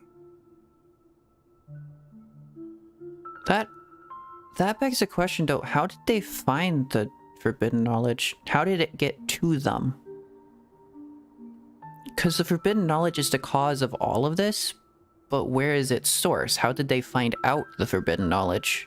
How did it originally come into... How did the Scarlet King originally come into contact with the forbidden knowledge? How could I ever begin to accept this? The truth is so far from what I've always known. Am I really supposed to believe that after all these years, all this time seeking revenge, suddenly now my enemy is my savior? Also, wasn't it said a very, very long time ago that the Dendro Archon's enemy is like knowledge itself? That makes sense if that enemy is forbidden knowledge. And that's what she gave herself up for. She used all her powers to eradicate, in some way, forbidden knowledge, but it didn't work? Raman, that's enough. Give it a rest. You're starting to make a fool of yourself. I don't remember if that's a direct quote or not, but I swear that was like... The Dendro Archon's, like, enemy is like wisdom itself or something. Something like that. Dia, tell me. My Eremites and I, what are we even fighting for? Raman takes some time to collect his thoughts with the rest of the party, continues to Ram's any believer, the truth he had wisdom would have been difficult to accept. How you doing? That goes by way too quickly. I'll live. Thanks. I should probably go. Can't just stay here forever. What's your next move gonna be? Oh, I know what you're going to ask. I feel deeply ashamed of everything I've done. You'll get everything you're asking for. He'd be sulky, yeah. He just got everything he believed turned entirely around on him. It's entirely understandable. But please, give me some time. After everything that's happened here today, somehow I need to explain it to the others. He quite literally had his world turned upside down. It's not gonna be easy. Well, I guess that's for me to deal with. Dia, this is where our camp's located. Make a note of it. Also, on that note, since the Dendro Archon is so closely tied to Irminsul, when Greater Lord Rukkhadevata used up all that power and lost all those memories, was Irminsul affected? Did Irminsul lose all of that? Because I don't understand that connection. The Dendro Archon is tied directly to Irminsul, and Irminsul is a collection of like all knowledge and such, and the ley lines and everything. And all memories flow into Irminsul. When the Dendro Archon expends her own personal memories, is that also the memories of Irminsul? Are we like actively losing the past whenever the Dendro Archon uses her powers? Huh. When would be a good time for us to go? Tomorrow, I'll convince everyone that we're all on the same side. And I'll return every last one of your your village keepers. We'll share our other resources with you too. You seem to finally understand that our true enemy is the sages. Yes. The gods never gave up on anyone. It's the people responsible for all this that need to face the consequences of their actions. That must have been rough, but he seems to have figured things out now. Ramon's no fool. Being the leader of your own faction in the desert is no easy feat.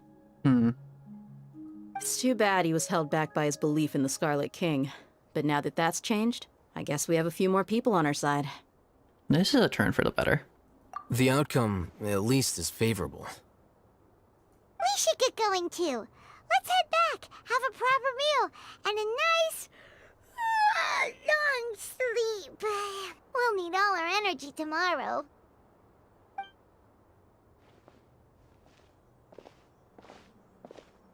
Sino, what are you doing? Did Sino notice that they looked exactly like them, or what? Sino, we're leaving! Stop yelling.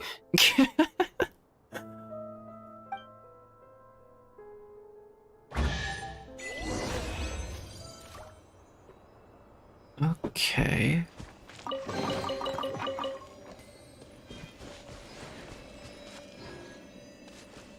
Oh! Make my escape.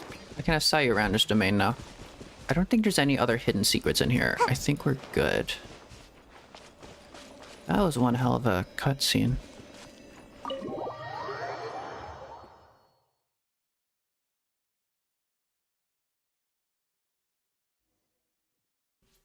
Get to the Eremite's whole hideout.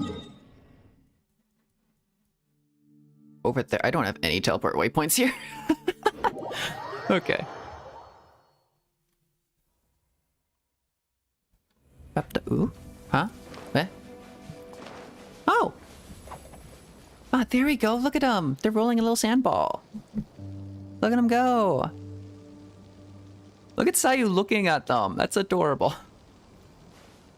Sayu just observing. Sayu just wants to watch.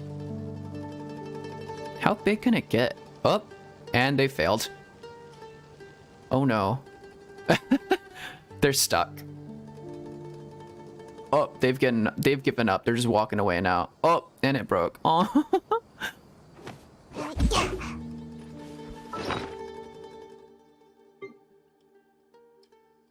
Where are you? Where are you? Where are you? You're mine now. You're going in my serenity bot. A hardy beetle that dwells in the vast desert. Its swells has pattern on it that resembles those that mark the ancient desert ruins. Legend has it that when the Desert King ruled this land, the souls of those vanquished by him would be sealed within these insects by the magically skilled priests at great triumphs held in the City of Pillars. The scarabs would then be charged with defending the sacred temples and palaces for all eternity. In the end, the temples would collapse and the palaces would fall, and only these golden insects would remain, fulfilling their ancient forgotten oaths. According to Tubby, these creatures have not become lax in their vigilance on account of the peaceful realm within, nor have they come into conflicts with any of the other animals. They simply remain where they are, aloof from the affairs of the world. But when any hidden threats appear in their area of operations, such as holes that might have been created by the movement of quicksand unagi, these beetles are quick to fill them up one at a time. Interesting. Okay. Okay, so I just need to fly over there. Make my escape. Is there any easy way to cross this? Whoa. Okay. Big tornado. Want to know what tornado is. Tornado maybe have something to do with Goddess of Flowers? Question mark? Because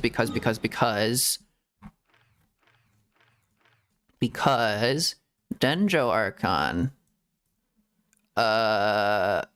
Scarlet King, Goddess of Flowers, maybe? Would make sense. I don't know. And they all were like friendly, but they all had like their own civilizations or something? I don't know. But we know about the Goddess of Flowers because the Sub-Zero's Festival is the Goddess of Flowers celebration for the Dendro Archon. I think. Why is she climbing so weirdly? That's also a vertical cliff. Oh my god, Sayu.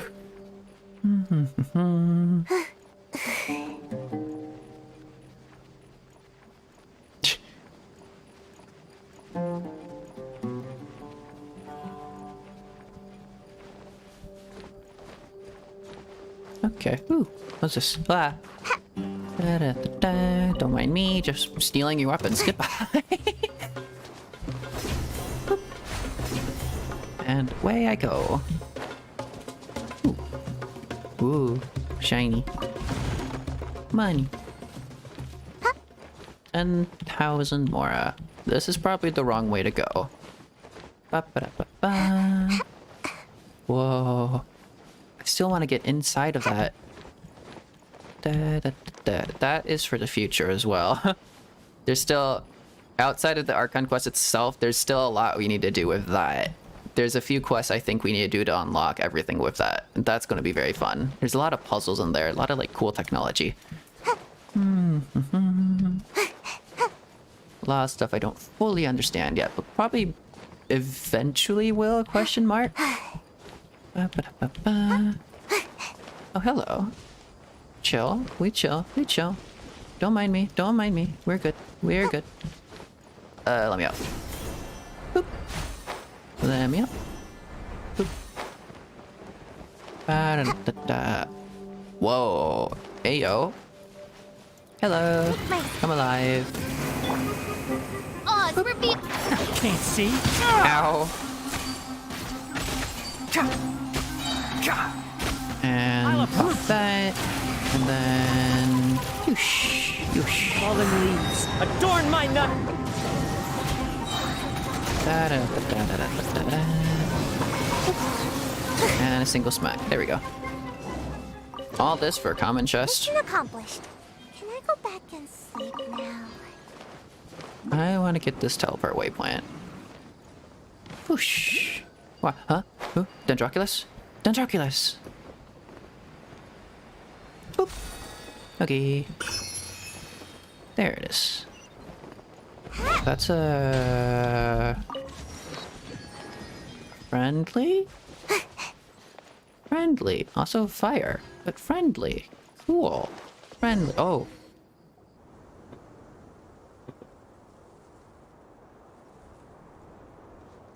Raman, we're here. Dino is definitely sinking back there. Everything's been arranged. Someone will bring the village keepers back to Aru village shortly. I guess all I can say now is, thanks for agreeing to help. Ah, don't mention it. I think we can both agree you went to hell and back for it. But we share a common cause now. From here on out, we're allies.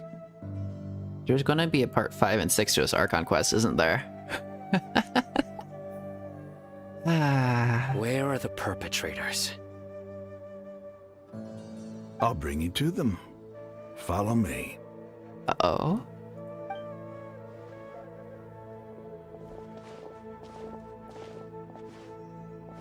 So these are the people who kidnapped the village keepers.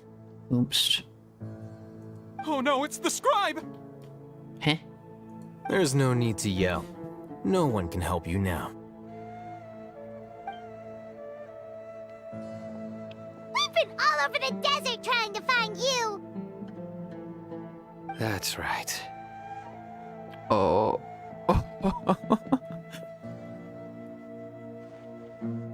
General Mahamatra? No, no! Make it quick, please! Swift and painless! Whoa. The moment they set eyes on Sino, they turn pale like they've seen a ghost! Yeah, he tends to have that effect on people. You should have known that I would be coming for you. Wait, we were just following orders! You know what I'm talking about, right? There's no way we could have done all this by ourselves! No, not Sino! He's gonna tear us limb from limb. I could do worse. What do you mean?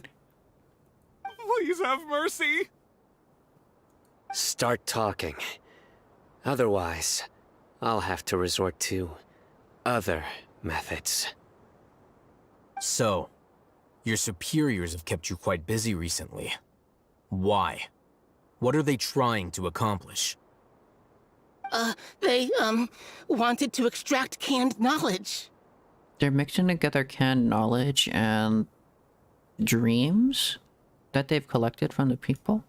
Dream harvesting machine, memories themselves, Ermin's soul. And you tried to stay up, but now you're tired. You're glad you got to see me live. Okay, you should 100% go to bed if you're being tired, or if you're feeling tired. Yeah. Prioritize your health. Don't play dumb. You know what I'm really asking. They extract divine canned knowledge. Then what? I really don't know how to explain it. They're pumping it into Scaramouche in some way? What is happening? Wait.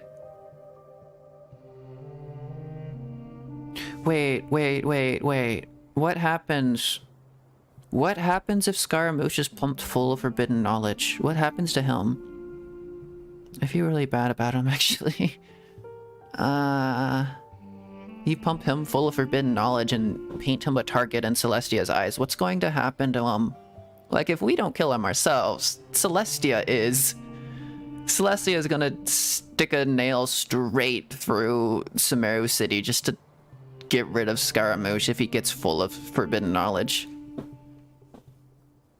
Well, you better start talking or you'll be sorry! We're about to see a celestial nail come down, I swear to God. You don't want to make things any more difficult for yourself, do ya? May I ask them a question? Be my guest. The sages are trying to create a new god, aren't they? Huh?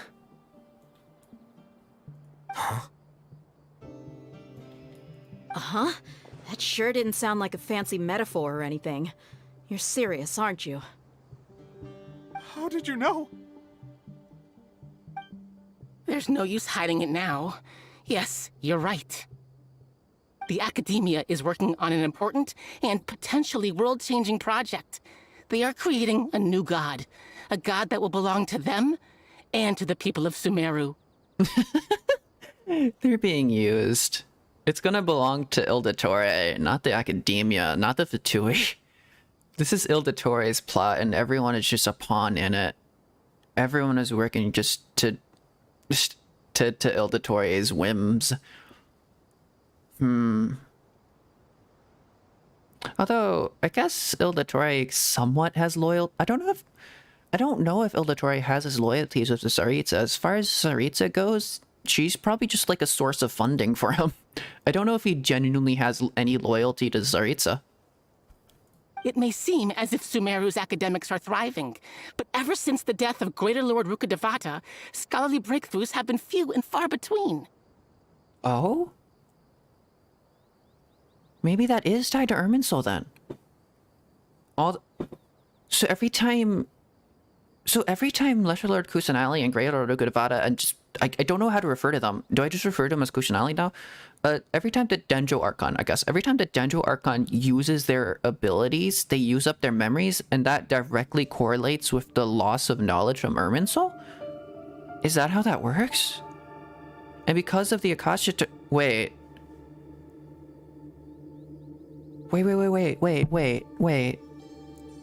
Lesser Lord Kusanali refers to herself as the first Akasha terminal. What does that mean? Unless she knew that she's actually Greater Lord Rukkhadevata?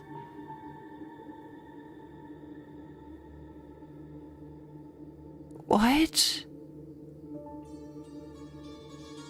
Wait. Okay, so, huh? Oh, I don't understand at all. Okay. The withering of Irminsul has been getting worse recently. The sages have tried everything they could think of, but nothing's worked. I'm always hearing them say things like, if only Greater Lord Rukkhadevata was still with us. The withering of Irminsul is the forbidden knowledge. The forbidden knowledge is getting into the knowledge. Continue. That made no sense. My sentence just made no sense there, but... And then, someone from the Fatui showed up. They called him the Doctor. He brought a gnosis, and said he wanted to borrow the Academia's research facilities. The Electro-Gnosis? Wait. What?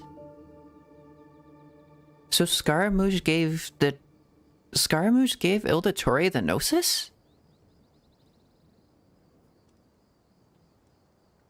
Oh! The Academia has no idea what a Gnosis is. Of course they wouldn't try to take the Gnosis from Lesser Lord Kusanali. They don't know what that is. I forgot that ordinary people don't know what a Gnosis is. That's what Venti told us. Of course the Academia wouldn't try to take anything from Kusanali. They didn't even know she had anything. Okay. So Scaramouche gave the Electro-Gnosis that he stole to Ildatore. The Doctor was previously expelled from the Academia. At first, this is very, very recent. recent. In disdain. But when he said those words, everyone's expression changed. This has all happened over like the course of a year, maybe? He asked them, do you wish to create a god? Holy shit. This is what the arrogant ignorance at the extreme end of academia looks like. First, the Academia spent a long time constructing a divine vessel, which was based on an exquisite humanoid puppet. Huh? After that, they harvested dreams via the Sebzerus Festival Samsara, maximizing the Akasha's output. So this is all super, super recent. Hello, Asaki, how you doing? With the Doctor's help, and the Akasha now functioning at maximum efficiency, they were able to use it to extract the power from the Gnosis and convert it into a divine core. Wait, so Scaramouche wasn't able to directly use the Gnosis, so he went to Ildatore for help, the person who turned him into, like, the kind of puppet he is now. Because Ildatore, like, took, Scaramouche after he was, like, wandering around, because he was kind of, like, he was a lot weaker than he was, but then, Ildatore took him in, experimented on him, yada yada, turned him into, like, gave him, like, all the strength he has now, and then he wandered off again and, like, yoinked the Gnosis and came back. Tried to use it again, failed, I guess, in some way, because he's like an imperfect vessel for the Gnosis. Your strongest emotion is sadness. You get emotion really quickly. You don't know why. Ah, I see. That's... My strongest emotion, I think, is guilt. I don't feel it a whole lot, but when I do feel it, it's really strong. So I do try to avoid it in most things. It does, if anything ever really makes me guilty, I do tend to change a lot of stuff. And there is one very specific thing in my life that is very reminiscent of that. Scaramouche was never like the perfect vessel for a Gnosis, so he fails to do anything with that. He brings it to Ildatori. He's like, help me with this. Ildatori is like, hold on a second, I have a brilliant idea. Let's go to the academia. And now Scaramouche is like the biggest and most important pawn in Ildatori's plan right now. A divine core. Next, they decided that their new god needed to possess divine wisdom. Oh, no. For that to happen, they needed a huge quantity of divine canned knowledge. The problem with that is that the divine canned knowledge has forbidden knowledge in it. Oh, no.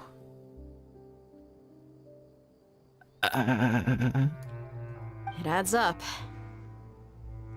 They're pumping forbidden knowledge into Scaramouche. But that's not when the Withering started. The Withering is from a long time ago.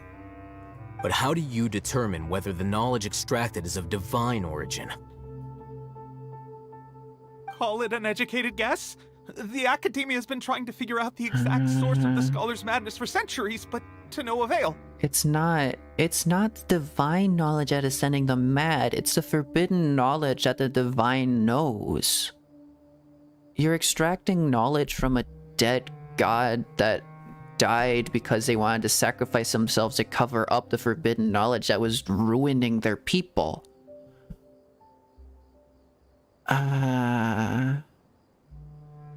This probably would have been fine if you picked literally any other god, but...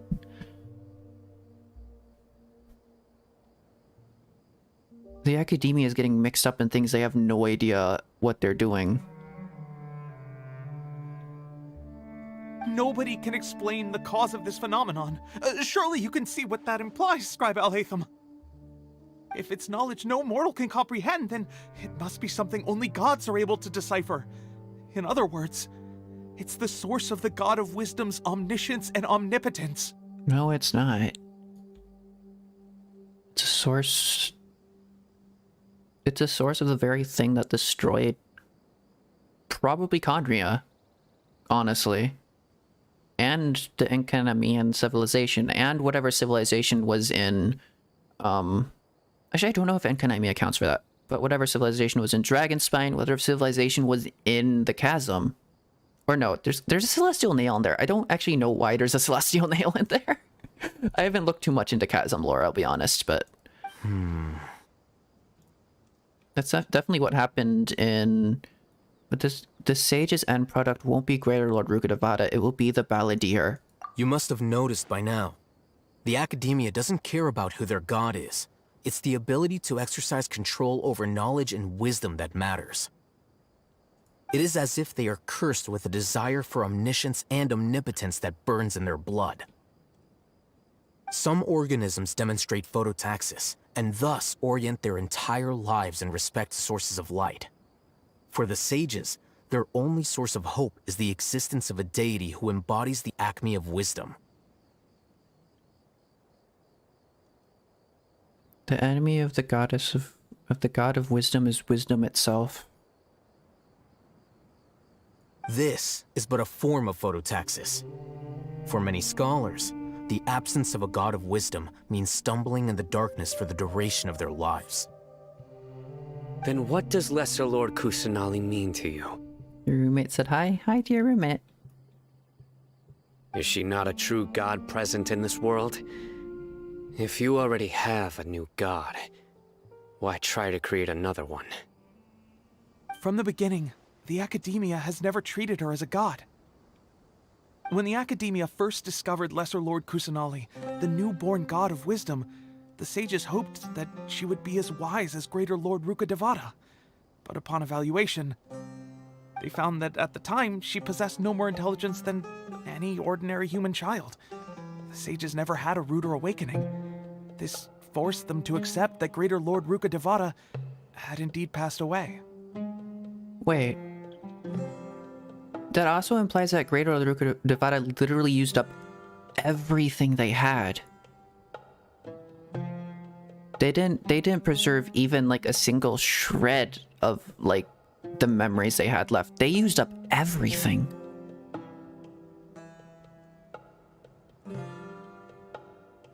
That was akin to the Scarlet King sacrifice himself, sure, but what Rukkhadevata did was akin to that. She sacrificed every single memory she had.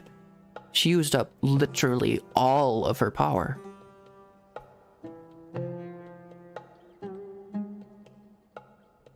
Yeah, forbidden knowledge is no joke. Not to mention that Lesser Lord Kusanali's Gnosis had been used to power the Akasha this entire time. By herself, she has neither an Archon's raw power, nor the spectacular insight. Okay, so you know what a Gnosis is? Wisdom. Do you or do you not want the Denjo Archon's Gnosis?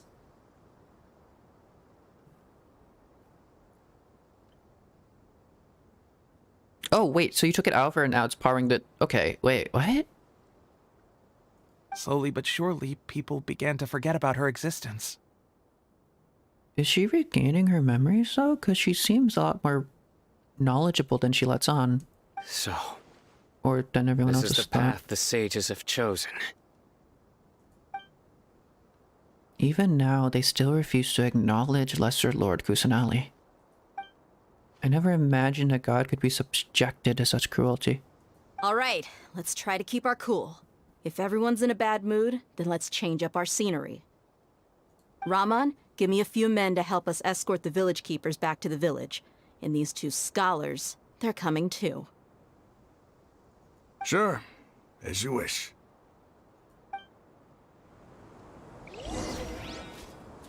Go back to the village chief's house. Okay.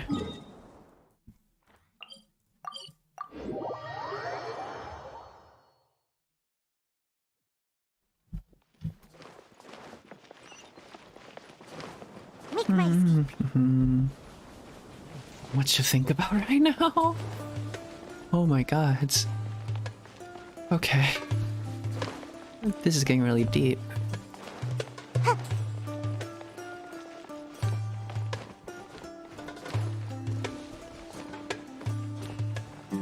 Oh my god.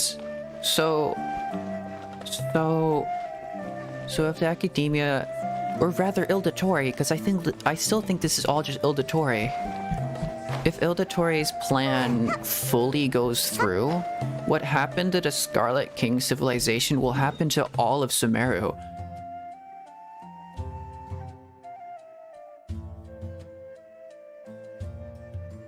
The withering will spread across everything and destroy everyone, and everyone will go absolutely insane.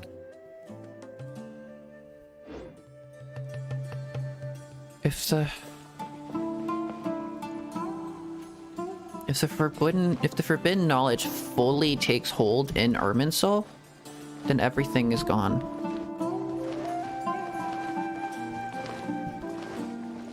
Although maybe that's what Dotori actually wants.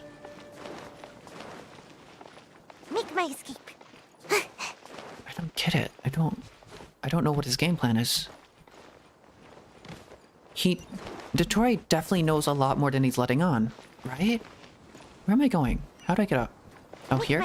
Okay. Dotori has to know, no? Dotori was investigating Elazar. He was investigating the Withering. He knows there's something going on with that, right? He's trying to destroy Sumeru. He's trying to destroy Sumeru, and he's going to use Scaramouche to do it unbeknowingly. Neither the sages, nor the Academia, nor Scaramouche himself knows that Dotori is going to do anything like that, but surely. No? What the Tory has to know. There's no way. He's doing this on purpose. The village keepers you found have all been returned to their homes, and each one has a dedicated caregiver to look after them. The 2 new scholars are being kept under close supervision, too. Really great work, everyone. The atmosphere is so heavy. It's hard not to feel weighed down by what we've just learned. Despite everything Lesser Lord Kusanali has done for her people, the Academia has abandoned her in the sanctuary of Surastana, like a lost cause. Even though she's protected, have never realized there's such a small childlike god in the world. Hey! Say something! Stop spacing out! Come on, is there nothing left to talk about? In that case, let's all get some water and try to think about something else. Or I can go fetch some snacks. Oh! Paimon's so coming with you! Do you have any plans, Traveler? Gods above, you're not talking about work, are you? I want to share everything I know with all of you. So you were still withholding some information? Yes, I'm sorry, I had my reasons, but now I know we're all in this together. In between conversations, Candace and Paimon brought over snacks and tea. Okay. Daya's expression is relaxed, as if her mood hasn't been affected by the heavy conversation at all. Daya's a firm and solemn expression. His face looks like he's made up his mind about something. Kor's belief, motivation, the course of action, everything is clear to him. All items also turn towards the crowd he wants to listen to. After that, the whole story comes out. All the experiences, feelings, secrets, share everything. Everyone will fight for the same goal. Even though we lived through all of this firsthand, it still feels super surreal to hear you talk about it again. That's everything we've experienced so far in Sumeru. What a whirlwind of a story. I felt like I was holding my breath the whole time. It seems like there'll be more issues to face in the days ahead than I'd anticipated.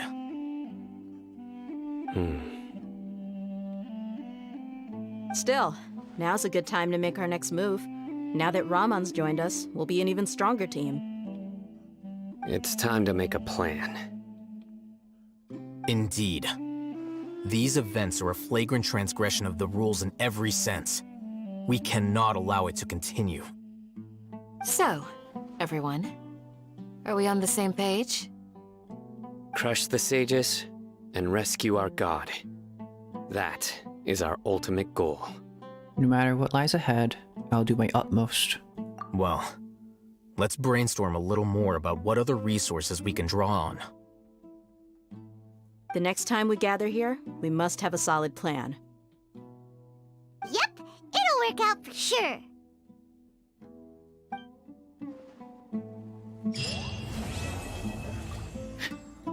Dang it. So, there's gonna be a part 5 and 6 of the Archon Quest, isn't there? Or no? No, now I've unlocked Sinos. Or, yeah, now I've unlocked Sinos. Do I want to unlock this right now? I don't know if I do. Yeah, might as well. In a second. Actually, after I talk to them. The past few days have been some of the most challenging work I've ever taken on. And none of it'll earn me a single mora. I can't believe it. Look on the bright side, Dia. Maybe we'll get a huge reward after this is all over. You've got a point. Hey, what would you do if you woke up tomorrow with more money than you could ever spend? Paimon would buy boatloads of tasty snacks. That's it? And maybe some tasty drinks as well? How adorable. Well, here's to all our indulgent fantasies. If there's a chance they can come true, I'll give it my best shot. And here's hoping that everything we do from now on will change this world for the better. I kind of knew there would be like a part 5 and 6, or at least like a part 5 or like another part to this. So I know. In the past, I never imagined that even the gods could suffer from hardship. If we can find a way to change all of this, will this nation become a better place? I wonder why Nilu's coming on a banner, if she's gonna have like random story relevance all of a sudden. Don't rush. This is a big undertaking, and the planning and preparation for what lies ahead will no doubt take some time. Take it slowly. We need to make sure the plan is as effective as possible. He's starting to read his book again. Hey, are you even listening? What you reading there? Dense philosophical text on physics, I see. Would you like me to lend you something to read? Yes, please. No way. Your books aren't quite to Paimon's taste. Oh, shush, Paimon. I want to read. I was joking. I know my books are far too difficult for you, and I have no intention of lending them out. Okay. Ugh, you're so annoying.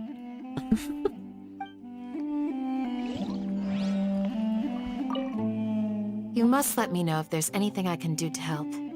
Though I cannot leave Aru Village, I can't help but feel stirred when I see the looks in your eyes. I've never felt as roused as this when fighting alone in the past. I suppose this must be the power of camaraderie. New mail? What? Is there anything you need? Uncle Anpu, do you have anything to say? Oh, no, never mind. Goodbye. Okay, that's everyone. Let's, How do quests work? Achievement. Understand the past through the final words of the priest of Deshret. Complete King Deshret and the 3 magi. Okay. Damn. I suppose the finale of everything will have to be in the 3.2 update, which makes sense, which is probably when Lesser Lord Kusanali is going to be like a playable character. Surely I should do a growth spurt. If she's going to be a playable character. They may have revealed like the what's it? The not the banner, but like the playable character card and everything that like Genshin has done. I wouldn't put it past them to still kill her off. I still have my reservations about that. I still think Scaramouche might be planning to kill her.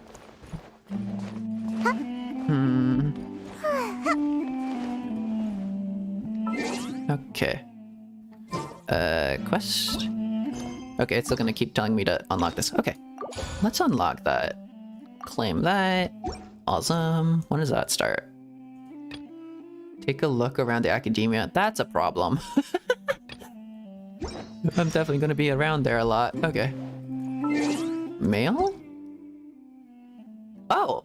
Okay. Part 3 of the 2-year anniversary stuff? Cool. Lovely Prima Gems. And the Traveler gets another constellation. C4 now. Okay. Obtain 5 stacks with overflowing da-da-da-da. Okay. Cool. Probably won't use the Traveler all that much.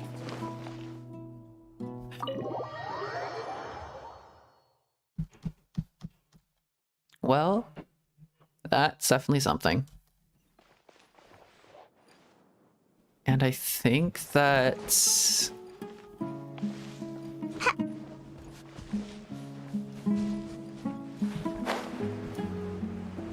I think that's all for today's stream, honestly, because it is currently 1 a.m. for me. And we finish off the big chunk of what was available in 3.0. I did say in like the tweet announcing this that I'm excited to see how either the Archon Quest ends off or the chunk of it, what's available in 3.1 ends off. And it looks like I was right.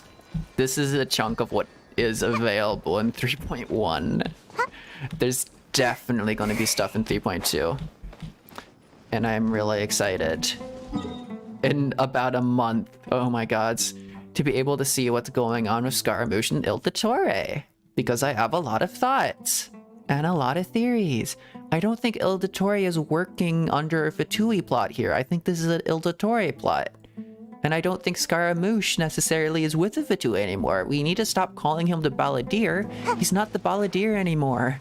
He's Scaramouche. He's Kunikuzushi. He has nothing to do with the Fatui other than his, like, connections with Ildatore. And Ildatore's plot right here isn't, like, ordered of him by the Tsaritsa. The Tsaritsa probably has no idea what's going on right now. Ildatore is acting independent of his own whims. Because if he was truly acting in accordance with the Tsaritsa, he would take the Electro-Gnosis from Scaramouche, he would steal the Dendro-Gnosis and run off to Snezhnaya, but he's not. Ildatore is working on something of his own creation. Ildatore is experimenting. That's what he does. He's a researcher. He's number 2 of the Fatui Harbingers. He's working out of his own volition. The Tsaritsa is letting him do that. And he has some strange plans with Sumeru because the Dendro Archon is so tied to Irminsul. And he wants something to do with Irminsul. He wants to mess around with that. He knows, he has to know about the forbidden knowledge. He has to know. Surely, no. Maybe not. Maybe that would be something too hard to know for even him, but maybe only the Traveler truly knows, like, the effects of forbidden knowledge, but at the very least, he wants to. And it's not the academia either, because while the academia is helping him and they think they're gonna get their own god out of this, they think they're gonna get like a little controllable socket of the god of wisdom or something. That's not what they're gonna get. They're gonna get a god under the control of Ildatore, which means that the academia is under the control of Scaramouche, which means that all of Sumeru is under Ildatore's control. That is what Ildatore is trying to do right now. That, or he's trying to destroy Sumeru. But that would imply he has knowledge of what forbidden knowledge does. And I don't know if he's been to the chasm and been to... I don't know if the Fatui have any, like, intelligence on Enkanamiya, on the chasm, on Conria, although they have Piero. No.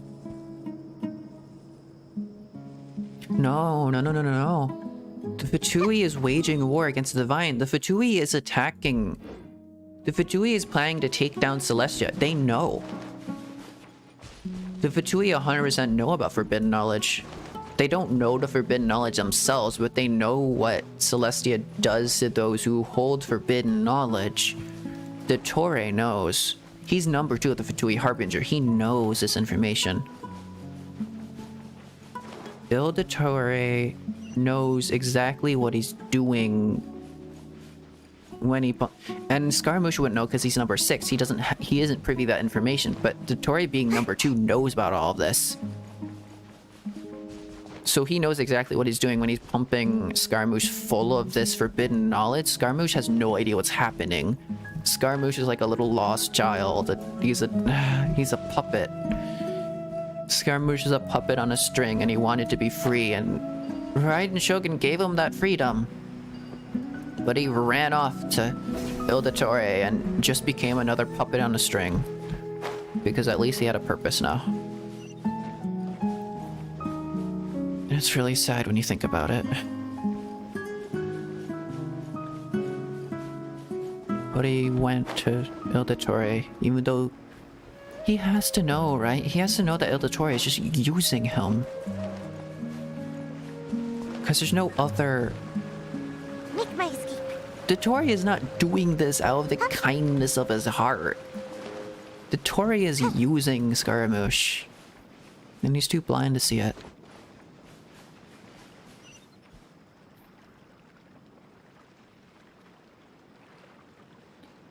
Ildatori is going to use Scaramouche to burn Sumeru to the ground for some reason. As an experiment. And I'm not entirely sure why. But Scaramouche, Kunikuzushi, Nation Destroyer, that's for a reason. Maybe even if Ildatori doesn't want that to happen, Scaramouche is gonna do it anyways. He's named himself the Nation Destroyer. He's named himself the Loose Cannon, Kunikuzushi. It's going to happen. Lesser Lord Kusanali is gonna have to fight for her life and for her people against these two dumbass Vatuis.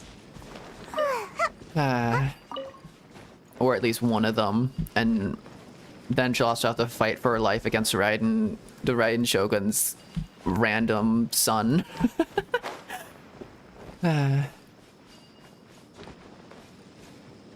Okay.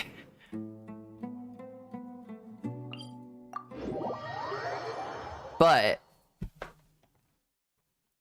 on that note, I think that's all I can do. I think that's all we can do for now. I think everything else that's going to happen will be in 3.2, which will be in like a month or so.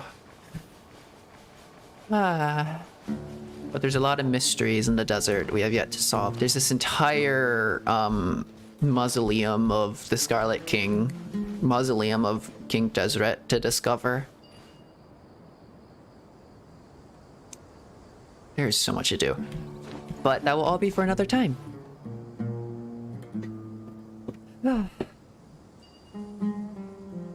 Damn.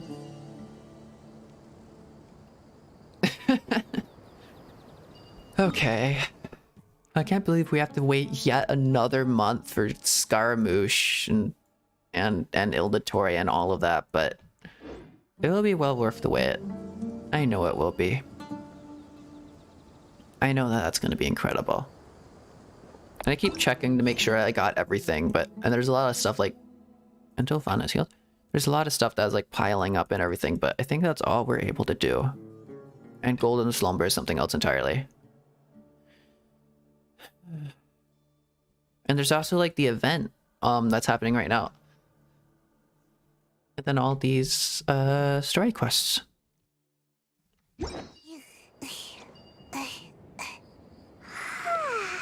So we learned a lot, and we had a lot given to us, and there's a lot uncovered there.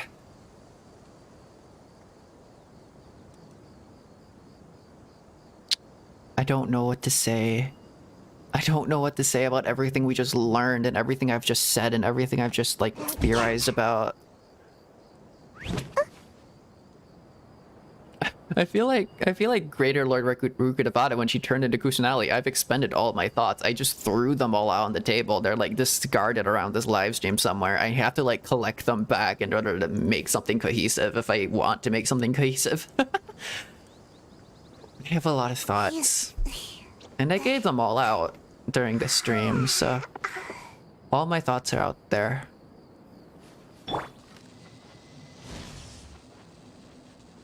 Celestia.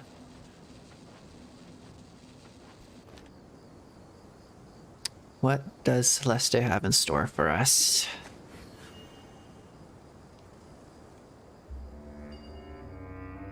Who knows?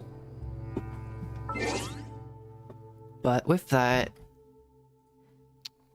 I think we'll end off the Genshin part. Yeah, okay. I need to unwind down from that just a little bit. That was kind of crazy. As expected. I'm not going to say that was everything I expected, because I half expected to finish off the Archon Quest there, but... Damn. Damn.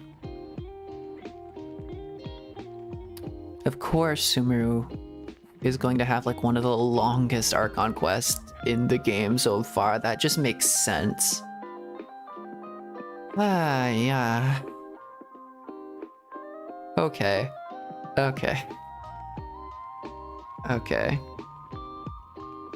I can't wait for a month's time, but I also can't wait to fully explore out the desert. I can't wait to explore King Desret's mausoleum. I can't wait to explore all of that and more, and all the story quests and all the event stuff that's going on right now, because we're going to get Razor lore.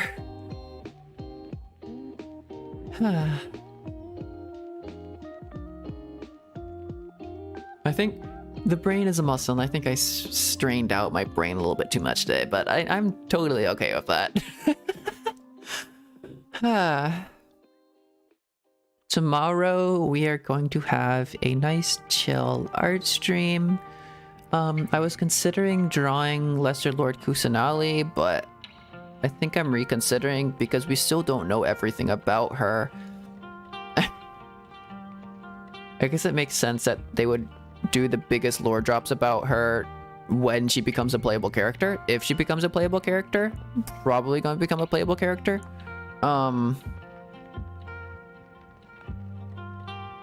Yeah, I'll decide someone else to draw. I don't feel like drawing Lesser Kusanali. More just because I don't know enough about her to like make a good drawing or anything like that, you know? But that will be for tomorrow, and yeah. Okay. So, something I always say at the end of my streams is that if you have ever enjoyed or ever felt an emotion that you would deem to be positive, even a negative emotion, but felt to like a really healthy way, like catharsis, and I always wax poetic about that all the time, but I'm not going to explain that. Anything like that, from anything I've ever made or anything I've ever done, whether that be a 2-minute poetry video that I upload to like YouTube or TikTok. I do that every Tuesday and Friday. I'm uploading one tomorrow. Tomorrow's Friday, right?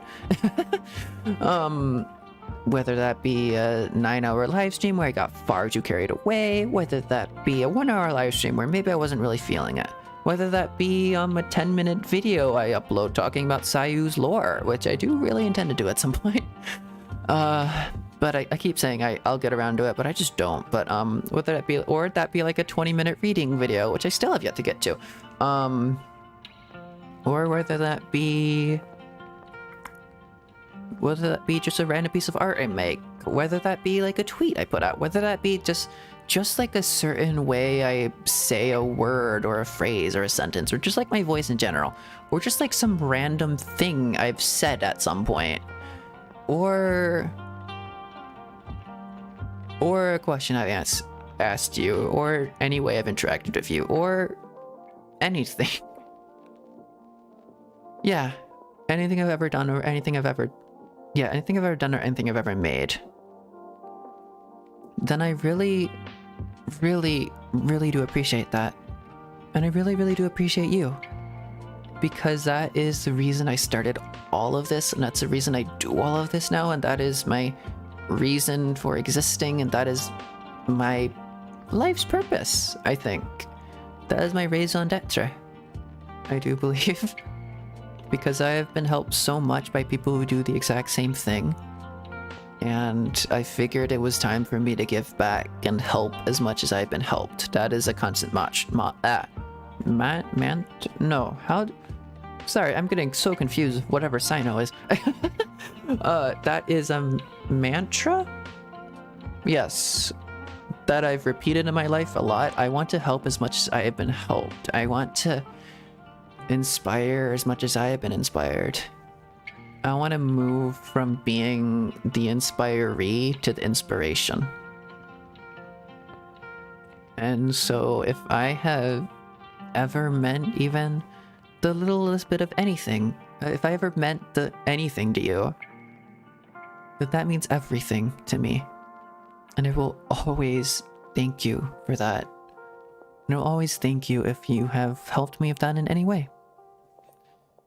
And with that, no matter what time it is, no matter what time zone you're in, no matter what planet you're on, no matter what universe you're from, no matter what timeline or time vortex or interdimensional space transport device you appear to be using, whether you're on the surface of the moon, please get off the moon, it's not that fun there. Whether you're on Mars, please get off Mars, you're there far too early.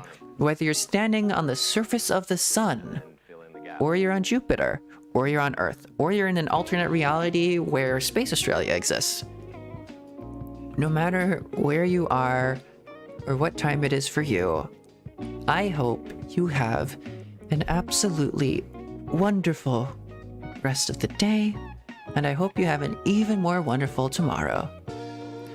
Thank you so much if you came to watch us live. Thank you so much if you're watching the VOD, because I really do appreciate VOD viewers. I have been Apollo Apollyon, and I suppose my outro is good morning. So, I will see you tomorrow for an art stream, and good morning, good morning. Bye-bye!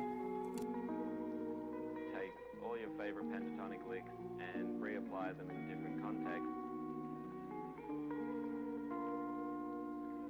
One of my favorite notes to play over a minor chord is second.